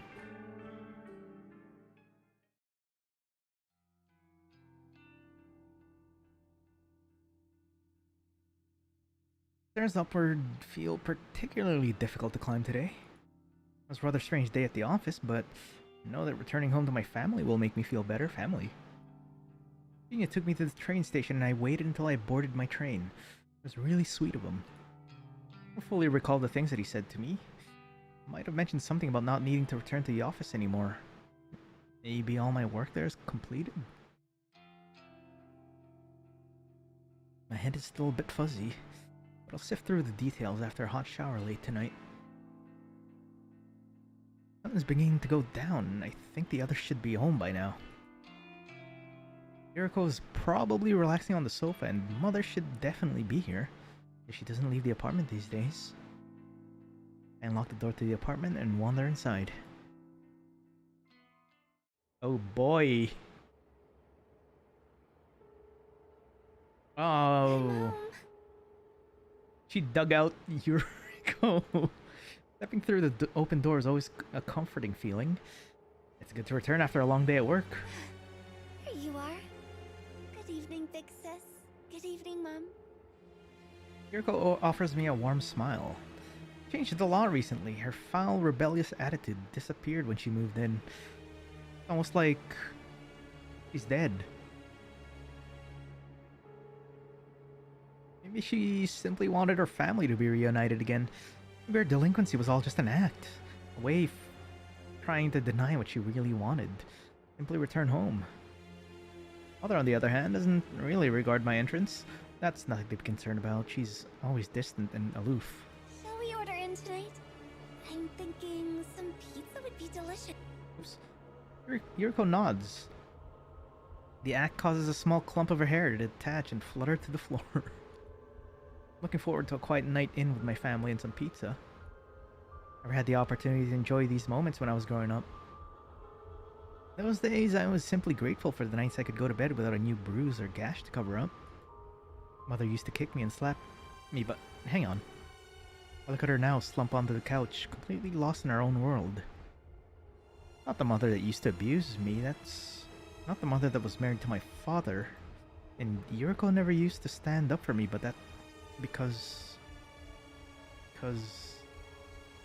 Yuriko was never there when I was growing up. Where was she? I shut my eyes and tried to sift through the confusing fragments of memories swirling within my mind. She's not my mother. It's a woman before me. She's Noriko's mother. That's it. That's how I know her. Wait. Of course she's my mother. I'm Noriko. Duh. How could I forget something so simple? Yuriko was there when I was growing up. The reason she never stood up for me is because no one ever abused me. God, I don't know why I get so confused and frazzled like this sometimes. Smile at my loving family and clap my hands together. Okay, I'm going to order dinner. Is everyone happy with barbecue pizza? Yuriko nods and Mother lets out a quiet snore of approval. I whip my phone up to eye level and open a food delivery app. Notice that my battery has only 8% left. I should charge it up before it dies on me. I keep a charger in their living room, so it only takes me a second to waltz over to the wall socket. As I lean down to grab the charger, I see that another phone is already plugged in. Another phone? The case is blue and the screen doesn't have a trace of damage on it. Whose phone is this? I nervously tap the screen and see a list of noise notifications. There are a lot of messages from someone named Junpei. Junpei, it's a name that doesn't ring a bell. I like to see if the phone's unlocked by pressing my thumb against the home button. Strangely, my fingerprint unlocks the phone instantly. Fancy that. My fingerprint?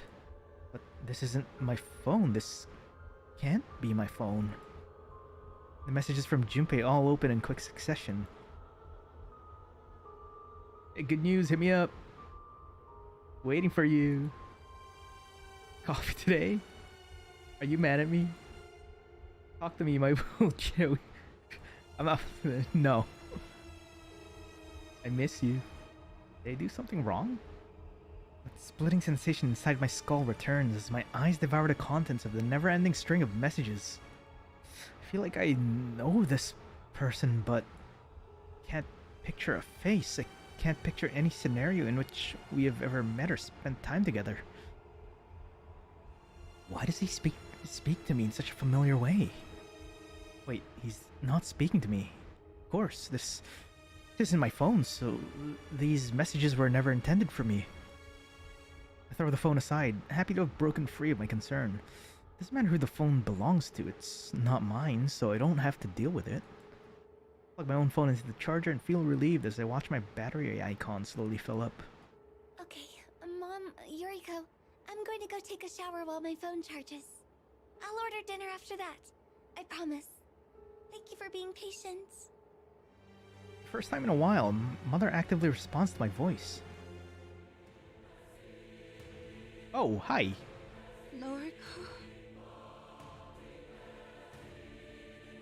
Her head lifts slightly and she regards me with her dull eyes. Mom? Where am I? You're not Noriko. A bead of sweat forms on my forehead and a shiver crawls slowly down my spine like a spider. Her firm accusatory tone immediately chills me to the bone. Of course it's me, Mom. It's me, Noriko. No, you're... Where am... Panic settles on her delirious face. I don't exactly blame her for being scared and confused. She's been in a near vegetative state ever since her attempted suicide. But for her to not recognize me? Her to forget what her own daughter looks like, that's inexcusable, that's unforgivable. I'm Noriko, damn it. I fall to my knees. The splitting, throbbing, aching pain in my skull reaches a crescendo, threatening to blow my brains out across the living room. Noriko! No, she didn't die. She was just kinda... like... not entirely there? Kind of.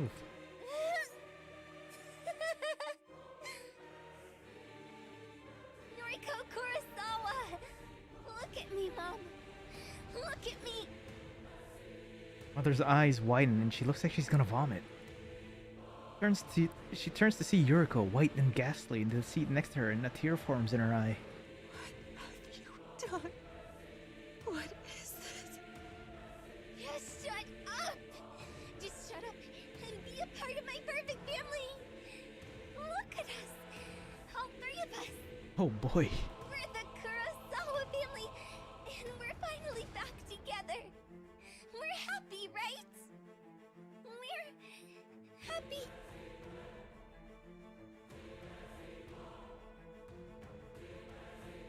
Still on my knees, I slowly lower my head to the ground and let it rest on the soft carpet. I barely register the sound of the door behind me opening slowly. After the creaking hinges come to a rest, a strong voice floods my ears. Yo, Harold. You're Noriko no longer. Oh, hey! Got work for you. The rest of the voice wanders towards me and towers above my face-down form. He said I'm no longer Noriko. Did my identity just slip away so easily? Can it vanish into thin air like it was never truly a part of me? No. I will always be. I am Noriko! So much is happening at once. Right? My man. I leap to my feet and launch myself at the man who dared to enter my apartment and tell me that I'm not truly who I want to be. I barely catch a glimpse of his face before he pummels me into the nose with a broad fist. On the floor again in an instant, dizzying lights above me spinning in my blurred vision. Get up. Get your things. We're cleaning up after Corpse Girl's mess.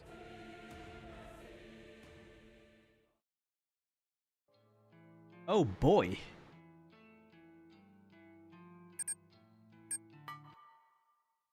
That was cool. What about this? Let me see the bonus ending. Oh yeah, we saw this.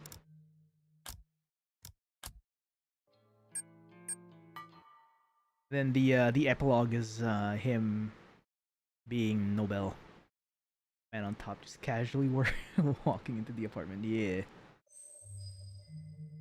Yep, we saw that. Did we ever find out about the word coloring? Yes and no. The red being green and the green being red is like her colorblind being colorblind. What's this button? The rest I don't know. What's the crow factor? Nori crow sawa. What's this? I always liked the shape of my wings. Caw. I can be critical about other parts of my body, but I'll never complain about my wings. Caw. What is this? With or without feathers, I think they look great. Caw, caw. Mother used to tell me I inherited her wings, and my big sister inherited father's wings. To be honest, I don't see any of my father's feathers in myself or my sister's. Caw. But I do agree that my wings are exact replicas of my mother's. What did this water have? Jesus Christ, what am I watching?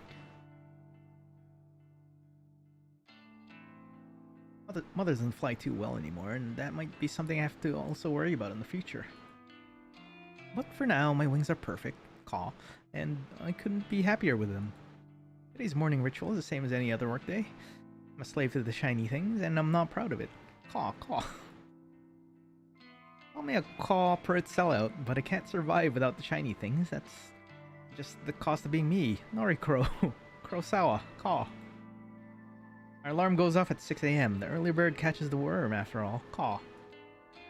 Skip breakfast because I don't want my beak dirty by digging in the dirt. out of my cramped nest by 6:45 a.m. Call.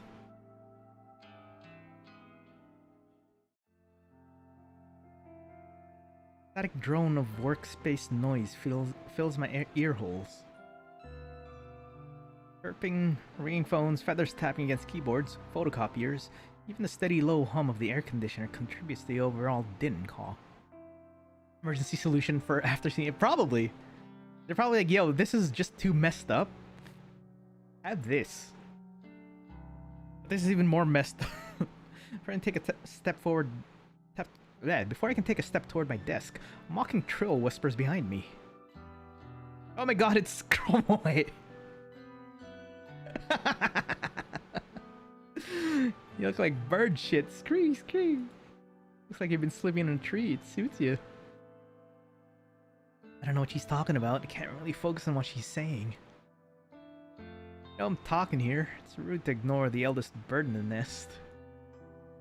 I swallow in an attempt to moisten my parched throat before speaking in a cracked voice. You need something? Call. Nah, I'm done with you, skank scream. Chromoy turns tail and walks away. I sigh and sit down in my office chair. Why do I feel so exhausted? Call. I need to calm down and focus on Crow Girl's work. Can't let things like exhaustion or some social anxiety stand in my way. I take a deep breath. I'm in control now. I'm myself again. I'm Nori Crow. Stoic and unflinching. Caw. I'm Crow Girl. Successful and feared. I can kill people as easily as I can manipulate simple tools in order to obtain food. Caw. People like Chromoy should be scared of me. People like Chromoy shouldn't mess with me. I'm in control now. Caw. Is this gonna be an entire game? I decided to visit an old favorite hangout today. An old perch, if you will. Public libraries don't often get the credit they deserve in this age. They're quiet, calm, soothing. Caw. Sit here for hours, for free, and just get lost in different worlds. I don't feel judged here. Nobody looks at me and mocks my feathers or my beak. It feels really weird being an owl. Being an owl right now and talking like this. Nobody looks at me and asks if I've eaten enough worms lately. Caw. Nobody makes fun of me, that lonely bird in the corner reading Lovecraft and calmly preening her feathers. Crowdro. Yo. Hang on. I need to get a screenshot of this. How do I take a screenshot?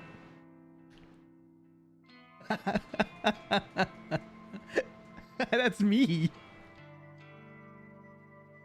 That's me if I was a crow. Oh my lord. See? Look at that. We matching. We matching. Let me just... There we go. Yeah, we're matching. Yeah. Oh man, that's awesome.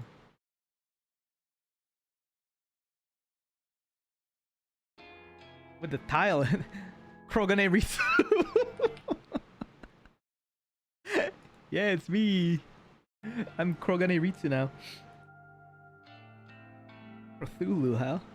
You a Lovecraft nerd? I blink twice and look up at the strange bird standing over me. Caw? Pause, didn't mean to interrupt. Cool.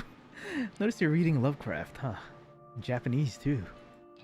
Didn't know this book had been translated. Cool. Yeah, my English isn't great, so I read the translated versions. Oh. That's mad. Do they translate esoteric names? Can't imagine Cthulhu being easy to write in kanji. Ooh. Well, it's written in katakana, so... Of course. Crojiro. Ooh. The bird extends a wing, and I can't tell if he wants me to shake it or pass him my book. What? I'm Crojiro. You? Ori Crow. Kurosawa. Oh. Nice. Just Crojiro for me. Ooh. No last name. Call me Croji. You don't have a last name? Used to. Lost it. Fell out of the nest, you know. I'm just Crojiro now. Guy's weird. Feathers smell like they've been dragged through the dirt. Face is unshaven. I've got no bird joke for unshaven. Plucked. And his eyes are scarily clear and focused despite being masked by a pair of thick, I mean to keep you. Thoughts again. Later. Without so much as a glance back at me, the bird hops away. I try to return to my own thoughts, but that whole conversation just replays in the back of my head. What a bizarre encounter. Aw. Maybe I'll just head back to the nest for today.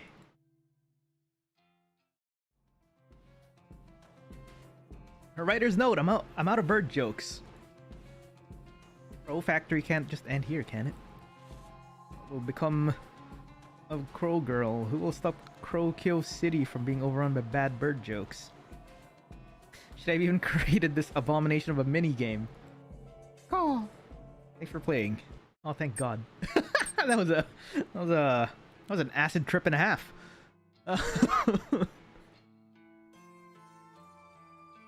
Oh man, that was fun. I'm glad I accidentally pressed that button. I didn't know what that was. But yeah, the game was made by River Crow Studio, so I guess it was kind of a thing. But yeah, that was Corpse Factory. That was fantastic. That was great. I loved it. And this was a Kickstarter game, yo. Honestly, my expectations were low. Damn, that was good. Good to know this game apparently also broke the devs' brains too. Yeah, you're right. That's true. Ah, that was game. That was a good game. And probably one of the first few games I've ever finished since I came back, because, you know, the other games I didn't really finish at all. Oh man, yeah, they did an awesome job. Like I heard the thing wasn't even supposed to be fully voiced too, but they did it. See what's in here. Oh no, wait, no, that's the ending, not the CGI. No, I don't want to visit anything. There we go. See, we completed everything.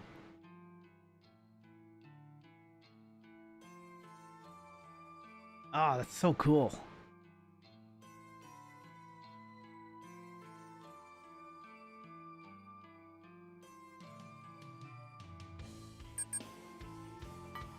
I'm gonna end it here because that's cool. This is the best twist ever. That was great. Ah, all right. Now I get to find a new game to play. You gotta figure that out too. I already have some ideas in mind, but we'll see. For tomorrow, there's gonna be another stream.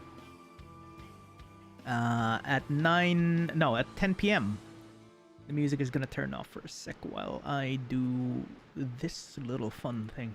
Tomorrow we are going to... Where are you? There you are. We're gonna play this tomorrow. This is gonna be a collab. We're gonna play... They're gonna teach me how to play Mahjong. No, they're gonna bully me. Because I don't know what I'm doing. I was invited. I was like, hey, do you want to play Mahjong? And I'm like, I've never played before. Sure, it'll be fun. You know, don't worry, we'll teach you. No, they're gonna bully me, aren't they? But yeah, that's tomorrow at 10:30, at 10 p.m. Pacific. And then right after that, on Saturday Pacific, 10 p.m. also, we are gonna be playing this. Oh, that's too big. Holy. Okay, one sec. I'm gonna be helping someone build a house because I have built a lot of houses already. I should show what my other server, no, the other server, what my other house looks like now. But yeah, I'm just gonna be collabing. We're just gonna be chilling. We're gonna be vibing. We're gonna be doing all those fun stuff. Cause she's never upgraded from a box. That's all she had, like a dirt box. And that's it. And we're like, yeah, we gotta build a house.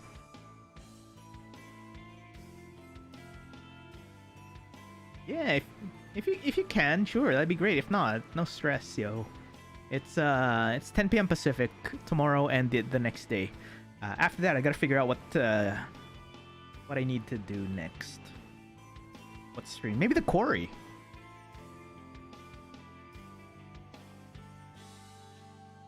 Maybe I'll play the quarry. I don't know.